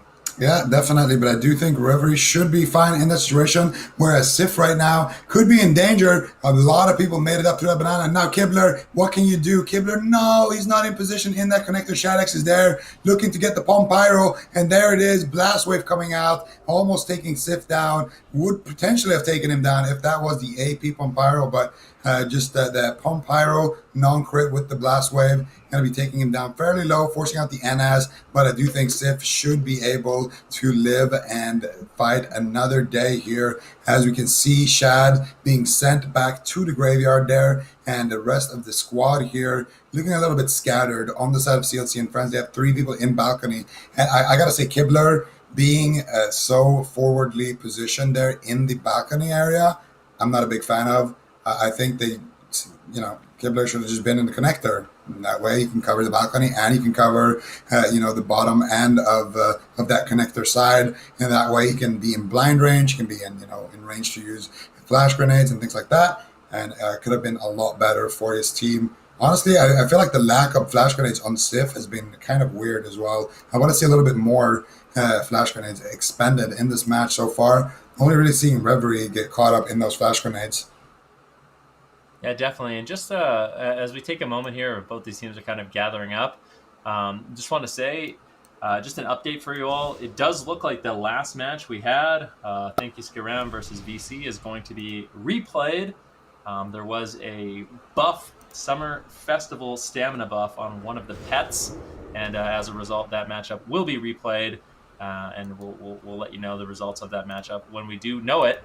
Right now, we do have Protect the Lumber. They are going to be making a big push here. Actually, big defense here onto Sif. Just keeping it alive. They want to wipe the offense of CLC and friends, and then likely going to be looking for a regroup. But with how much time is left on this match, I feel like there's actually an opportunity here for Protect the Lumber to just outright turtle if they want to.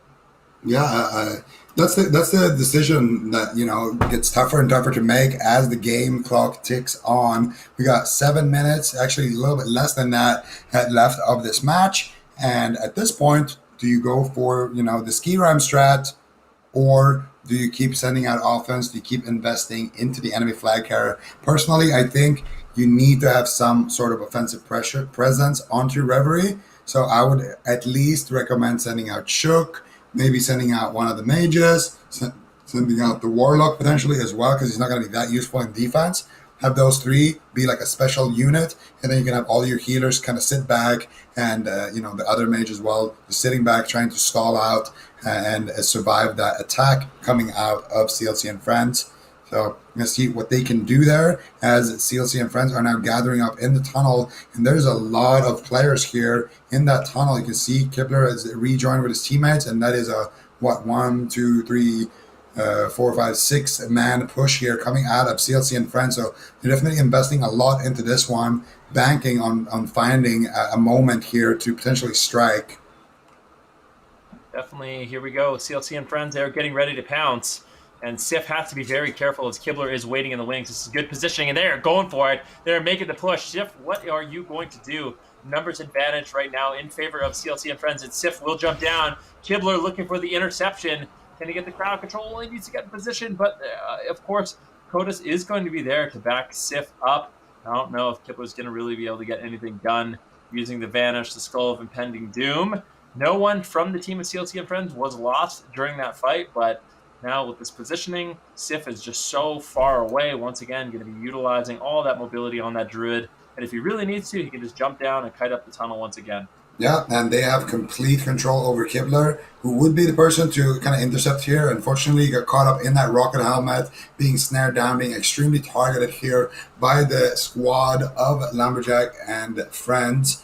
And actually, protect the lumber. Sorry, I'm getting these teammates mixed up. It's been a long day so far with a lot of turtling, but we're gonna see Reverie actually taking a decent approach here as well to what's going on his side. Shook looking to potentially try to cut him off there on that tunnel roof. He's looking to make that jump here from the bottom side. This is also a pretty difficult jump to do, especially if you're in stealth. But Shook so far making it look pretty easy. There it is. He is going to be able to make it up here to Reverie. So it's Shook finally in prime position so far to set something up. He is in range. I just want to see him actually flash bomb or blind. There it is. Flash bomb coming out from Shook into Reverie. Reverie's going to be getting, I think, dispel out of that one. Actually, I think he trinketed that one.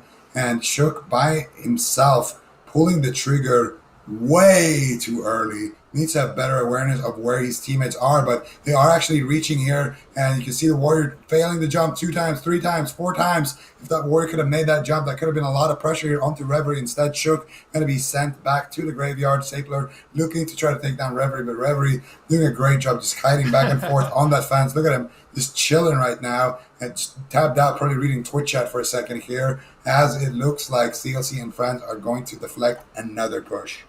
Those jumps are being made easy by Reverie, and that must be incredibly frustrating as a rogue, as a warrior, having the druid jump over the fence, jump on the fence, jump on the cart. It is really difficult to be, caught up, especially when you're caught into snares. Making those jumps is one thing. Making those jumps when you are snared and you're just outright dying is a completely different story. Looks like Dookie is going to be peeling off as CLC and friends. Once again, a reminder, CLC and friends are greatly behind on killing blows. So they need to be the one that makes a push. They are the team that has to be risky, which means Reverie is going to have to do an incredible job with his defensive squad, with Bean and Aramala, in order to survive. Because at this point, I feel like CLC and friends, they have to commit at least 7 on offense. Yeah, and I think as the game goes on, they need to get for this final push here, they have one more push on the side of CLC and friends before they're going to lose on killing blows. They need to send pretty much everybody at this point. Try to take Sif down. No more mistakes. This push right now that's actually going on could end up costing them valuable time here, and they know it. That's why they're just sheeping up Lazarak, keeping him hostage. They're going to keep Scarborough here, try to send him to the graveyard. Lol QQ down there.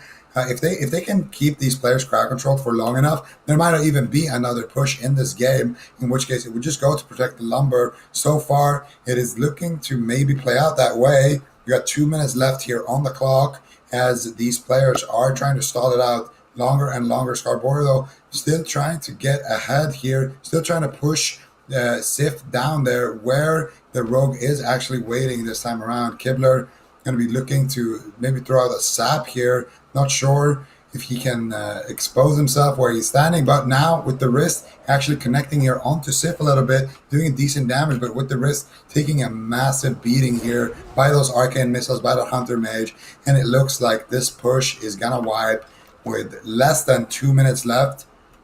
I don't even think CLC and friends are going to be able to group and go for another push. I think they just need to pull the trigger here. And it's all about Kibler, honestly. We're putting a lot of pressure on him, but he is actually moving up this time around. He doesn't want to wait for Sif to jump down. He just want to try to kind of catch him up top before that happens. And Sif, I don't know if he's going to be able to survive it.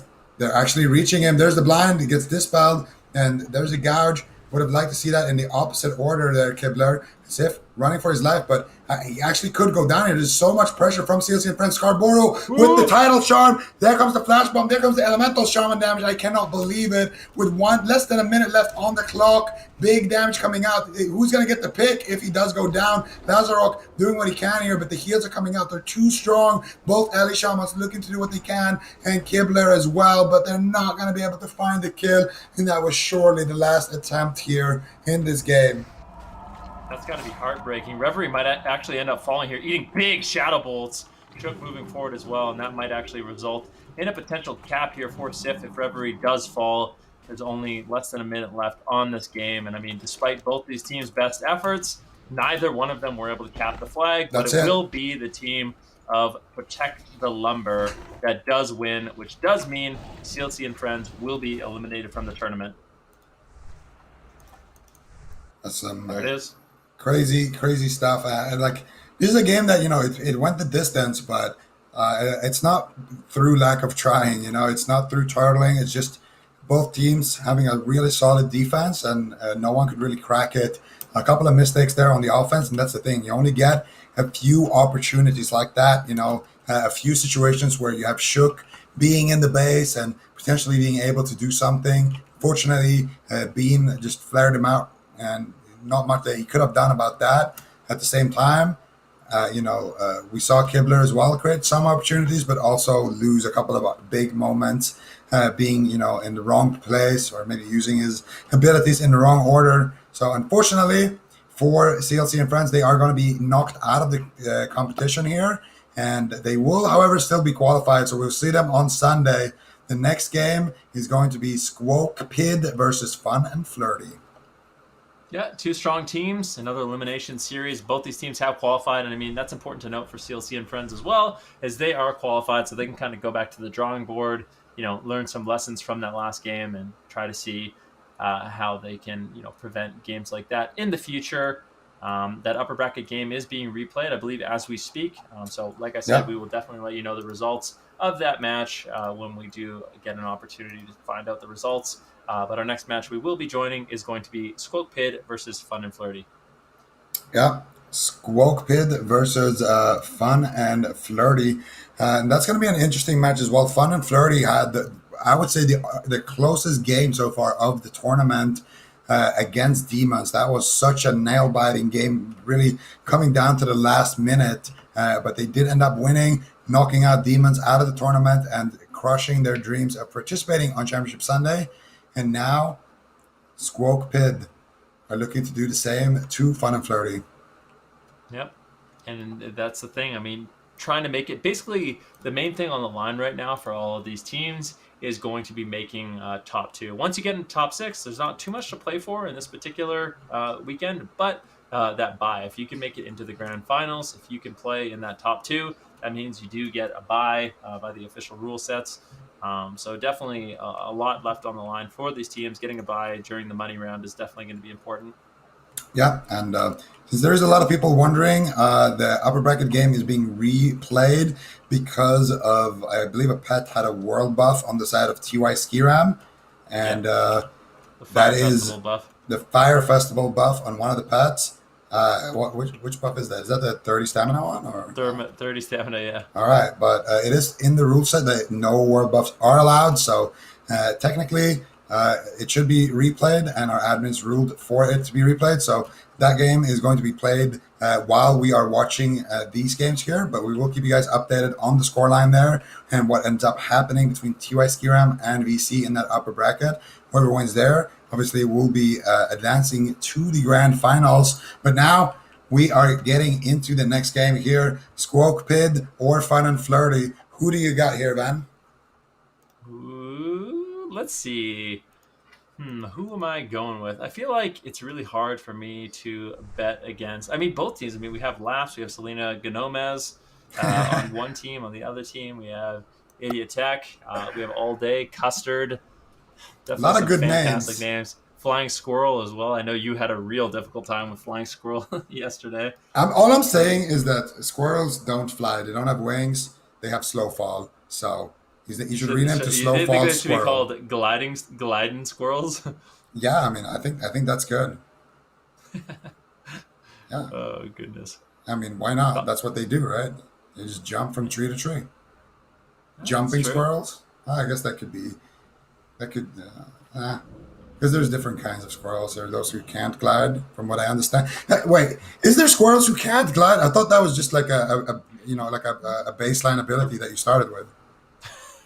No, I don't think all squirrels have that. I think that's like a particular. I think it's a particular racial for the gliding squirrels. We're So, just going to change the name here on the broadcast. It's not going to be flying squirrels anymore. It's going to be gliding squirrels. gliding And squirrels. I kind of like it. I feel like it has a better ring to it as well. Yeah. Let's see if they can glide to that upper bracket or to that grand finals. Flying squirrel. Dog pizza. Like, the names are. Okay, we got dog pizza, Selena Gomez, bacon, custard. A lot of food. A lot of food names in this one. Yeah, I'm getting hungry just Me watching these too. I was just players. gonna say that. I Mm. need to text my Mm. sister and tell her to heat up a dog pizza for me later on. That does sound pretty good. There's no question about it. We take a look at these two teams and what factions are going to be playing. Both these teams are actually playing Alliance side, and it will be the team of Squoke playing the Horde side of the map right now.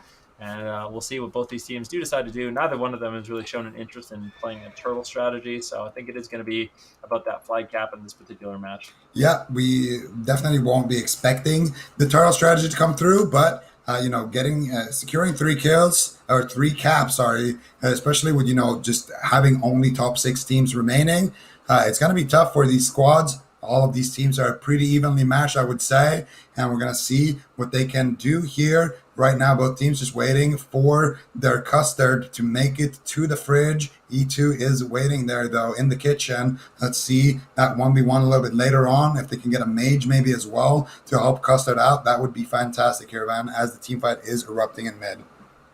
Yeah, there's a bit of a team fight here. Atsu going to be defending the flag as Custard, like you said, is going to be whisking his way across the map into the Alliance side base. And we'll see if he can actually pick up that flag. But on the meantime, we don't have really anyone on the side of Fun and Flirty able to push in just yet. It does look like Laps, Lapria, and Fairbanks, 3 people are going to be moving in, trying to contest Dog Pizza as well as Trippy Mang defending the Horde side flag. And let's see if they can actually get it done. Meantime, we can also look at Custard. What is Custard going to be able to get done? He's met with quite a formidable defense right now. Atsu just sitting in stealth. Let's see if he can get the flag out of the base. And looks like Custard is he's reluctant to pick up the flag for some reason. He's just going to wait. Now, I'm not exactly sure why, but he's waiting for that flag to actually pick it up. I think he's scouting the tunnel. He's realizing, okay, I can just pick it up and go through the tunnel. I think he's realizing that the rogue has to be on balcony because he came through from the ramp side. He's looking for the rogue. I think he has his stealth detection helmet, those goggles, and he's looking for that rogue everywhere, but he can't find him. Hiding very well up top, and now Custard is in the house, getting cheap shotted here by E2. House in a beautiful sap here. And there it is, the rocket helmet potentially coming out from E2. No, he gets rocket helmet himself. He actually vanishes through. Ooh, and he does so much damage. Devoured. There's the kick coming through. And Jeev is there as well. Custer taking so much damage here. Can they take him down? No nature swiftness available, but those hots are ticking. E2 still chasing him. I do believe he has his rocket helmet still. The rocket boots backfire for Custard. That's going to be killer for him. And E2, I think, kidney shot there into the free action potion there. That's not going to work. And he gets the blind on all day, still chasing him down through the middle here. Could potentially take him down. He's got him in the gouge. The Idiotique is there, though, to back him up with the rank 1 crossbows. Where is the rest of the team, though? E2 has been doing such a great job slowing him down. And there, finally, the rocket helmet coming through. But House is there with the instant dispel. There's the death coil. And look at that beautiful kick into gouge by E2. CCing everybody. Pompiro coming out. The flag could just get dropped to get the return. Idiotique is there, picking it up, saving the day so far. And you can see here the Laps basically ready to cap it in that situation. Idiotique basically saving the day big time here. Ooh, but he is not out of it yet. Hots is there. Can Hots help him out, please? Hots, he needs a little bit of healing. Idiotique, he's trying to get away. He gets the frost over. He gets the nade. And he might actually be able to reconnect to Custard. He drops the flag. Unbelievable. Oh, no. The Warlock picked it up. All right, the Warlock picked it up. I guess it's going to be okay, but definitely not the ideal flag carrier there. I don't know if he fat fingered that or what, because I mean, Custard was in a prime position to actually grab that flag. Selenic Nomas! Definitely, yeah. I mean, at this point, this is looking dangerous. I mean, they're charging in. 6-man might actually fall, but it looks like he does get the heals, and this fight will be cleaned up. And it looks like Squoke will be fine in this situation as they can potentially get the flag to the Druid Custard. And Custard's going to be feeling nice and safe in the base. As well, right now we do have Laps on the Alliance side of the map, playing very, very calm, cool, and collected. Got both Seam and Lapria backing him up, but doesn't look like there's any offensive push coming in from Squoke just yet. Yeah, that was an excellent push, though. I gotta say, E2 playing. Okay, Custard does get the flag, just making sure. E2 played that entire start excellently, avoiding Custard, getting the sap on the priest, opening up onto Custard. I think he vanished to Rocket Helm as well from the priest. Kept chasing him all the way down through the middle. And during that moment when Custard actually went down and the mage picked up the flag, as Custard got death coiled, he improved kicked the priest just to silence him into a gouge, just to shut down the heals, to shut down the dispels on that death coil, and then he was able to connect onto Custard as well with that mage and actually take him down. So I want to see E2 so far is definitely just the MVP of Fun and Flirty. Yeah, I mean, he's in such a good position right now in the Horde side base, just waiting on the roof, waiting to make a play here on Custard. And look at Custard. He's in bear form. He's checking all the little nooks and crannies, making sure there's no rogue sneaking by. Let's see how E2 plays this one. Look at Custard. He smells something, and he's sniffing. Where are you, rogue? Can you find me? Or can I find you? And that really is going to be the question. Haas, so they have him pincered right now. E2, he might have to abandon ship. He gets the gouge. Oh no! Oh, he's gonna get the re though. Oh, we might get the re-stealth, but it is so hard as a rogue in Classic to actually get away. He gets the sap. E2 still looking like a ninja. He needs to get away. This is a fun little game of cat and mouse we have here. E2 definitely playing it solid, but I still really worry he's gonna get found and taken down. Yeah, E2 needs to be careful. He's going for another sap. You know, there's a 10% chance every time he saps that he just gets taken out of stealth. And that's, that's what's so fun about Classic. You can get completely destroyed by bad RNG, but you can also just win by good RNG. And that's basically what Classic is all about, How do you deal with your good RNG and how do you deal with your bad RNG? How do you kind of take that advantage? Oh my goodness, look at E2 going for the mind control cap into the gouge. Let's see what he can do here onto Custard. Is a 3v1 situation. Dog Pizza is there making some play. You got to give E2 credit for trying here at this point. I mean, that was insane. He had the house in a mind control cap. He had Custard low. He was setting up for the 2v1, but the rest of the team was there. E2 still looking to potentially get advantage of here. I gotta say, E2 so far in this match alone, what he's been able to do, it's got to be some of the best plays we've seen coming out of any rogue so far in this weekend over here in North America, and he almost makes it out alive as well. What a hero, what a legend. Now, the true legendary thing for him to do would be to not res and then walk back to his corpse and then res inside again. That would be absolutely legendary because no one has looted his corpse yet. There's no way. They wait. Imagine they just wait. Wait 45 seconds, wait for the res, and then loot the corpses. He's already marched across the entire map. He's to make his way back to the spirit res. That's a nightmare. And it does look like we do have a bit of a push here coming in from the team of Fun and Flirty. They're looking to make some plays. Custard could be in a little bit of trouble here. They're actually making quite a push. Dog Pizza getting caught into a fear, but a nice counter fear there by House, trying to keep Custard alive, but it does look like Searock is in position, casting out a fireball. Big damage onto Custard. There's no way he's getting out of this one. He needs heals, and he needs it fast, and it looks like the flag will be dropped. Laps, what are you going to do? Gets into position and caps the flag, and that will be 1-0 for the side of Fun and Flirty. Very nicely done. Great offensive push, and Searock coming in clutch with that Fire Mage burst.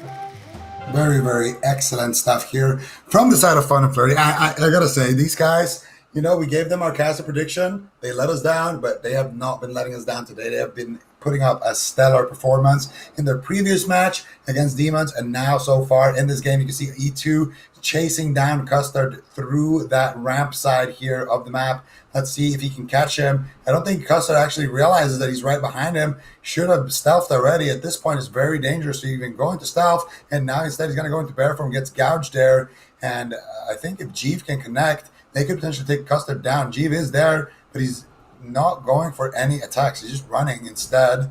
Not sure what Jeeve is doing here. He's chasing down a Chili's. I would have liked to see him just abandon that and go after the Druid. If they can do that, it's a big situation for them. E2 in the freezing ban proc finally, but he's going to use that free action potion, and the flag does get dropped, picked up by Laps here on the opposite side. Custard in a flash grenade. E2 is just all over him on that gnome rogue, doing so much damage here. He's out of form, shifting out while he is in that flash grenade, gets kidney shot, and the sixth man looking to load up some big damage here onto E2. I don't think E2 is going to be able to make this hero play that he's trying to do, but again... Look at Achilles. I'm actually really afraid for Achilles right now. He does have the flag, and he's just sitting with his two-hander out. He could get absolutely destroyed in this situation. Big damage coming in. Achilles actually will fall. The flag gets returned, and now look at Laps. He is running across the map. He's going to be cruising. He's got his shades down. He realizes there's no way the Horde is going to be getting in my base, and that is the best feeling ever as a flag carrier.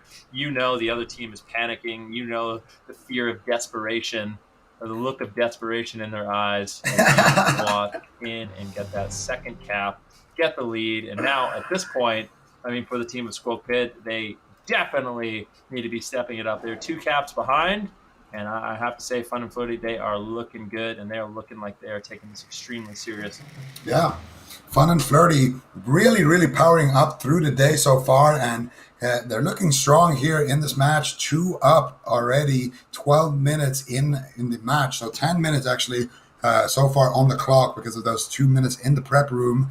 And once again, Laps taking no risks here, going into stealth early on. There's potential for speed caps here for both sides. So let's see who can use the map to their advantage better. Jeeve is doing some work here on that Hunter, trying to just slow everybody down who just res, having a 1v1 situation here against All Day. I think All Day is actually the one coming out ahead. He's getting a couple of heals, so it's not really a 1v1 situation.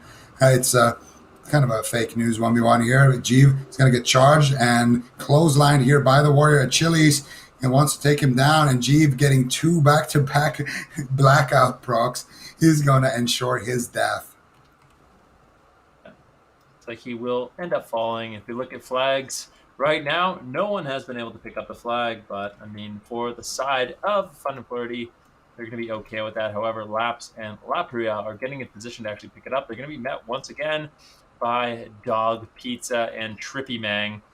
And I think we're going to have to see Custard as well. Custard and E2 are going to have a bit of a 1v1 here, as Custard is trying to pick up the Alliance side flag, get it back to the Horde side as soon as possible. Lapria actually drops the flag, using the ice block to break out of crowd control, going to be running, drops the flag, and it looks like Laps will be able to pick it up.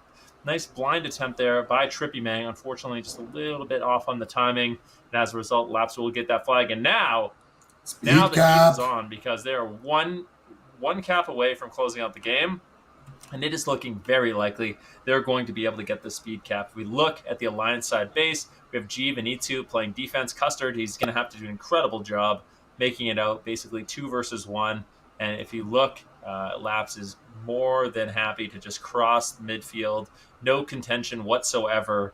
And this is a very tense moment. This is basically all on Custard at this point. Can he get the flag? Can he get out of the base? If not, it is looking like it's going to be a 3-0.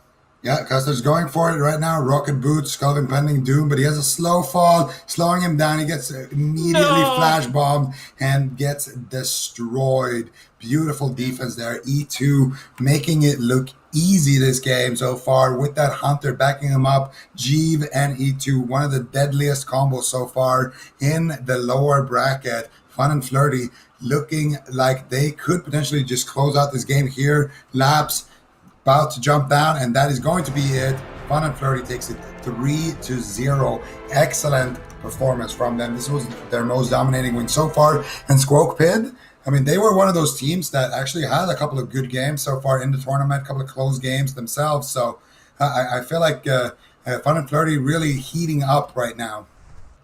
Yeah, I think my biggest criticism for Squoke Pit is they didn't really help Custard too much. I think Custard needed a little bit more help. Send a mage with him, something like that, because he was just getting destroyed. It was really difficult for him to actually pick up that flag. And in that situation, a lot of the time, there's not too much you can do as a solo druid.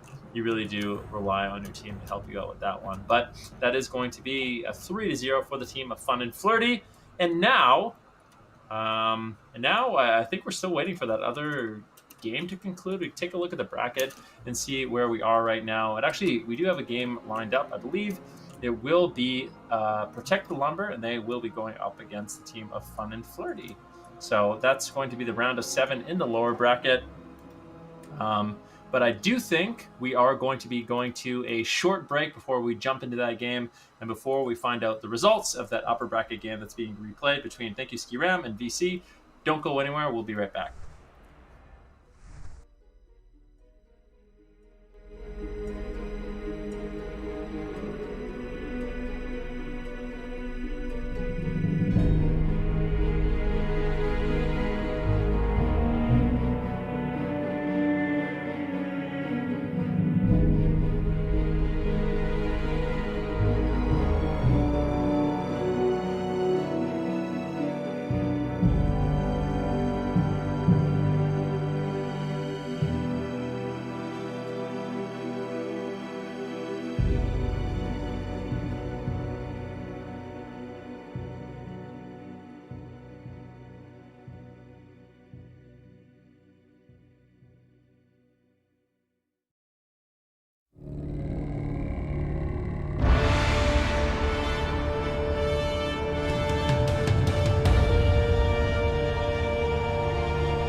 All right, ladies and gentlemen, welcome back to the World of Warcraft Classic Summer Bowl. We are getting straight to game, getting straight to business. We are in the lower bracket here. We just saw Fun and Flirty play out a beautiful, excellent, dominating 3-0 victory, and now they need to do the same thing here in the lower bracket against Protect the Lumber, which has been looking like one of the strongest teams in this tournament so far, and we're extremely excited to see what these guys can do. These guys over in Fun and Flirty, they already had us won over during the qualifier yesterday when we were, kind of reading through their names. But today they're winning us over with their gameplay, and they're looking to do it again. Selena Gomez, Seam, Laps, all these guys looking to put on a performance. And if E2 can do the same thing as he did last game, I wouldn't want to be that flag carrier of Sif. Yeah, no question about it. Just getting some updates as well from our admins regarding the upper bracket grand finals. We'll just want to get some clarification, and then, of course, I'll be sharing all that information with y'all on the stream. But this matchup should be a good one. Fun and Flirty going up against Protect the Lumber. Both these teams have been, doing a fantastic job so far in the lower bracket. This is an elimination series, of course. That being said, both these teams have already made it into that top 6, and I'm looking forward to this one. Zico, I'm going to put you on the spot. Which one of these two teams do you think is going to end up pulling ahead? The last time I predicted that Fun and Flirty would win, they didn't. So obviously I'm going to pick Fun and Flirty. Today, they're looking like a completely different beast. I was very impressed with E2, with the crowd control that he was doing onto the healers. Definitely looking like, a player with decent awareness here, being in the right place at the right time. I like the mind control plays that he was doing. But on the flip side as well, Protect the Lumber, I would argue as a team look a little bit better, especially that flag carrier Sif has been very impressive throughout the match here, throughout the day in general here, Van. And I think that it's going to be a close match regardless. I don't think we're going to see kind of a blowout like we did earlier. And I got to put you on the spot here as well. Who do you got? I honestly, I think either one of these teams could walk away with it, but Fun and Flirty, I've become big fans of them at this point. I like their play style. I like their moves. Some big name players on their team. I mean, we have Laps, we have Selena Gomez, we have Bacon, E2, LL. Is it LL or IL? I think it's LL without the cool J, if you ask me. And we're going to see if he can knock somebody out in this game.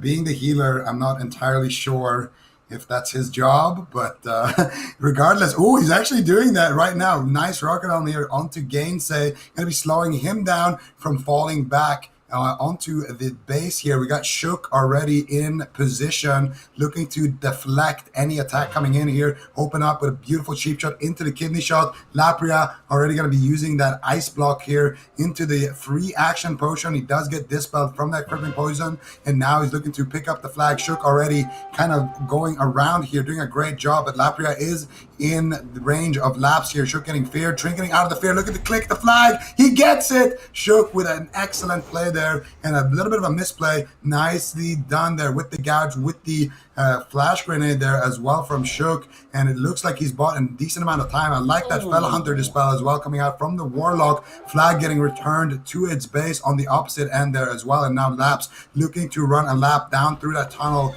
and potentially pick up a speed cap for his team.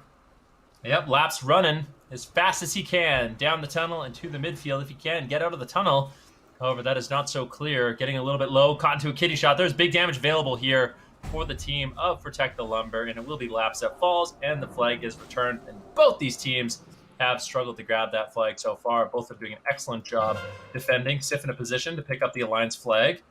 Let's see if he can escape. Going to be rotating up towards... Actually, yeah, he is going towards the graveyard. Looking like he will be going towards the outside ramp if he can, but caught in a little bit of crowd control and caught with a bunch of enemies. Sif, I love you. Great druid, but there's no way you're getting out of this one. he was caught between 5 members of Fun and Flirty, and I mean, it was a nice try, but ultimately just didn't have enough backup. There was too much defense there for the side of Fun and Flirty. Yeah, both teams so far playing a great defense, and it's fun because in these kind of games when there is a heavy defense, that's when a mage can really shine. If a mage can go in, get a nice free action potion and a Skull of Impending Doom, maybe maneuver his way through down through the tunnel or through the connector and actually make it out, that's going to be a massive advantage. The longer you can hold on to that flag, the better your chances are of securing a quick cap. Because if your base is on lockdown and their base is on lockdown, chances are there's a lot of people in that enemy base. You can pick up the flag and make it out. You're going to be ahead of all those players, and then you can potentially get that speed cap because you're going to have the numbers advantage going for your going into your base. But now E2 versus Take A. Looks like Take A is about to uses ice block right now. He's taking a decent amount of damage. I do like that ice block, but I'm not sure if it's going to be enough. I do think Bacon is in range, pre-casting those fears here. Actually, pre-casting a Shadow Bolt. Fat damage coming out from Bacon. Deep frying that mage right there. And looking at Sif now as well here, man. Yeah, definitely. And we'll have to see how it goes. But just a quick update from our admins as to what did happen in the upper bracket finals. The game was set to be replayed due to a prohibited buff being used by the team Thank You Skram. However, the team contested this ruling and ended up forfeiting the match. So VC will be making it to the grand finals, and of course, the team Thank You Skram will be in the lower bracket finals, waiting to play the winner of this match. So that's just an update for y'all from our admins, and we'll see. I mean, Siroc right now, I thought he was dead. Siroc got so low on health. Managed to get some He heals by lived. the Powerwood Shield, kept him alive, and it looks like he actually will be able to reconnect with Selena Gomez, and looks like Siroc will be topped off. I like that. It's like an inside joke between me and you, but people don't know that we say Gnomes because I actually say that's just how I pronounce it, Gnome. And then always like it's gnome. I'm like Genome, and now we've just taken it to poor Selena Gnomes here. But it looks like a cap could potentially happen right now. Siroc doing some MVP plays for his team, CCing everyone down here in the tunnel, and it looks like Take A is going to be able to pick up the flag, but E2 is there, and he's going to get the improved kick. Nice freezing trap, and now he's going to need to be quick with the clicking fingers. He blinds the other mage here. Big heals coming out to Take A. The team is collapsing onto him. Where are the sapper charges? Where are the consumables here? These guys are being a little bit cheap. They're from Fairbanks. I'm expecting them to have deep pockets here. There's the sapper charge. There's another one. That's what I'm talking about. Flag gets picked up by Gainsay, though. Once again, that Hunter looking to save the day for his team. He's been so pivotal, but he is going to drop the flag, re-pick it up actually with the Feign Death. Still extremely low as he takes another beautiful big hit here. Another Sapper Charges comes down, and Sif with the quick pick, able to pick that one up, and that is going to be great news here for Protect the Lumber, almost losing out there. That was about as close as you can get. Laps was literally like a one step away from being able to cap that flag as it did get picked up. And through miraculous clicks, through miraculous passes with that flag, they are able to finally escort it back to their side of the base, and it is looking like both teams should potentially set up for a split offense defense rooftop kind of strategy here, kind of default mode in the game. The aggro meters, I was just watching his point of view. He was just waiting. He must be so frustrated, just waiting to cap the flag, but it was just getting picked up over and over and over. And now that Sif has it, like you said, it is likely that this is just going to go back to that standard offense and defense. Right now, both teams are at 0-0, and 7 minutes have elapsed in the match. If we look at killing blows, there appears to be a slight lead for the side of Protect the Lumber. I'm not convinced that's a lead that they're going to be able to, maintain, but if it does come down to it, and we have seen it today, even with both teams trying to cap the flag, the tiebreaker being the killing blows has come into effect. So definitely something to consider for these teams. Don't want to be throwing away their lives, don't want to be giving away free killing blows, even when trying your best to go for the flag. Yeah, and we're going to see now Sif sitting comfortably here on his rooftop, as he's done many, many times before. And I do think that push is happening on the opposite end of the spectrum here. But it looks like so far, not too much pressure here onto Labs. He does get charged now. Nice Soulstone coming out here. Sapler doing what he can, but he is ultimately going to get wiped. So both teams looking to get back to their default position. There's a couple of members there in the tunnel. Shook, I want to see what he does with this position that he has right now. I do think Shook could potentially sneak up all the way up. Oh, but he's been detected. He does vanish, so that pet does go back. But if they saw the pathing of the pet, they could know that there's somebody lurking on the top side of their base. Shook needs to be extremely cautious here. And there isn't too much room to stand on if you are the rogue.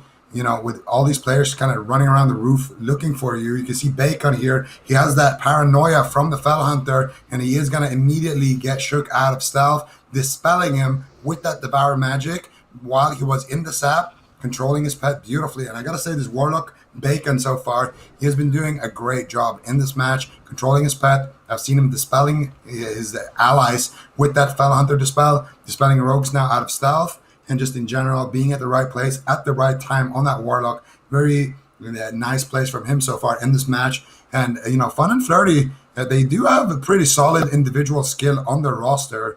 And it's been fun to see what they've been able to kind of accomplish so far. I do want to see E2 sneak to the enemy side here of the map and potentially set something up for his team, or at least get in position to, you know, cross or interrupt Sif when he does drop down from that roof. Yeah, Bacon actually going to be looking to make a charge with the rest of the offense here. But there is a 6-person defense right now on the side of Protect the Lumber. Shook actually going to be rotating. So 5 on defense, and it looks like Shook wants to rejoin the rest of the offense. Let's see if Fun and Flirty is going to allow that. And it looks like they will. Shook creating a lot of space and will ultimately be able to cross the map. There's 4 on defense right now, so it's going to be a 6 versus 4 on both sides of the map. Actually, yeah, it looks like there's only going to be 5. So 5 versus 4, and then, of course, yeah, we'll have to see how exactly Fun and Flirty decides to push.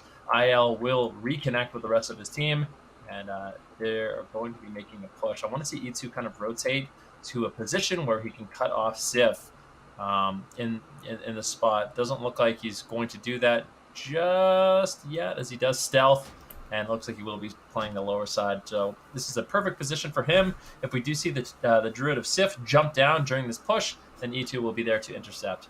Yep, perfect positioning here in that connector for E2. Needs to be careful though so he doesn't get discovered. And now it looks like he has an opportunity to pounce here. There it is, immediate flash bomb coming out. Gets dispelled or trinketed there. Sif caught up in a death coil. What do they have the damage though? Nature Swiftness comes out. He's not using it though. He got bashed or dispelled. I'm not sure. Take A, taking up the flag here, picking up the torch for his team. Once again, these mages have been super quick with picking up these flags for the team of Protect the Lumber. But so far, the push from Fun and Flirty has looked excellent. And I'm not sure if Take A is actually going to be able to make it out of this alive. If he goes back into the tunnel, he is going to be running back to his teammates. So right now, it does look kind of okay for him. But he does have players behind him. Aggro meters charging through. No free action potion, though. He's going to be stuck in that Nova, contemplating life, wondering why he rolled a warrior when he could have been a mage. And now once again, Take A going to be drinking on those Servitix, looking to get back up onto the roof, and Laps in a little trouble. Yeah, E2 is just keeping Sif locked down completely at this point in the game. Takia, let's see what he'll be able to do, is with the team, but unfortunately Sif isn't able to reconnect, and being a mage in this situation isn't the most ideal. It's not bad though, having the mage with the flag. Definitely almost second best here. A big fear coming in though by aggro meters. Takia still just kiting. It looks like they will be completely fine. Sif trying to reconnect with his mage in order to get the flag back. In the meantime though, we can see what's going on with Laps, and it looks like Laps is going to be completely fine. And both these flag carriers are looking relatively stable here. Takia does get closed in on though, as aggro meters is all over him. As a mage, you can get absolutely one-shot by a warrior with that rank 14 weapon. This is definitely a really dicey situation. Selena Gomez there as well. And it looks like Takia might actually fall, trying to fake him off, and he does! He does fake him off. The flag drops. Nicely done there. And it looks like Rumi will pick up the flag. Will ultimately survive. Drop the flag off to Sif, but Sif falls! Oh, they get it! He managed to return the flag. Absolute disaster. Collapses in a position where he might be able to actually return, but the flag gets picked up immediately by Shook. Nicely done there by Shook. realizing the situation, and ultimately will be able to get that flag. And it looks like get out of the tunnel with that really no contention from the side of Fun and Flirty. Wow, such a crazy series of events. I gotta say, Fun and Flirty being close 3 times already at securing that win. And Cheats, what are you doing, man? Go take a leaf or something, man. He's 1% HP running around in the middle on his mount. You crazy, bro? Looks like Sif is going to be getting the flag here, and he is going to be doing that swap with Shook. Shook, once again, making some big plays for his team on that rogue. And I noticed something, both of these rogues having a Thunder Fury here, and I do believe Peo is still out there somewhere trying to get his bindings. So definitely something to consider here as we move forward. Now, you're going to see E2 going to be sent to the graveyard together with LL, Cool J, and Jeev. I guess Jeev is the... No. Selena Gomez might go down here as well. I would actually like them to wait with taking down Selena there so that he doesn't get the res, because now they're all going to be resing at the same time. You're going to be able to buff up together and just get back into the fight very, very quickly. And once again, it's all about the rogues here.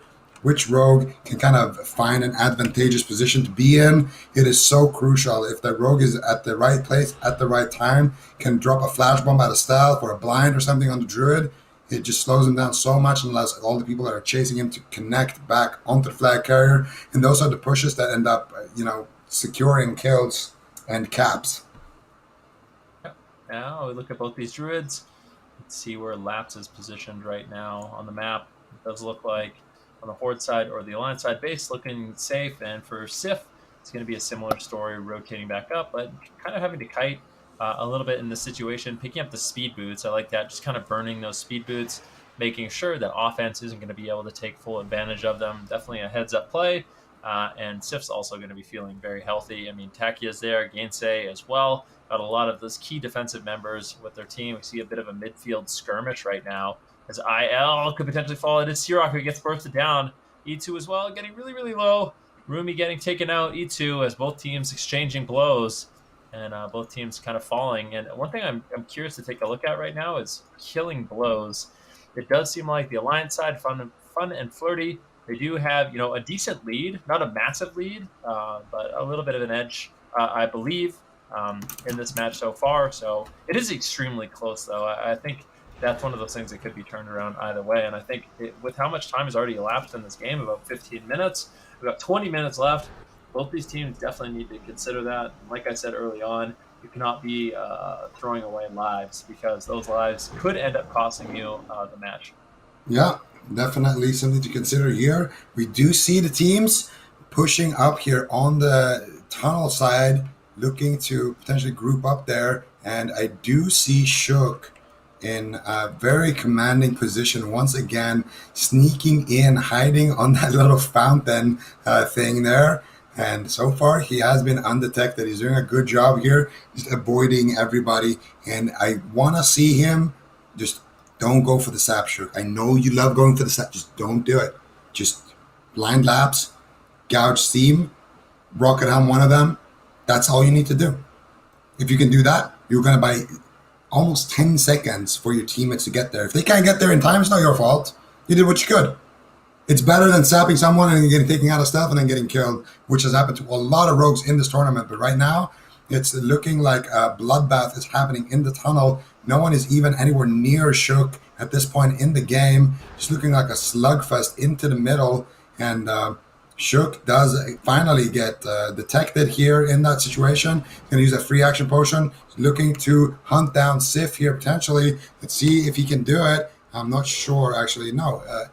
Shook, getting the druids mixed up here, but Shook is going to jump down and just run away, look for a restuff. He doesn't want to die after being detected. And in his defense, it's not his fault that he did get detected there. There's not really much places to go when you are on this roof side as a rogue. So if the team is actively looking for you and there's alarm robots everywhere, it's difficult for sure. Yeah, E2 going to be creeping up in the Horde side base. We're going to get in position to take down Sif. In the meantime, Shook relatively doing the same thing. I mean, the Alliance side, both these rogues trying to sneak in and create some opportunities for the team. But we have a bit of a stalemate here. Looks like both offenses are just kind of eyeing each other up and down in the middle. which one of these two teams is going to make a move first really is the question. Which one of them is going to make the push? And are we going to see the team of Fun and Flirty just kind of play defense? Because they still have that killing blow lead, and that might be something that they realize and they want to just try to maintain. If they can wipe these 4 people in the middle, that's just going to further solidify their lead before they do decide to push into the base.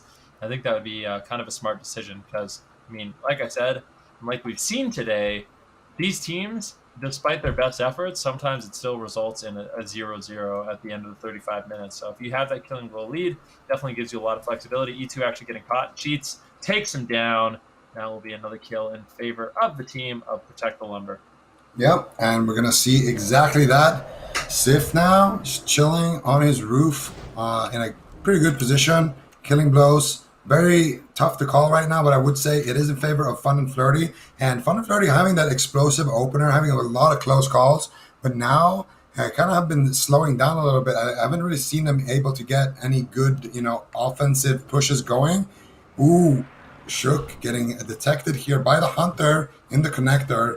And this is great for the team of Fun and Flirty because now they know Shook is at the graveyard. He's going to be dead for a while. When he reses, he needs to make his way all the way back to the team. And it's actually looking like Fun and Flirty aren't even trying to set up any real offense right now. They're just kind of okay with turtling.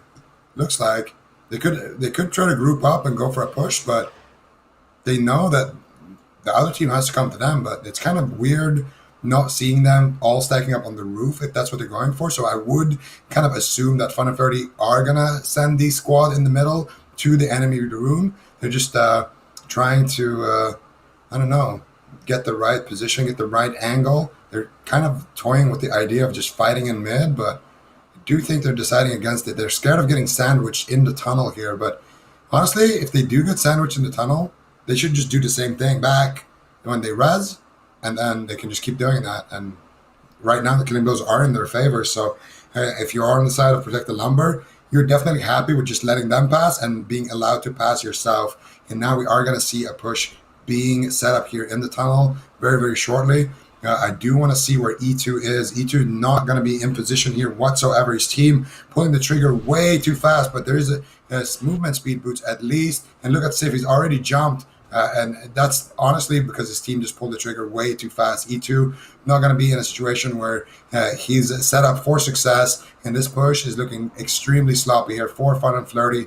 You got to use your MVP here, guys. Make sure that he gets to do what he needs to do to stop that flag carrier because now Sif is just going to go down, run a lap, and then get back up on that tunnel roof.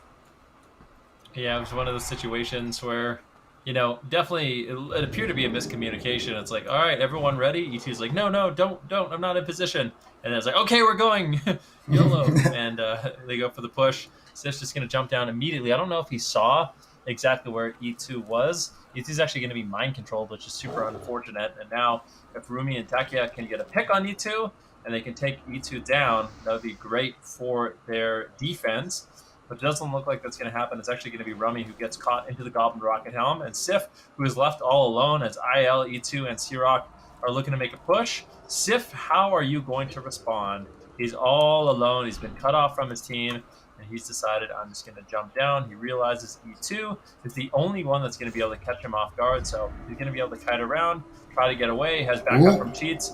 Aggro, though, is all over Sif, and he has the spells from Selena Gomez. Full Hammer of Justice on the Sif, immediate trinket, and Sif is trying to get to the fence. If he can make the jumps, which is looking like he easily can, Sif is going to be able to reconvene with Takia as well as Gainsay and Rumi, and it looks like the team of Protect the Lumber is going to be completely fine.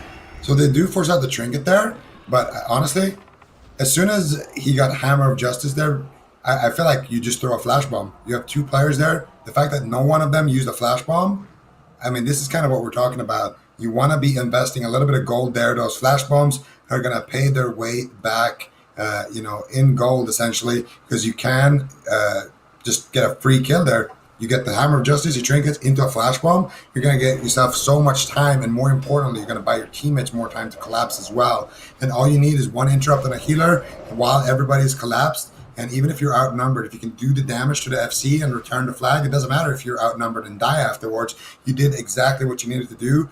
You pulled off the objective, And instead, Sif's just going to be able to walk out of that one, only using his trinket in that exchange. And I do believe that with the trinket being on a 5-minute cooldown, it could be significant, but at the same time, I doubt it. I think Sif should have that one back up very, very shortly. Agrometer and Selena Gnomez still making their way up that banana. Sif looking to root up agrometers that actually crowd controlling Selena here in the polymorphs, and now they're going to take down agrometers. And then I would love it if they could get Selena Gnomez here in crowd control until the next push happens. Looks like they are going to try to do just that, but crowd control ending, and now they're going to be going to kill Selena and set up for that next push here, man. Two-handed mages do get the pick onto Selena, and it does look like Cheats and Rumi are going to be just drinking up. Takia as well. Their defense was solid, and they're able to keep Sif nice and healthy. And now it's going to be back to the drawing board for the team of Fun and Flirty. We look at killing blows. We can take a look at the scoreboard right now. Just quickly looking, it is relatively even. So I mean, with how much time is left on the game, there's no way I can determine who is clearly ahead at this point. So for both these teams, I definitely suggest that they take stock of that. They look at how many killing blows, because at this point that could just outright win you the game. And if you just make better decisions in terms of looking for picks and looking for fights where you have the numbers advantage, it could be little things like that at this point with how stalematey the defense is, that could actually just secure you a win. Yeah, and we are going to see teams getting in position here, trying to cross that midfield once again, moving down the tunnel. And I don't know if you are on the side of Protect the Lumber, if you want to actually take this fight. I feel like Fun and Flirty are always kind of hesitant to pushing into that tunnel. And this is where E2 needs a little bit of time to get in position. He cannot repeat that same mistake. Don't pull the trigger without E2 being in that connector. If they do that, then E2 is just set up to fail here by his teammates. He's going to sit back, and looks like they will be getting sandwiched here in the tunnel. They're going to be taking the fight, but there's people attacking them from the back. And this is something that Protect the Lumber likes to do here. And I'm not sure if I do agree with this, because they are behind on killing blows. And even if they win this fight, most likely what's going to happen is Fun and Flirty are just going to res and then do the same thing back.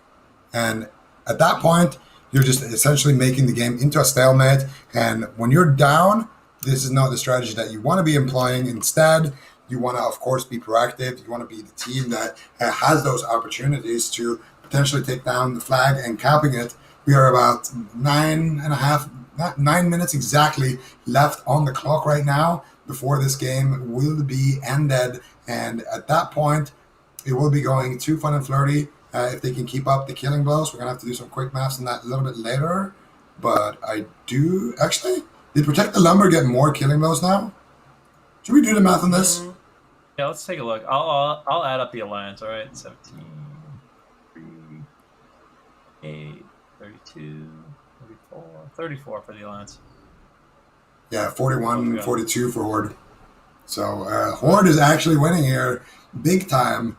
So very, very good stuff here for the team of Protect the Lumber, actually. So if Protect the Lumber wants to now, it makes sense that they're trying to do these tunnel plays. They're starting to think about stalling this one out, I think. They're realizing that, well, at this point, even if we cap the flag, what are we actually going to realistically do with that? Like, if we cap the flag and we're already ahead of the kill on kills, that's the same thing. Capping the flag would risk us losing the flag. So this is kind of the tough choices that some of these teams have to make. Should we cap the flag? Should we not cap the flag? What should we actually end up doing here? And I do believe that defending could end up costing them, because all they need is just one push to go through there on Sif. And it looks like they are going to be going through the ramp side now. Instead of getting sandwiched in the tunnel, they want to go through the ramp. That way, they can't be stuck in the middle with, the people on roof and the people from graveyard kind of attacking them. But instead, we're going to see a push happening here on the opposite end. The tunnel being cleared out here by Protect the Lumber, and they're looking to get aggressive here onto their flag carrier here, man. Here it is. At the same time, Fun and Flirty, they're also going for it. Fun and Flirty, they are charging forward. E2 waiting in the wings for Sif to jump down. And Sif might actually jump down. We've seen him do it in the past. but he seems to have such a read on E2, never really jumping down, never really getting caught by this rogue, and it doesn't look like he's going to position himself in a way where he can actually get caught. But Searock is there, might force his hand, and this push from Fun and Flirty is looking extremely good. The entire team is kind of dogpiling, and the entire offense is dogpiling onto Sif. We'll see. He gets caught into a flash nade. Still just trying to get away. Still trying to kite. Bacon in hot pursuit as well. Can he get there? A second flash nade does land. E2 still just waiting for Sif to jump down, but he is reluctant. He does not want to. And if Bacon gets there, then all of a sudden we could see some damage. But if IL falls, it doesn't look like they do have the damage. IL has to survive. They need to get the heals. They managed to. And at this point, Bacon, he's getting tunneled down. And this is still looking really, really scary here for Sif.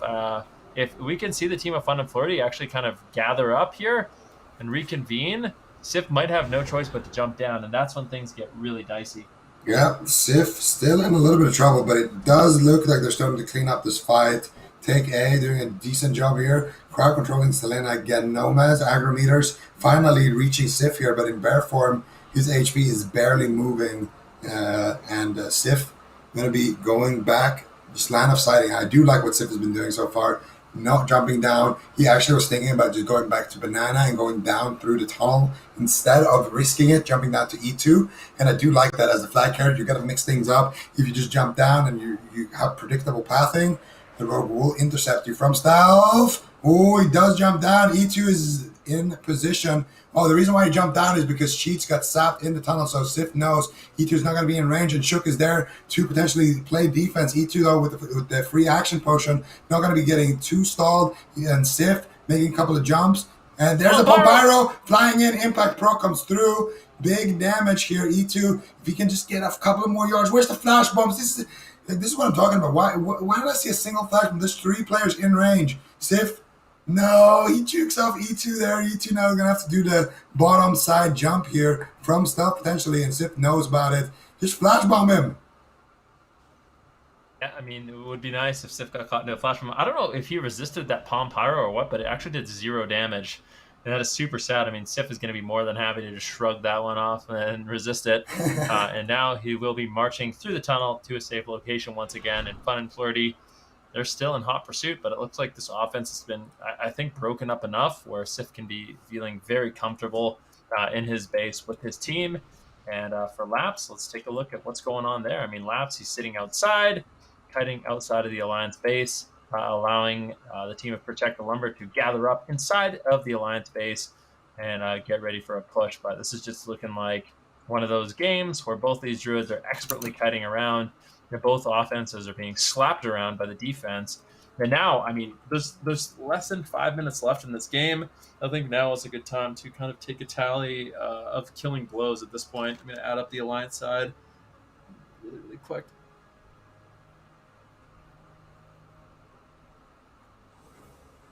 46 on the Horde side.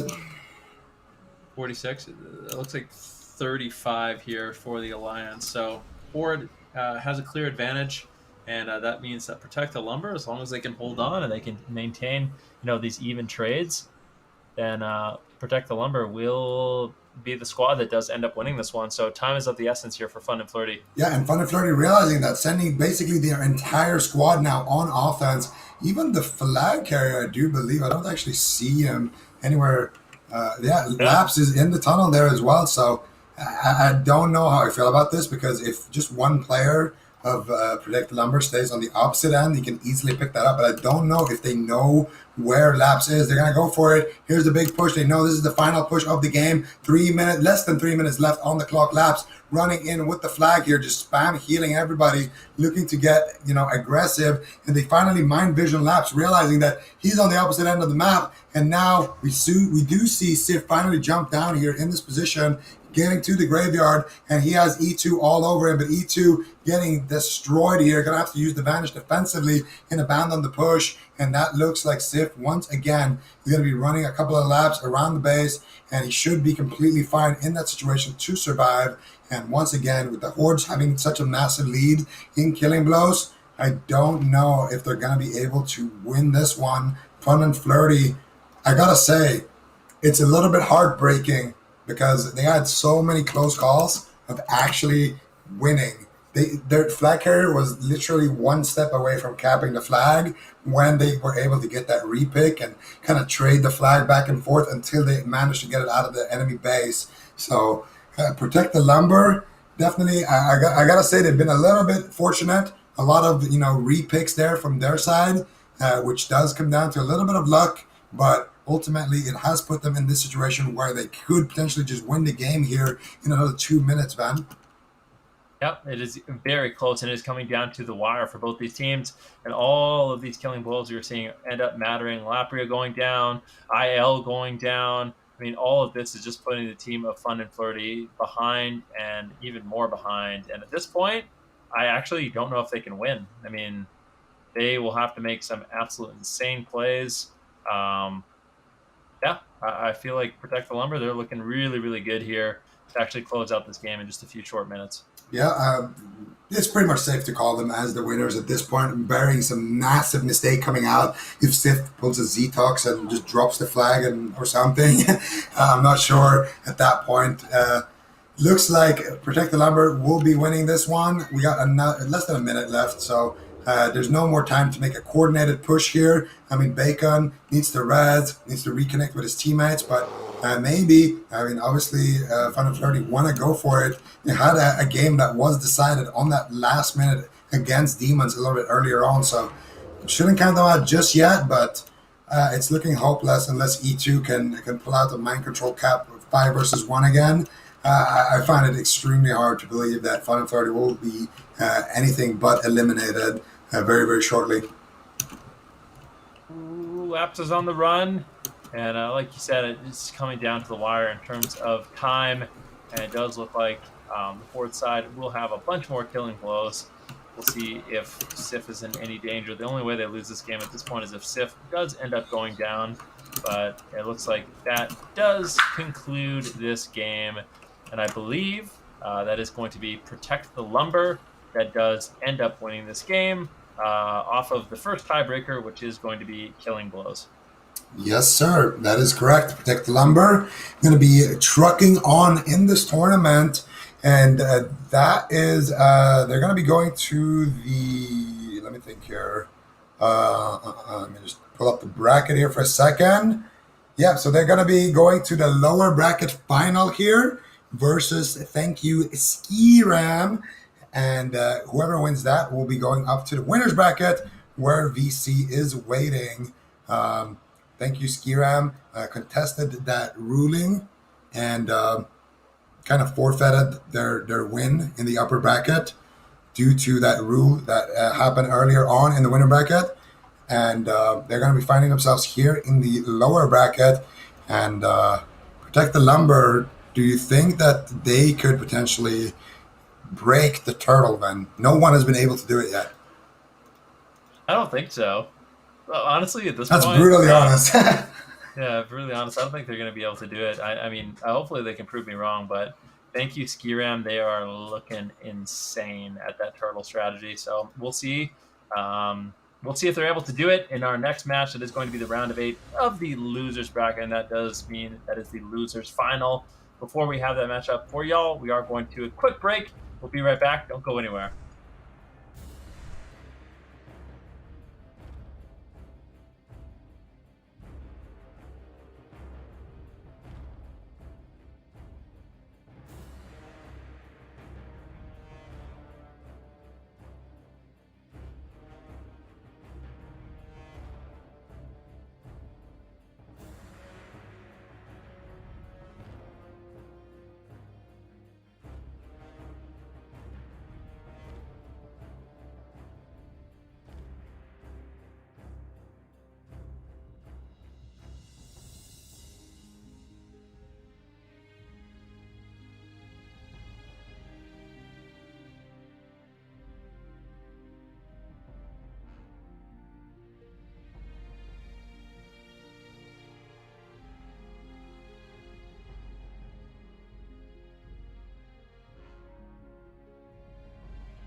Welcome back, ladies and gentlemen, to the Classic Summer Bowl. We are still marching our way through the North American side of things, and our next matchup is going to be Thank You Skram going up against the team of Protect the Lumber. Now, Zico, in this match, the question is, do you think Protect the Lumber is going to be able to, sort of penetrate the unbreakable wall that Skram has been setting up? I think if VC couldn't do it, I don't think that Protect the Lumber can do it. But I wouldn't count them out, honestly. Protect the Lumber has been a very strong team so far in the competition, taking out a lot of good teams, just like Fun and Flirty earlier in the match. So, yeah, I think at this point, I'm kind of skeptical if they're going to be able to do it, but maybe. Canadian answer? Maybe. All right, I'll take that answer. Let's actually take a moment here while we wait for these teams to queue up to look at the format once again, as the format has been exceptionally relevant here today. Of course, this is going to be a Warsong Gulch tournament, and all of these series, except for the grand finals, are going to be a best of one. The grand finals being a best of three. Double elimination tournament. We're in the lower bracket finals right now. Only 3 teams are left. And the game duration capped at 35 minutes. There are a bunch of tiebreakers if neither one of these teams do cap. If the flags are tied, then it ends up being whatever team capped the flag last that gets the win. But today we are seeing Killing Blows being exceptionally relevant, as that is the first 0-0 tiebreaker. And thankfully, we haven't had to go beyond, that at this point. There is actually some tiebreakers in place if Killing Blows are tied as well, and I think it comes down to damage done. So our admin's going to have to get out a calculator and do that one, but that hasn't really come into play just yet. What would happen if both teams have the same damage done? That's what I want to know. I want to see a game where no one even touches each other. Both teams just go, pick up the flag, and they just both AFK in their base. I actually believe there is another tiebreaker. What happens at that point? Do you just take your best dueler and send him out in the middle to duke it out for the win, or what do you do at that point? I don't know. Actually, I'm curious. I want to ask our admins on that one because I am pretty sure that there is another one, another tiebreaker. But I mean, it's going to be extremely unlikely that someone's not going to have at least one more point of damage. I mean, the only way we could really see that is no one actually attacks at all, and it is 0-0. But yeah, I mean, that's been the format so far. And in North America, the Killing Blows have been really, really important for a lot of these teams. In Europe, it was a lot different of a story. Yeah, in Europe, we didn't have a single game be decided on Killing Blows. Everyone in Europe playing that little faster paced action, man. I know during the AWC weeks, you like to tell me that NA is the action packed fast region.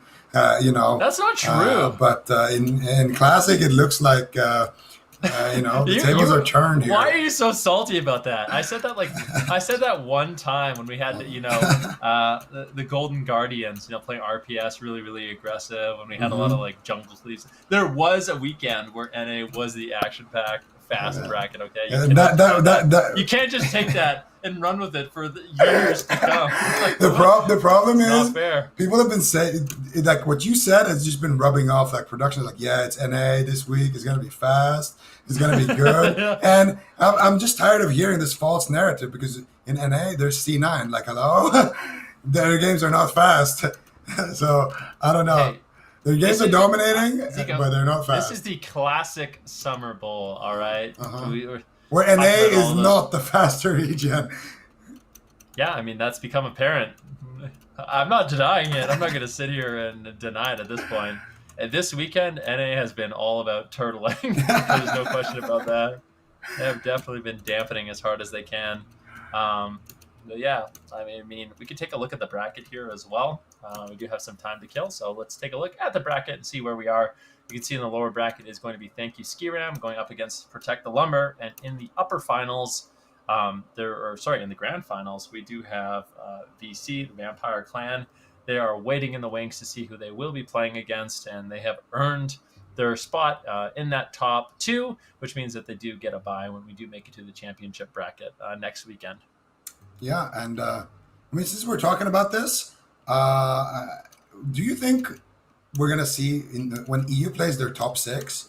Do you think we're gonna see all the EU teams just start turtling as well, or do you think maybe we're gonna see the NA teams play more aggressive, or you gonna think we see more of the same? Like, how do you think the games are gonna look like next weekend? So this is what I think, okay? And I'm curious to see what you think about my thoughts on this, okay? So, from what I've witnessed, it seems like turtling is extremely good, but if you have a perfect offense, you create an opportunity where you actually can take down the flag. And I think with enough of those opportunities, and if you play it out really, really well as like an expert level Warsong Gulch team, I don't think turtling will necessarily work. I think it can, but I think if you're better than your opponents, you can probably take down the flag with enough chances.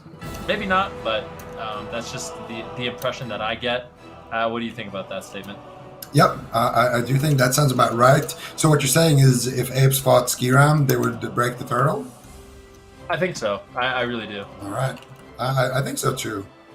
I'm Maybe gonna be honest, not Apes Junior, but definitely the Big Brother Apes. Yeah, Big Brother Apes. I'm going to be honest with you. All the teams I've seen so far, I think Apes has been the most impressive.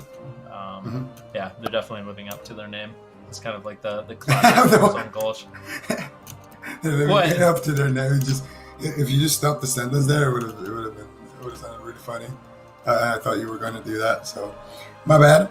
But yeah, I mean, obviously Apes been a very dominant guild in general in Classic, and we have some confirmation here that the game between Thank You Skram and Protect the Lumber is going to be forfeited by Thank You Skram due to a player. I think they couldn't show up in time. They needed 10 minutes, and then they received extra time by the admins, and they still couldn't show up. So it looks like they're going to be forfeiting that match, and we're going to Protect the Lumber instead, going up against VC for the grand finals. Yep. Unfortunately for Thank You Skram, they will not be here, but they do have a chance to regather and come back even stronger in the championship bracket. So that will conclude the lower finals, and we will be just jumping straight into the grand finals here, which is going to be a best of three between Protect the Lumber and VC. I think this will be a really, really interesting match. VC, I think they have a reputation to uphold in North America as one of the best Warsong Gulch teams, and I think that's more so than anything because at this point both these teams have basically gotten the maximum prize, which is getting a bye in the championship bracket. Now it's all about bragging, right, Zico? Yeah, absolutely. And I'm trying to take a look at the bracket here and see if this is a rematch. I'm trying to see here. Who did Protect the Lumber did face VC earlier, yeah, and they did lose. That was a really close game, though. Wasn't that the game that it took? I think it took a decent amount of time before they were able to get that first cap against Protect the Lumber. So it's going to be interesting to see the rematch here. Maybe Protect the Lumber learned something from that game that they want to be using here against VC. Maybe VC getting a little fatigued after their games against Thank You Skram. I'm not sure. We're going to see who ends up doing what in that game. But if we're going to judge by previous results, this is looking like a VC win. Yeah, I think VC is probably the favorites going into the grand finals. But only time will tell. Protect the Lumber, we can never count them out. This team has been really, really consistent. And if we do take a look at the bracket, I think you were just talking about that, but I was a little bit spaced out. Yeah. Did they actually end up losing? Is that what happened? Yeah, so I think that's exactly what you were talking about. I already got that one. So VC has already won in the past. I was distracted by something. But yes, VC, if history tells us anything, they will have an edge in this grand finals. If I do remember, I think that matchup was actually a blowout, was it not? It was 3-0. I was literally just talking. I went on a 5-minute monologue talking about that game, what happened in that game, and the fact that they faced each other again, man. So I don't know, man. It was not a blowout, okay? This is you know what? It's my turn to face palm here for a second. All right. Well, I'm looking forward to this one. This is gonna be a good one. This is gonna be a good one, Zico. I'm really looking forward to it. If I had to put you on the spot, which one of these two teams do you think is gonna win? I answered that as well. That was the last thing I said before I handed it over to you. I was like, it looks like if we're gonna judge by previous results, this is looking like a VC win. That was the last Yeah, word I know. I'm just said. joking. I heard you say that. You know, no, you don't know. Yes, I do know. I do know. I heard you say that. I was at least paying attention to that. Okay. Yeah, type 1 in the chat if you don't believe him. I've been making a lot of predictions. Can't only give them one option. Otherwise, they're going to use that option, okay? There has to be a second option. Otherwise, it's going to look like nobody believes me. The second option is just not typing. Not fair. I think that's fair. That's a completely fair and non-rigged way to decide what the chat thinks. So, what do you think? What is your prediction here, man? A VC win? Protect the lumberjack? What do you think? It's a good question. I feel like I have to go in favor of VC. Mm-hmm. I'm going to go with VC on this one. I think the first game is going to be, so it's a best of 3. I do think it's going to go two matches in favor of VC. I think it'll be a 2-0 victory. Within the games themselves, I'm actually willing to make a prediction there. Mm-hmm. I think the first game will be 3-1 for VC, and the second game will be 3-0. I think. Also leave the party. Yeah, I did. You said the second game is going to be 3-0, and the first game is going to be 3-1. Putting a lot of faith here in VC. I would say the first game is I'm actually going to write down this prediction just so we don't forget. Okay. Okay. Mr. Drip. Okay. VC 3-1 and 3-0. What do you think? I think both games are going to time out. I think the second game is going to be a 3-0 for VC, and the first game is going to be a timeout that VC wins 2-1. 2-1. Oh, 2-1. Okay. 2-1. Actually, no. 1-0 VC first game. So you see, okay. Mm-hmm. Okay. And if one of us gets both predictions right, the other one has to buy him dinner. Deal?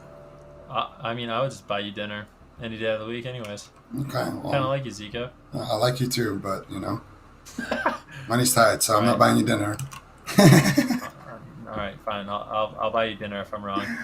All right, but not Chipotle. I want something good. We're going to a real nice spot. We're going to somewhere real nice. Okay. Okay. I like that. That sounds. Right. Is it somewhere we've been before? Yep. I would say so. Yeah. Or maybe try somewhere new. But here we are in the grand finals, ladies and gentlemen. It has been a long weekend for these players, for these teams. A long weekend of Warsong, and it all comes down to this. We do know the 6 teams from North America that will be making it to the championship bracket. Next weekend, we'll see the top 6 from North America battle it out, as well as the top 6 from Europe battle it out.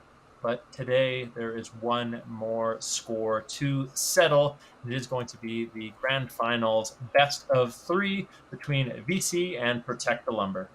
Yeah, and we're going to see who ends up getting those bragging rights, being the team that wins the qualifier. But like you mentioned, both of these teams are already going to have a bye next week in the championship bracket. That's where all the prize money is going to be on the line. That's where the stakes are going to be as high as possible. Only the best of the best have made it that far. The top 6 in Europe, the top 6 in North America.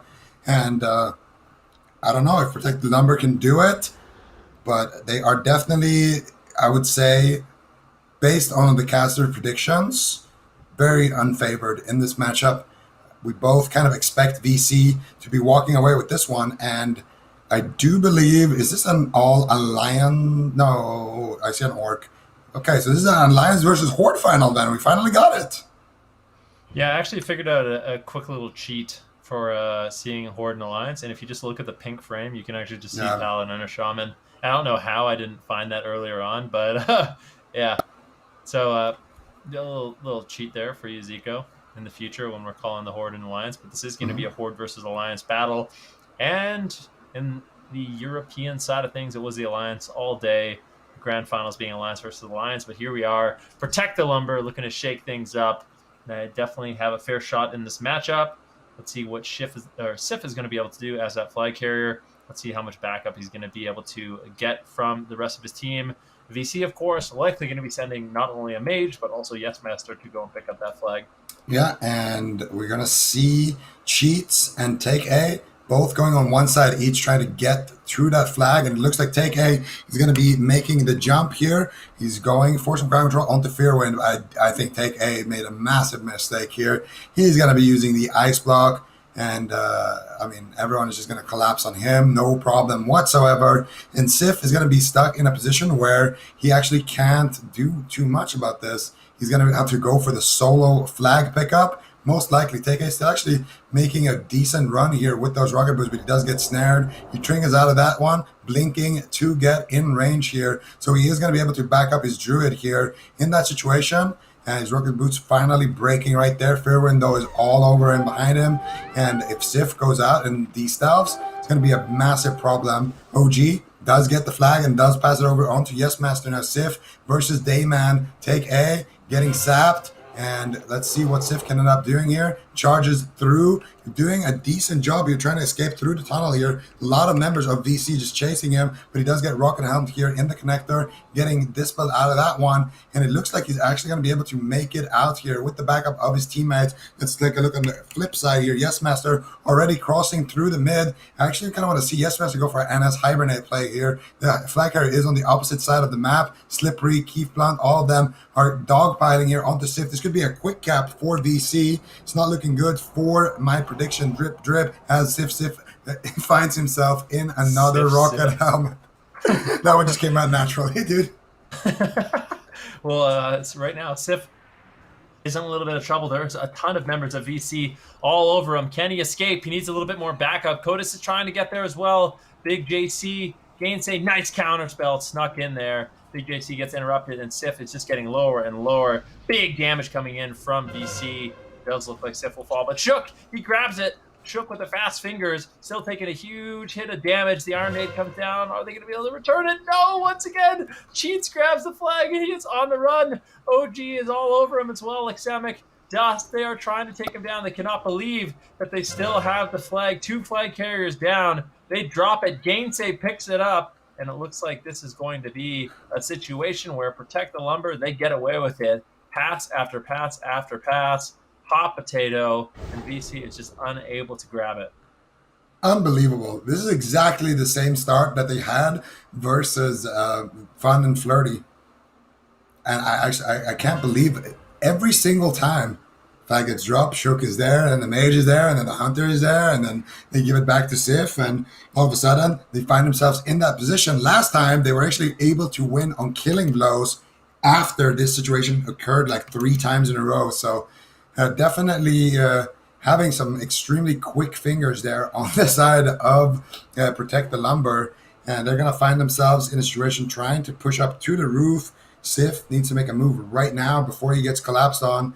And VC looking to regroup here to make their push in that tunnel potentially here. Dayman already moving ahead of the team, looking to potentially get a sap here on some people in the tunnel, slowing down everybody. And he does get taken out here. Big trouble for Dayman. Could go down here, but he does have a couple of members of VC. No, there's no way. Dayman is going to for sure get slain here. And that is actually going to allow VC, or they're going to allow Protect the Lumber potentially to get the first hit here. Sif right now sitting back in the base, and Protect the Lumber with an opportunity to make an offensive play. Yes, Matzer is sitting with his defense, though. He's got Fearwind, he's got like Semic, he's got OG, his entire defensive squad. Shook actually looking like he is about to get picked and taken down, caught into a full trap. If Fearwind can get some big burst off, he can take Shook down. That would totally disrupt the offense here. They want to get this pick. If they can, it's going to be massive. Protect the Lumber is going to lose a very key member in their offense. Looks like he is able to scurry away and get back to the rest of his team. Although it's a nice deflection there by VC. Yeah, and we're going to see if they can get going there on their offense. Drexler is actually going to be the one looking to potentially interrupt Sif if he jumps down. No, he's going to get back to his teammates. They're waiting for Dayman right now to get in position. Dayman needs to be ready to make sure that the druid can't just jump down and get away. And, one of the mistakes we saw from Fun and Flirty is that they, pushed in when the rogue wasn't ready, things like that. BC not going to be doing any mistakes like that. They got Dayman pretty much in exactly the position where they want him, and we can expect, those free action pushes to come out. VC looking to make the push right now. Who's going to be leading the charge? Looks like it is going to be Slippery as he uses that free action potion, and he should be able to close the gap here. Potentially Scattershot coming out here onto Slippery, and they are going to be blinking forward. And now Sif jumping down into a gouge here. There's the blind onto Rumi. This is the rogue place that you love to see. Dayman, can you do anything more, though? Those dispels coming out here from Rumi and Keith Blunt just all over him, spamming out those dispels, trying to get that free action potion. And the more dispels he can get out, the higher risk of Sif actually going down here if his teammates can connect. Looks like Sif is going to jump down through the tunnel, and he should be completely fine there because his mage is there waiting with him. They're looking for Dayman, but he's nowhere to be found. And right now, it looks like they should be able to make a clean lap back up to the tunnel roof. Slippery caught up in a mind control cap right now. And let's take a look at Yes Master getting chased by a couple of players as well, making his way down the tunnel. Basically, both druids mirroring each other at this point in the game. Looks like both defenses will prevail for now here, Benruki. Yeah, Yes Master. I feel like he's the master of just never getting hit. It's just so rare where there's actually an offense that can just even put a point of damage. He's just always preemptively running, always creating space, and OG. And honestly, Fearwind just does such a good job protecting this druid, and that's why I think they're so confident in having 4 people on defense, and really taking a page from Apes, where they can just try to just maneuver around the map. They don't need to really go for a fight. All they have to do is survive, and they really show that they're really fantastic at doing that on the side of VC. Right now, we can take a look at what's going on with Sif as well. Doesn't look like there's too much of an offense, but it does look like VC has regrouped, and they are looking to make a push once again. Follow Slippery and see how slippery he is going to be. Doesn't look like it so far. He's been glued down by all the snares, and really looking to reconnect onto Sif. Sif actually getting bursted down a little bit. He's actually taking quite a bit of burst. Is he going to be able to get away? Dayman with a beautiful interception, but look at Sif's positioning. He jumps up on top, able to avoid a lot of damage. Now just a hop, skip, and a jump over the fence, and really just using the druid, using that mobility, using all these jumps to his advantage, create as much space as possible. And this is what happens when you see 2 phenomenal druids just avoiding so much damage. And I'm starting to think, Zico, that we could be going to your original prediction that this might end up being a timeout with maybe 1 cap for one of these teams. Yep, and my belly is getting full just thinking about it, Van. We're going to see Sif making his way back onto the roof, but Drexler is all over him. Does he have anything to close the gap, though? He gets a big Fire Blast crit. The Ignite is rolling, but he needs more. Drexler very hungry right now on that mage. Sif not going to be able to run too far away, and if Drexler could load up a Rocket Helm or something, that could be big. He gets caught up in his own Rocket Helm, actually, by Sif, so Sif not going to be having that available for the remainder of the match here. Dayman is downstairs waiting for Sif to come down.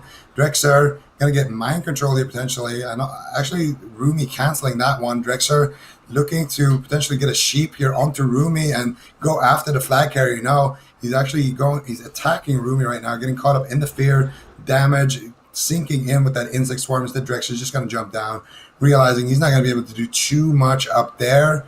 He's just going to go down, rebuff, try to regroup with his teammates downstairs and prepare for the next push. But we got a mage v mage situation up here. Drexler landing the counterspell, going for the rank 1 Frostbolt, going for the blast wave, and he should be able to take A here, but he's going to be forced to run here because there's a Warlock looking to take him down. Drexler getting a little bit baited in that situation, taking the duel, and he is going to be sent to the graveyard there.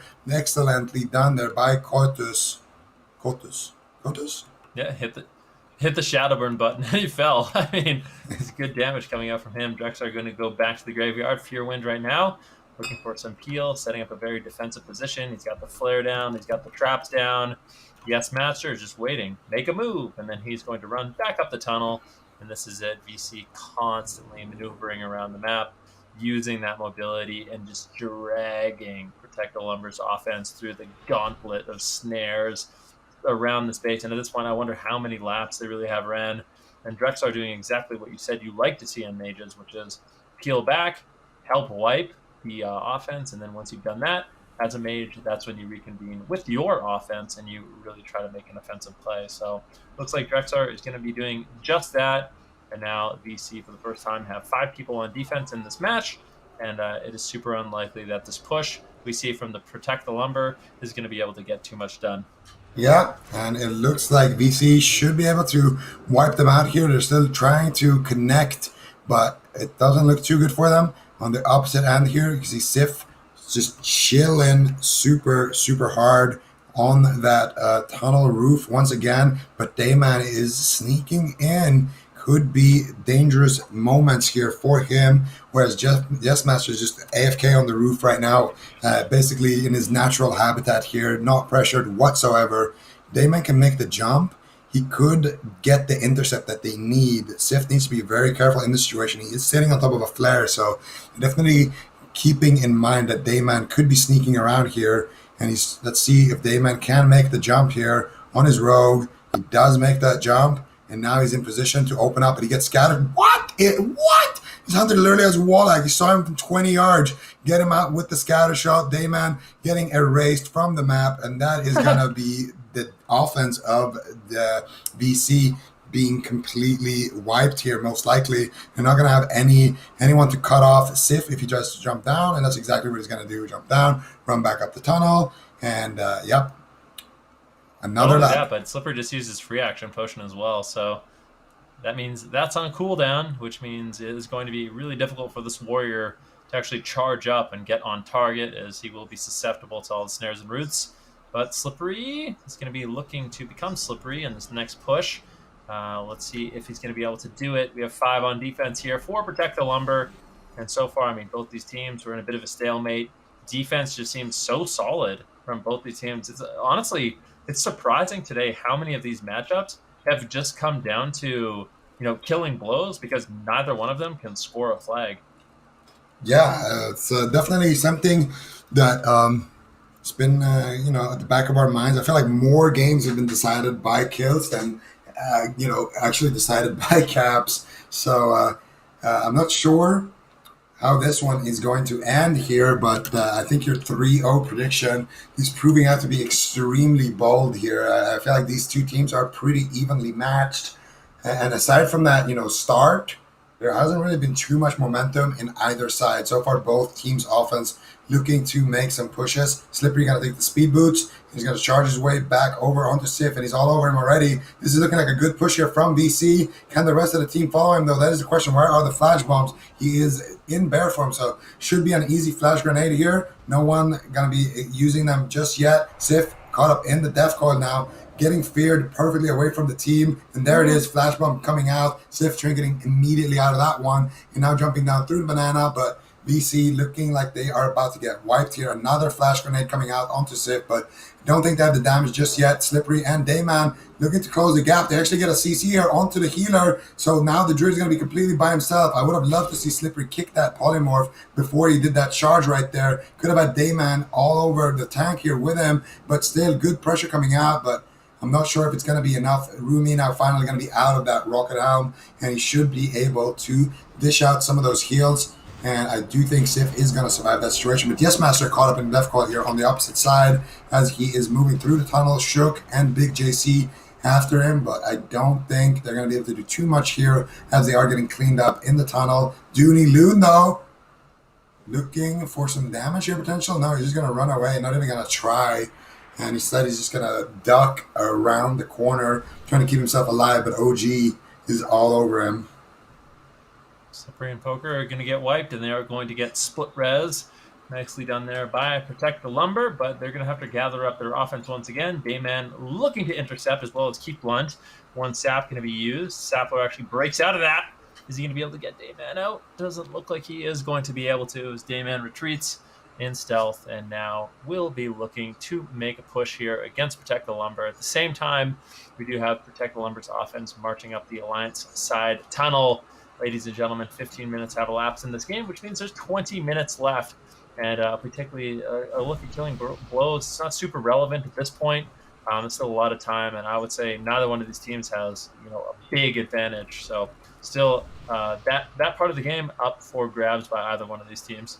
Yeah, and whoever gets that first cap is going to have a little bit of an edge here, as we see the VC getting cleaned out here in the tunnel once again by Protect the Lumber. And this is something Protect the Lumber likes to do. They just like to sandwich the other team's offense in the tunnel and just try to win the game by squeezing out an extra couple of kills. But it looks like they're actually losing that fight right now. Slippery chasing them down here, but realizing they're not going to be able to push through. They're just going to get poked here by Gainsay. So very nice baits here coming out from Protect the Lumber. And they're actually committing here to making a push, but I don't think it's going to work out for them.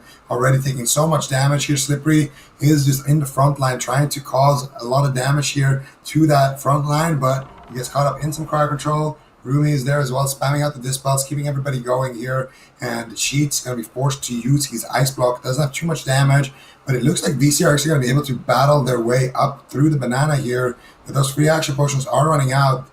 Dust Piece going to go back to the back line, try to cast out some damage. Looks like VC are being pushed back a little bit. Keith Blunt going to take so much damage here. He's going to need to get a big heal there by Poker. And Poker himself looking kind of unhealthy in terms of mana. Getting shattered here, taking decent damage as well. And both of these healers are basically going to be out of mana. So if VC wants to get something done with this push, they need to get to the FC right now. And Sif already realizing that he is gone, running down through the tunnel. Where is Dayman? Drexer is actually kind of waiting in the wings. Can he connect to him? That is the question. He's looking for it, and I do believe he's mounted up. So potential here for Drexer to close the gap. Does he have a rocket arm? Does he have anything? He's mind control cap backfired. No! That is so unfortunate, but that's classic WoW, and these things do happen.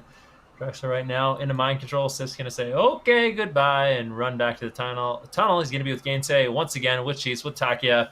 And both these druids just literally running circles around their bases, and no one can catch them. The druids are so slippery, especially if you have a good team peeling for you. It is really difficult to stay on target with power shifting, with how good they are at all these roof jumps and stuff. Sif does get caught, though. Slippery is there. Does get charged in. Takia, though, with a beautiful polymorph, will be slowing down Slippery just a little bit. Nice spell coming in from Poker. Keith Blunt as well is there. It just seems like Sif, once again, using that mobility, will be able to escape, but look who's waiting for him. Dayman is there. Dayman, get ready. If Sif jumps down, that is when we need to see big aggression. If we take just a look at Yes Master as well, once again, he's just going to be kiting, gets to the outside of the Alliance base, and now he's going to be completely safe and sound, and it will be Sif that's in a little bit more danger, but apparently not so much. Still full health, but VC is kind of swarming all over this druid right now. Oh, Dayman could actually potentially reach him here, but a nice scatter shot coming out there, and that's going to stop Dayman in his tracks. Gainsay making beautiful plays throughout this entire tournament so far. Been one of the most impressive hunters that we've seen this weekend. And Sif, he's going a little bit off script right now. Oh, he wants to pick up the leaf here, I do believe. He's a little bit low on mana, wants to keep on shifting. Now he's going to do the graveyard jump here, but I think this is a mistake, picking up the leaf. Slippery and Dust Piece all over him, chasing him down here. If he fails to jump here, it could cost him the flag. Sif gets one jump. Ooh, that was close, but he does make it. So excellently done there by Sif. Gets caught up in the death coil. You can imagine what would have happened if he fell down right there. 3 people waiting for him and a death coil greeting him in his face. Sif now just chilling on the graveyard, trying to jump up on the lumber, and I don't know where Sif is going with this. Honestly, he's running into the enemy team, running into the Warlock, but the rest of his team is doing a pretty good job peeling for him, and now he's going to look to get into that tunnel. He's got Rumi with him as well, so looks like he's going to be completely fine. Rumi's rocket boost backfires, and that pathing. This is a big mistake by Sif. He's going to die, drop the flag, and now can Yes Master get the cap? That is the question here. If you take a look at Yes Master right now, he's on the roof, not able to get it right now, and instead they're going to have Fearwind slowing down everybody on the side of Protect the Lumber, but there's too many players there with the flag. They're going to drop it to a warrior, and if the rest of VC can collapse, they could still get the cap here. Definitely can. Let's see if they're going to be able to do it. OG going for a little bit of AoE here. Sapler, I worry for Sapler right now. He's taking quite a bit of damage, and he's unable to escape. OG and Drex are all over him, like Zemek as well. I just don't see a way out of this one. Dayman gets there. He gets a cheap shot, and this is looking like it will potentially be the cap. There's no one there to pick it up, and that is going to be a 1-0 lead in favor of VC. And that was a convincing cap there. Protect the lumber. Unfortunately, they got swarmed, and I think that was one of the first kind of errors we saw from Sif. I mean, the way he kited, the positioning he took, I feel like that was a spot that was going to be really difficult to recover from. Yeah, he should have just kept doing that circle that we've seen him do all day long. Instead, he started taking the leaf, doing risky graveyard jumps, and then after he did that, the thing that made no sense for me is why would he jump down to the lumber again when he was already at the graveyard? He could have just ran back to the tunnel roof, jumped down the tunnel, jumped up back on the banana, up to the actual roof, and just done the whole shebang once again. But he jumped down at a very odd position, and when you jump down and you put too much distance between you and that wall where the graveyard is, between the leaf hut and the graveyard, that's a place where players from BC can kind of intercept you and actually close the gap and clothesline you. And he almost made it into the tunnel, but one flash bomb with good pathing, dragging him out of that tunnel, set up that kid for VC, and now there's potential for a quick cap here as Yes Master just...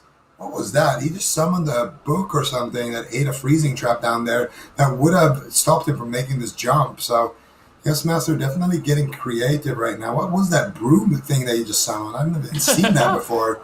Yes Master looking like a janitor right now.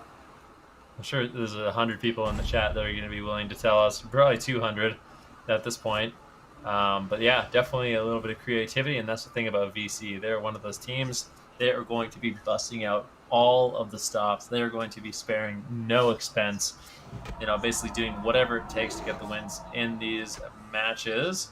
Right now, no one has the flag at this point. Yes Master just kind of waiting patiently, kind of realizing, Shook's there, doesn't really want to go for that 1v1. And that's one thing about Yes Master that I've noticed is he does not take any risks at all. I mean, he seems like he just always wants to play, the safest possible route, and it's intelligent. I mean, as a result, it's really difficult to create opportunities against this team. OG is going to be running in and actually just gets taken down, and Yes Master's just going to allow him to fall without really helping him out, but that's because there's a numbers disadvantage. There's no real reason for him to go for it at this point. Still, no one has the flag, but for Protect the Lumber, I mean, the clock is ticking. We're 22 minutes elapsed in this game, and VC right now has a clear 1-0 lead. Yeah, and it looks like Yes Master finally is going to try to sneak in here. There's a lot of players, so he needs to be extremely careful. Shook is waiting for him, and I'm not sure if he's going to be able to get through that 1v1 situation. Yes Master needs to potentially use his rocket boots and his free action potion, and that Skull of Impending Doom. He charges through Gainsay with the beautiful helm right there, and then he's going to use that Skull of Impending Doom on that counter helm. Got that Abolish Poison there on the blind as well. Yes Master doing a great job. He gets the NS before that mage can reach him there. I would have loved to see an improved counterspell. Yes Master also shifting the flash bomb right there, making the graveyard jump, making it look easy, but there's another 3 players waiting for him down there. He charges the charge, and he gets in range of Keith Blunt. Yes Master playing this one out expertly, and this is going to be another quick cap for VC as a result of that. Yes Master literally making a one-man army play right there, playing it basically pixel perfect, and there's no way that this is not going to be a second cap here, man. I think you'd have to drop it. That's the only way. So it's possible, but extremely unlikely at this point. Yes Master is going to be doing, basically the best thing you can do as a flag carrier, and just slowly walk towards the cap. I said it before, for Protect the Lumber, that is a bad feeling where you realize there is nothing you can do about it. VC will get the second cap, which more importantly means Zico cannot be right with his prediction, and only I can be right at this point. So I think that out of all the things that have just transpired, I think that is probably the most important. But VC is going to be going, once again, OG. What is your prediction? Actually going. It's 3-1? Like, my prediction? Yeah, it was 3-1 and then 3-0, right? No, it was 3-0 was my prediction. Double 3-0. I'm pretty sure it was 3-1 and then 3-0. I wrote it down. We'll see. You wrote it down, huh? Okay, I'm sure the chat also wrote it down. Chat, help me out here. Man is trying to get free dinner right now, and I'm not sure if it's going to work out for him. And more importantly, I'm not sure if it's going to work out for Protect the Lumber here right now. Looks like They are collapsing onto VC in their own tunnel. And OG dropping the flag. Yes, Master not going to be able to pick it up. There it is, finally picking it up. Now looking to potentially get back to his own base. Sif is the only player in that base, and Dustpiece is there. Dayman is there. Sif needs to make a hero play here for his team if he's going to be able to do this. And the longer he waits, the less likely he is to succeed here. He needs to just go for it right now. There it is. Skull, rocket boots, free action potion, flash bomb, trinkets into another flash bomb. No! Who would have thought that that's a good idea? Just use double flash bomb, and the Druid can't do anything. No blanket counterspell there from Dustpiece. No coil as well. Maybe didn't have that available, but there's the blanket kick instead. And the freezing band proc. Unbelievable for Sif. Is going to allow him here to actually carry this flag out, but there is Fearwind waiting in the wings, and he is going to return that flag and send it back to the base. Yes, Master's going to cap that one, and that's going to be 3-0 for VC, and more importantly means Ben cannot be right with his prediction as well. I wrote it Poggers down. in the chat. I said 3-0, 3-0. Yeah, let's take a look at the scoreboard, all right? We're take a look at the scoreboard and how that one played out. That was one of those games, Zico, where I kind of predicted that one. I thought that was exactly what was going to happen. It's one of those games where once you get one flight cap, it seems like things kind of just snowball out of control. I mean, the game was really stable for a long period of time, but after one flight cap for VC, they were able to just get the next two, just bang bang, quick caps, and things were looking good. And my question is, do you think VC is just going to be able to ride that momentum? And is it going to be, as one-sided in the next match as those last two flight caps really were? Yeah, I think next match is looking good for another VC win, and I'm not sure if they're going to be able to look that dominant. But the thing is, once that first cap kind of goes through, usually the game starts kind of spiraling out of control because the team that's behind takes more risks, and there's always the potential of the quick cap afterwards. And if that quick cap goes through as well, then all of a sudden, that's when you can see those three caps coming through. So I do think VC is going to win it, but it might time out still. All right. Well, that is going to be a lead. And keep in mind, ladies and gentlemen, this is a best of 3. So at this point, VC is one series away, one match away from winning this entire tournament. And they will be, basically the team that has the most momentum moving into that championship bracket. At the end of it all, both of these teams have made it basically as far as you can in this tournament, which is getting that bye. But for the grand finals, bragging rights, not lights, definitely on the line. And I have to say, I feel like VC winning this tournament would probably mean a lot to them. Yeah, definitely. I mean, it's a lot on the line. Anybody winning this tournament should mean a lot to them. This is the first official Blizzard World of Warcraft Classic Warzone Gold tournament. And, so far, the Summer Bowl has been a great success, I would say. It's been a lot of fun watching these teams play, watching these games. And a more fitting final, I don't think we could get one. And it is going to be a good one. These teams are probably just taking a few moments before we do jump into the next match. I mean, the question is at this point, for me at least, is VEC just going to be able to ride the momentum, or is there going to be a way that we do see, Protect the Lumber come back in this matchup, kind of regroup? And if they do regroup, what are the major changes we want to see from them?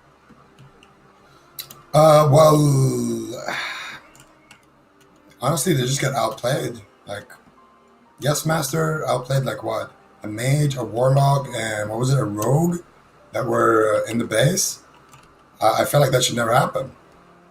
Like the mage, he didn't imp CS Yes Master when he was on like 20%. Then he got that NS heal off, so he was able to escape because of that, and because of course some other things, big plays that he made himself, and just play better. That's it. And while they play better, I like that. And on that note, Zico, I'm going to cut you off. Just play better is a sentiment that we will be concluding this on. We do have potentially 2 more games coming up here. VC, they are 1 away from winning it all. PTL, they definitely need to come back and win 2 in a row if they want to win this tournament. We'll find out what happens after a quick break.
Welcome back, ladies and gentlemen, to the Classic Summer Bowl. I'm Vinruki, joined by the wonderful Zico, and we are here at the finale. It's been a long weekend, but it all comes down to this. VC is just one match away from winning the grand finals. For PTL, it's a bit of a longer road. They need to come back and win back-to-back. Question is, are they going to be able to do it? Yeah, I mean, the last game looked pretty dominating in favor of VC. And it was, it was for a while there looking like potentially going to be game decided on killing blows, but they finally did get a good push in. And, at the cost of some individual mistakes, maybe from the flag carrier, jumping down in spots where he shouldn't have went, VC, good punish from them. And then they're able to get that quick cap as well. So definitely doing a great job there for themselves. And then, what do you think this game? I was going to look. Your original prediction is 3-0. Are you still sticking with that? Yeah, my original prediction was VC 3-0 first game and VC 3-0 the second game. So still, same here. We nailed the first one, and we're looking to get the second one as well. Unfortunately for you, can't say the same. You did predict a 1-0 timeout, and that just didn't happen. I'm sorry. Of course. I'm sorry about that one. No, that's okay. I'll be making my prediction 34 minutes into the next game. And we're going to see what that prediction is going to look like. But for now, I can confidently say that I do think VC is going to win that game. But, we'll wait until we have a little bit more data points on our board here. PTL? You don't think they could come back? After that devastating defeat and already losing twice to VC in this tournament, they lost one time earlier in the day in that upper bracket. And after that last game, I don't think so. I think the players are, starting to get that mental fatigue, and we'll just see because the queue has popped here, ladies and gentlemen. We are entering game number 2. This is a best of 3, so definitely can't count out Protect the Lumber just yet. At this point, anything could indeed happen. If they win this one, we are going to be going to a third game that would decide it all. So hopefully we get that at least game 3. From Protect the Lumber, because then Ben at least can't say that, well, he predicted that we were going to go to game 3 as well. He wrote it down, Pargers. Here you go. Man, come on, dude. Out of all the flavors you chose to be salty, come on, man. What can I say, man? I've been craving dog pizza all day long, man. So, a little bit of salt couldn't hurt at this point in the day here. It is, 1 a.m. here in Sweden. My apartment is a little bit warm right now. Might go on a Skram trip after this one. We'll have to see after this finale is decided here. Oh, jeez. Oh, jeez. I like that. Like that? I do like that. Oh, man, we've been making some pretty good puns today. I think our co-casters, I have to say, Rich, Supa, Adrian, they really go in with those puns sometimes, and I really hope this weekend that we've tried at least to make them a little bit proud, Yeah, definitely. I mean, at this point, I think we could have upped the cringe a little bit, but aside from that, I think it's been pretty good on that front. I think there's like a cringe threshold, and I don't know if we've crossed it. Maybe a few times, but we're definitely toting the line. Yeah, I think we've been doing a pretty good job so far crossing the line with that. And we're going to see here these vampires getting ready for a potential last game here before they would be the qualifier stage champions here. And of course, both of these teams are going to be going to have a bye in the championship stage, which is going to be next Sunday for North America, and on Saturday for Europe is where we're going to be seeing the boys that we saw qualify earlier on, the 2 Apes teams and all the other amazing teams that did qualify there and didn't actually play a single game that timed out on killing blows, in that faster region of Europe, then. Yeah, I mean, Europe definitely looking solid.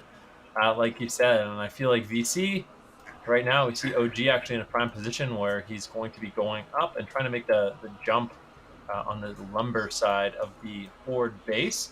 Yesmaster also sneaking in, and this is super typical for VC, sending both OG as well as Yesmaster to grab the flag. It's actually going to be Rumi who chases him down is sprinting after him. A nice little nade into a sheep. Rumi actually trinkets out into another sheep and uses a Skull of Impending Doom. Rumi, I feel like, is committing quite a bit here to keep OG from getting to the flag, and ultimately isn't going to end in too much. He uses his trinket, he uses his Skull of Impending Doom, and I have to wonder if that was worth it at all. I don't know what that accomplished.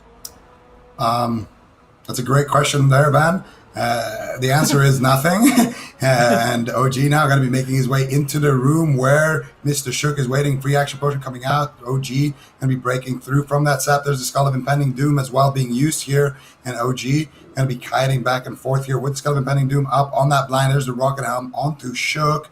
And now he's going to be picking up the flag. This time, he tried to get it. Oh, the auto attack there from OG to keep Shook there in combat, realizing that he is going to be getting dispelled. OG with the flag, getting blinded once again. I do think OG is going to go down here unless he ice blocks with those buffs. He actually doing a good job there with the cold snap. Needs to ice block these dots right now or he's going to die. No, the health stone coming through. Yes, and he Master. does make it. Yes, Master is there. Flag does get swapped over.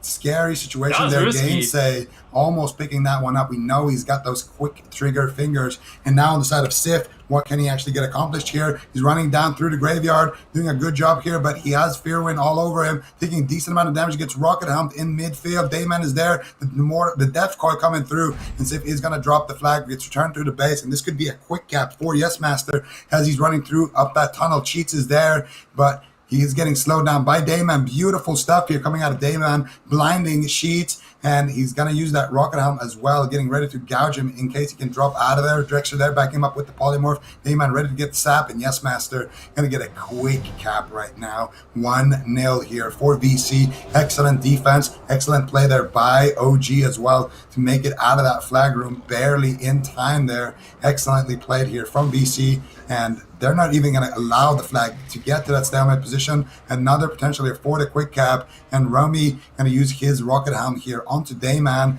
And now it looks like Sheets is picking up the flag. Gets caught up in the scatter shot. Fearwind loading up a big, fat, juicy aim shot. But I don't think it's going to be amounting to too much here as we see the flag is getting moved down through that banana. Drexler still chasing Cheats here, and Dust Piece is there as well. Nice grenade here into a sheep onto Rumi, and Dust Piece should be able to close this one out, potentially take down Cheats with the help of Drexler. I don't think Cheats can survive this one, and I did say that about OG, but Cheats is on 1 HP here, and he is going to ultimately drop the flag there. And now on the flip side, what can they do here? Shirk is waiting in the base. Yes, Master. Can he make similar plays to last game? Outplaying several members of the enemy team, getting that flag across. But right now, I don't know. The base is looking pretty heavily guarded with Shook sitting there very comfortably and more members kind of falling back to the base. Yeah, but Yes Master got the Noggin Fogger on, sitting in cat form, stealthing in. Kotis actually rotating back, potentially looking for Yes Master, and knowing that he is in stealth, and he is going to be marching his way towards the base.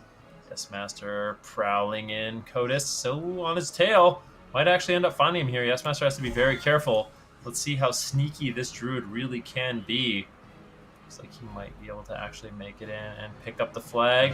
Shook is there as well. Sip picks up the flag. Does look like Yes Master gets it. The free action potion comes in. That is going to be the death coil. Are we going to see anything coming in from Shook as well? The flash bomb. He trinkets out. This means that once the free action potion does land, looks like Yes Master will ultimately fall. There's no way he's going to survive this, right? It's getting lower and lower. First aid tick comes in, but that is not nearly enough healing. The flag does get returned, and now there's an opportunity here. This is a cap. Oh, Dayman! Oh, Dayman! He gets it with the hero play. No! So close for Dayman. I thought Dayman. Dayman was going to get it. They actually tie it up. Now we're both wrong on our predictions. Especially you, though. You got both wrong. Well, I haven't made my prediction yet, so I can't comment too much on that part of the game right now, but a nice counterplay there. Nice counterattack here, and all of a sudden, we have a very fast-paced game here on our hands. 2 flags already being turned in. Drexler now making his way down through that tunnel. Shook all over him, though, with the title charm. Shook dangerously low on HP. He's going to just die to the damage of Drexler in that situation. And Drexler looking very comfortable right now with multiple members of VC behind him. And now the question is, can they deliver this flag to the opposite end of the flag room? Can they stop, take A, as he tries to cross the map here. This is a very delicate situation. Yes Master does have the flag, and on the opposite end, Sif does have the flag as well. So it's going to be about who can collide faster. And right now, it's looking like Dayman is that player already in position here to potentially stall out Sif and company. There's 3 members though. He's going to go for the sap onto the mage here. Potentially, no, he's not even going to go for that. He's just going to go for the cheap shot into the gouge, into the kidney. And Yes Master drops the flag there, getting erased. And the flag does get returned. And it's looking like Sif could potentially go for a quick cap here, Van. What is going on? Yes Master is just not getting any backup. He got absolutely one-degged by doing the Elemental Mastery. A massive Chain Lightning Earthshock. Yes Master went to sleep with that one. Went back to the graveyard. Right now, Fearwind, in kind of desperation, is going to be charging to try to pick up the flag, but Shook is there and should be able to shut it down just a little bit. The full blind. Is there any backup? I mean, at this point, Fearwind, he needs some help. Keeflin trying to get in position. Slippery as well. Charges up, chasing after Sif. But if they take down Fearwind, it is going to be another cap. Yes Master trying desperately. And it looks like Fearwind will actually escape through the tunnel, but there is a large group of Protect the Lumber down in that tunnel. I think Fearwind's realizing, hey, I can't go this way. He's going to try to reposition. Shook does catch him, though, but there's quite a few members from Vampire Clan that are going to be here. Yes Master actually getting in position to pick up the flag. They might actually just drop it and let them return it, so Yes Master can grab it. I'm not sure. A little bit of a risky play. Sif right now needs to definitely get in position, but he's going to be a little bit afraid. I mean, there's 3 members right now of VC on Sif. They might be able to actually take him down. Sif here in a lot of trouble, getting a few heals, but the damage might just be overwhelming. Flag drops right now. Yes Master does manage to pick it up. Now that both these druids do have the flag, it's looking like Yes Master should be able to escape, but definitely some close calls here. And it's not completely over. I mean, Yes Master does have the flag, and Sif, it does get returned, yes. But at the same time, I mean, Yes Master, there's no way he can cross the map at time. I mean, Big JC is there, will ultimately be able to pick up the flag, unless Drexar and Keefblunt can get some serious control out. Yeah, and it looks like Yes Master wants to go through the tunnel right now. He does have the movement speed here. He's going through with those rocket boots, going down the tunnel, but there is 1, 2, 3, 4, 5, 6 members waiting from Protect the Lumber to greet him, potentially with a big Elemental Shaman Ellie Mastery combo at the bottom end of that tunnel. And on the flip side, you see Keith Blunt here having a pet there named Big JC with that mind control cap. Rumi getting in position here to potentially pick up the flag as well. And it's looking like VC could potentially get another quick cap here if they can play the defense part well enough. They can all collapse here onto Sif. They already have Yes Master in their own base here, ready to cap. So if he can get there, this would be massive for VC, because right now they are the ones who got capped on most recently, which means they are the team that's behind. Protect the Lumber needs to somehow try to make it out of the base here. Yes Master charging through to the enemy FC, and he's looking to kind of just harass Sif a little bit as they move their way back up onto their own tunnel roof, not allowing them to kind of position properly here. Yes Master looking for the charge through the wall here onto Rumi, but Rumi doing a good job. Oh, never mind. Actually not going to be able to do too much there. Oh, Yes Master almost being able to stop that cap and return it, but now he's caught up in that flash grenade. Sif is still on his own roof side here, surrounded by Drexer, surrounded by enemy teammates or enemies. What is he going to do here, Van?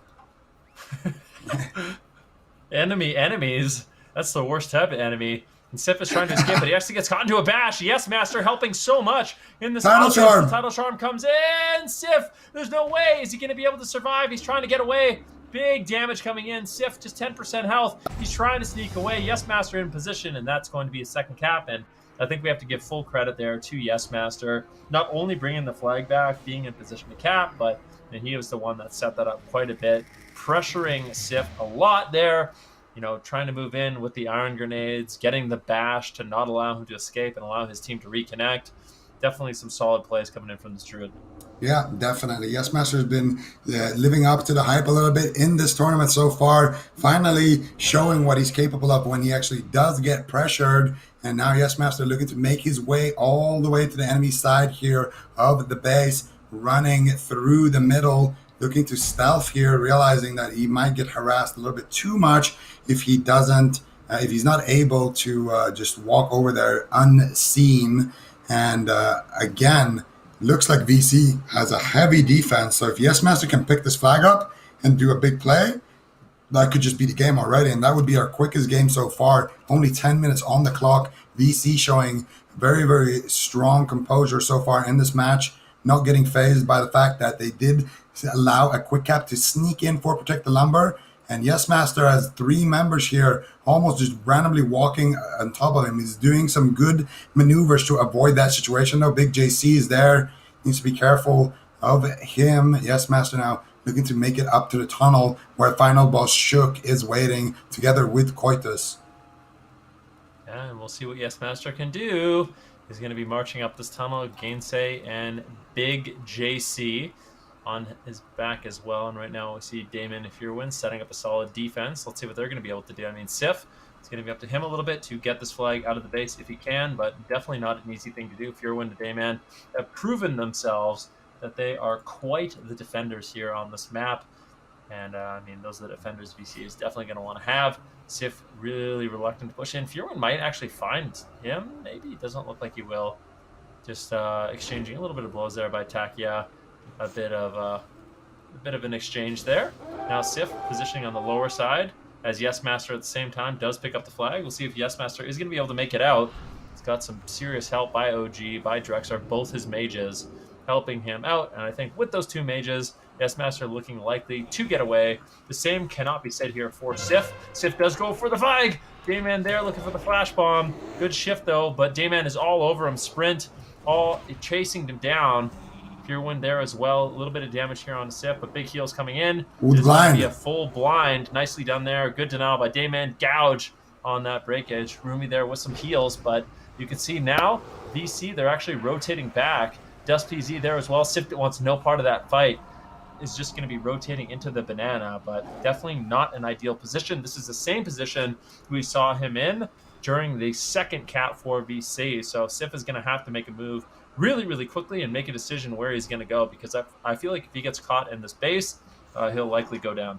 Yeah, and he's going to need to move very, very quickly here because he cannot stay on that tunnel roof. Realizing that, he's going to jump down through the balcony, but there's more members of VC waiting for him downstairs. He does have a couple of allies here, and most importantly, one of them being that mage. He's going to be allowing him to kind of walk through the middle there. Should have no issues with that. And now Mind Vision coming through, so VC have complete knowledge of Sif's position. Can they collapse? So that is the question. Slippery looking for it. Then Lexamic, I think, has a rocket helm with Sif's name on it. Can they stop him? Can they shut him down? Drexer looking for the pump pyro, and we got him leading the charge right now with those rocket boots, but they backfire, unfortunately, for Drexer right there. Gonna stop that chase in its tracks. And I do think Sif should be able to make it to his roof here, but it looks like VC are just collapsing as well with him. So I'm not sure if he's going to be able to kind of get into that position where he can just chill with his teammates on the roof and set up a nice solid defense.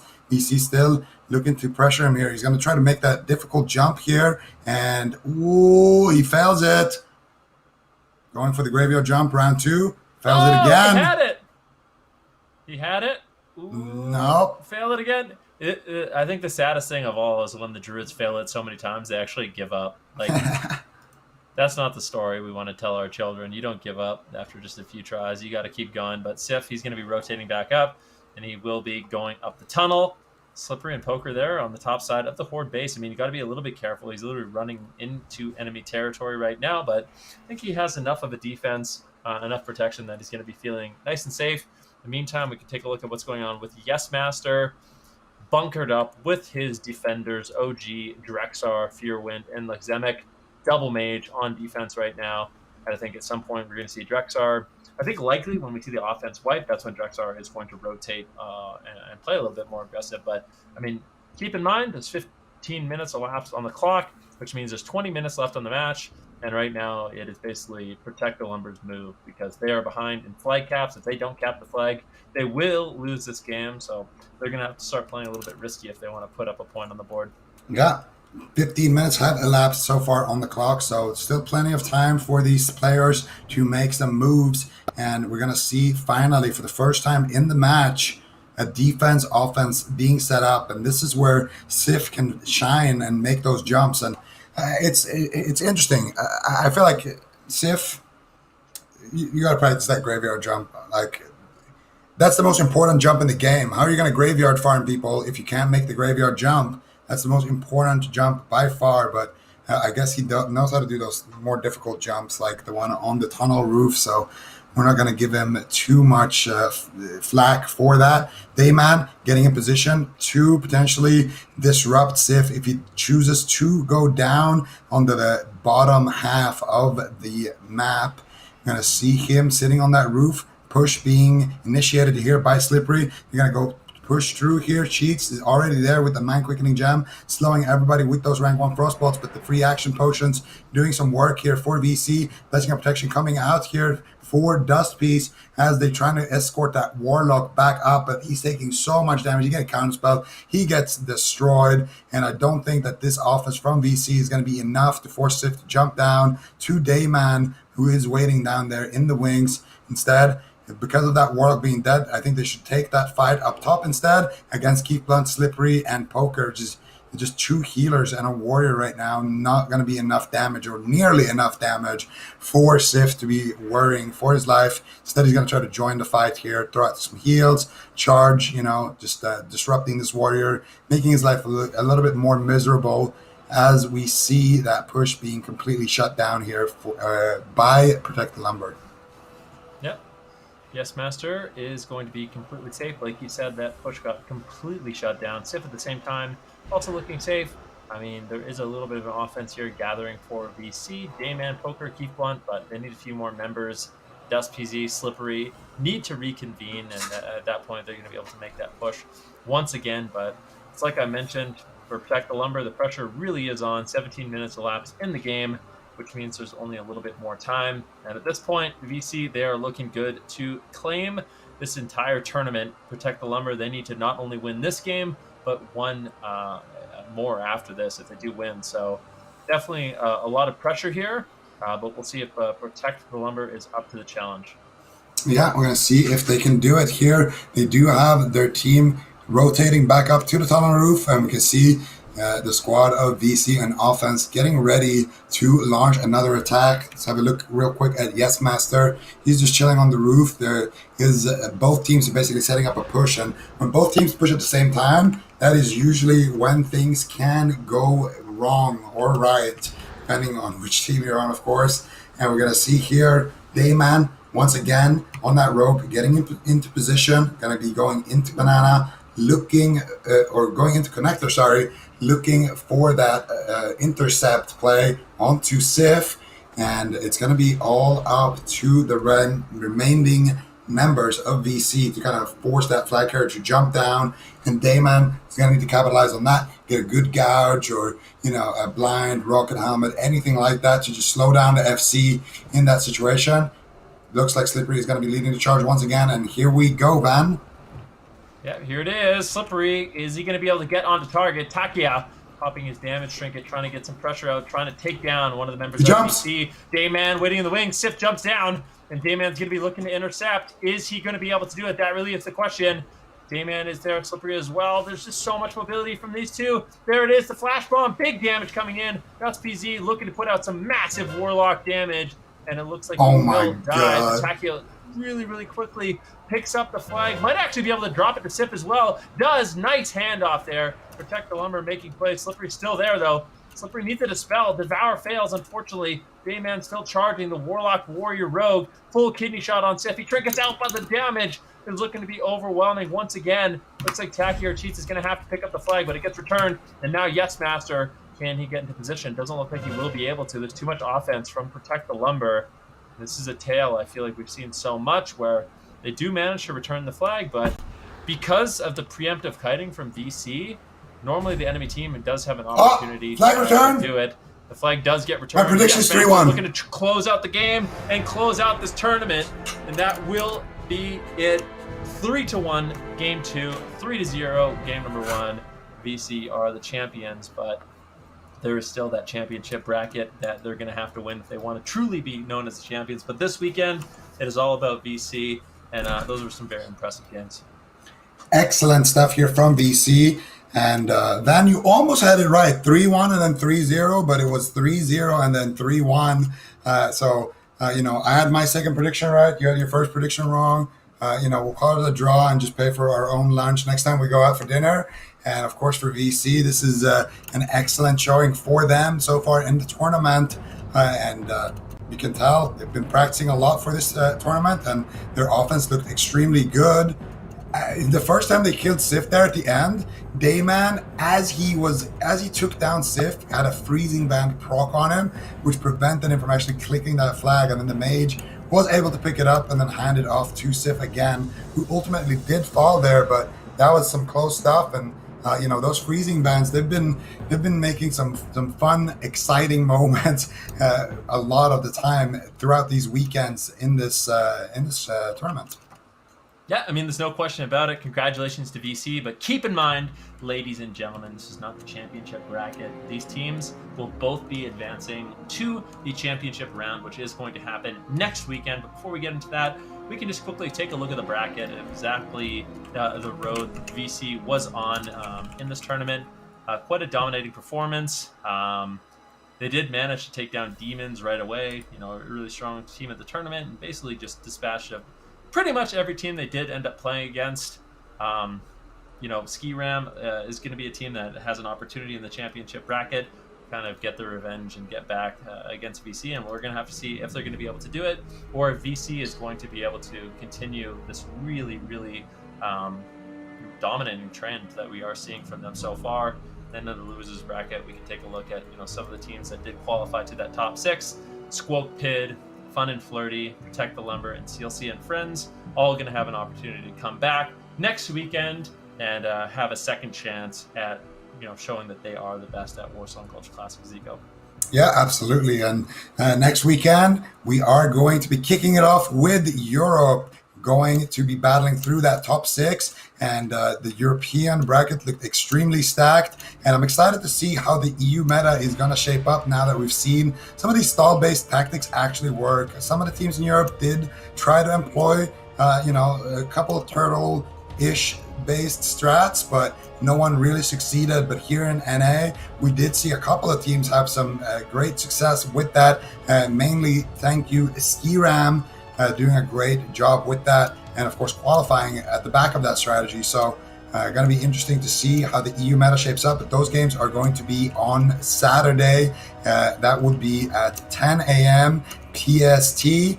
That would be 1 p.m. ET, and that would be 19 Central European time. I said CEST, just to be clear, that is correct, right? Because it's summertime? Yeah, I guess it is summer. So you forgot it was summer yesterday, huh? What can I say, man? It was a lot of squads from Ski Ram. My mind was elsewhere. I was thinking about snowboarding and just having a good time in the lift. Yep.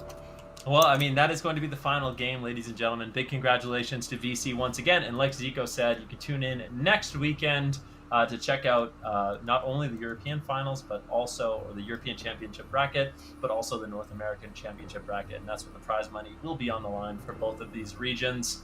Honestly, just want to give a big shout out to all the teams today, or this weekend, putting on phenomenal games for us. It was a lot of fun. Zico, absolute pleasure working with you again, my friend. Any thoughts before we close this one out? The usual. Great job, casting man. Always a blast. Talking about flying squirrels and dogs eating pizza. We covered a lot of topics this weekend. We talk about demons and if ghosts are demons. I feel like we got to know each other a lot. We learned about the lore too. We learned that the first boss in AQ is Skram. So I feel like it's been a very eventful weekend for us so far, and I can't thank you enough for doing it with me. And of course, thank you to all the people behind the scene, all the admins, Blizzard for putting on this tournament, the competitors for showing sportsmanship and putting up great games, and of course everybody in the chat just enjoying the show. Thank you guys so much for watching. We will see you guys next week on Saturday, same time. As always, don't miss it. Yeah, that's it. Thank you.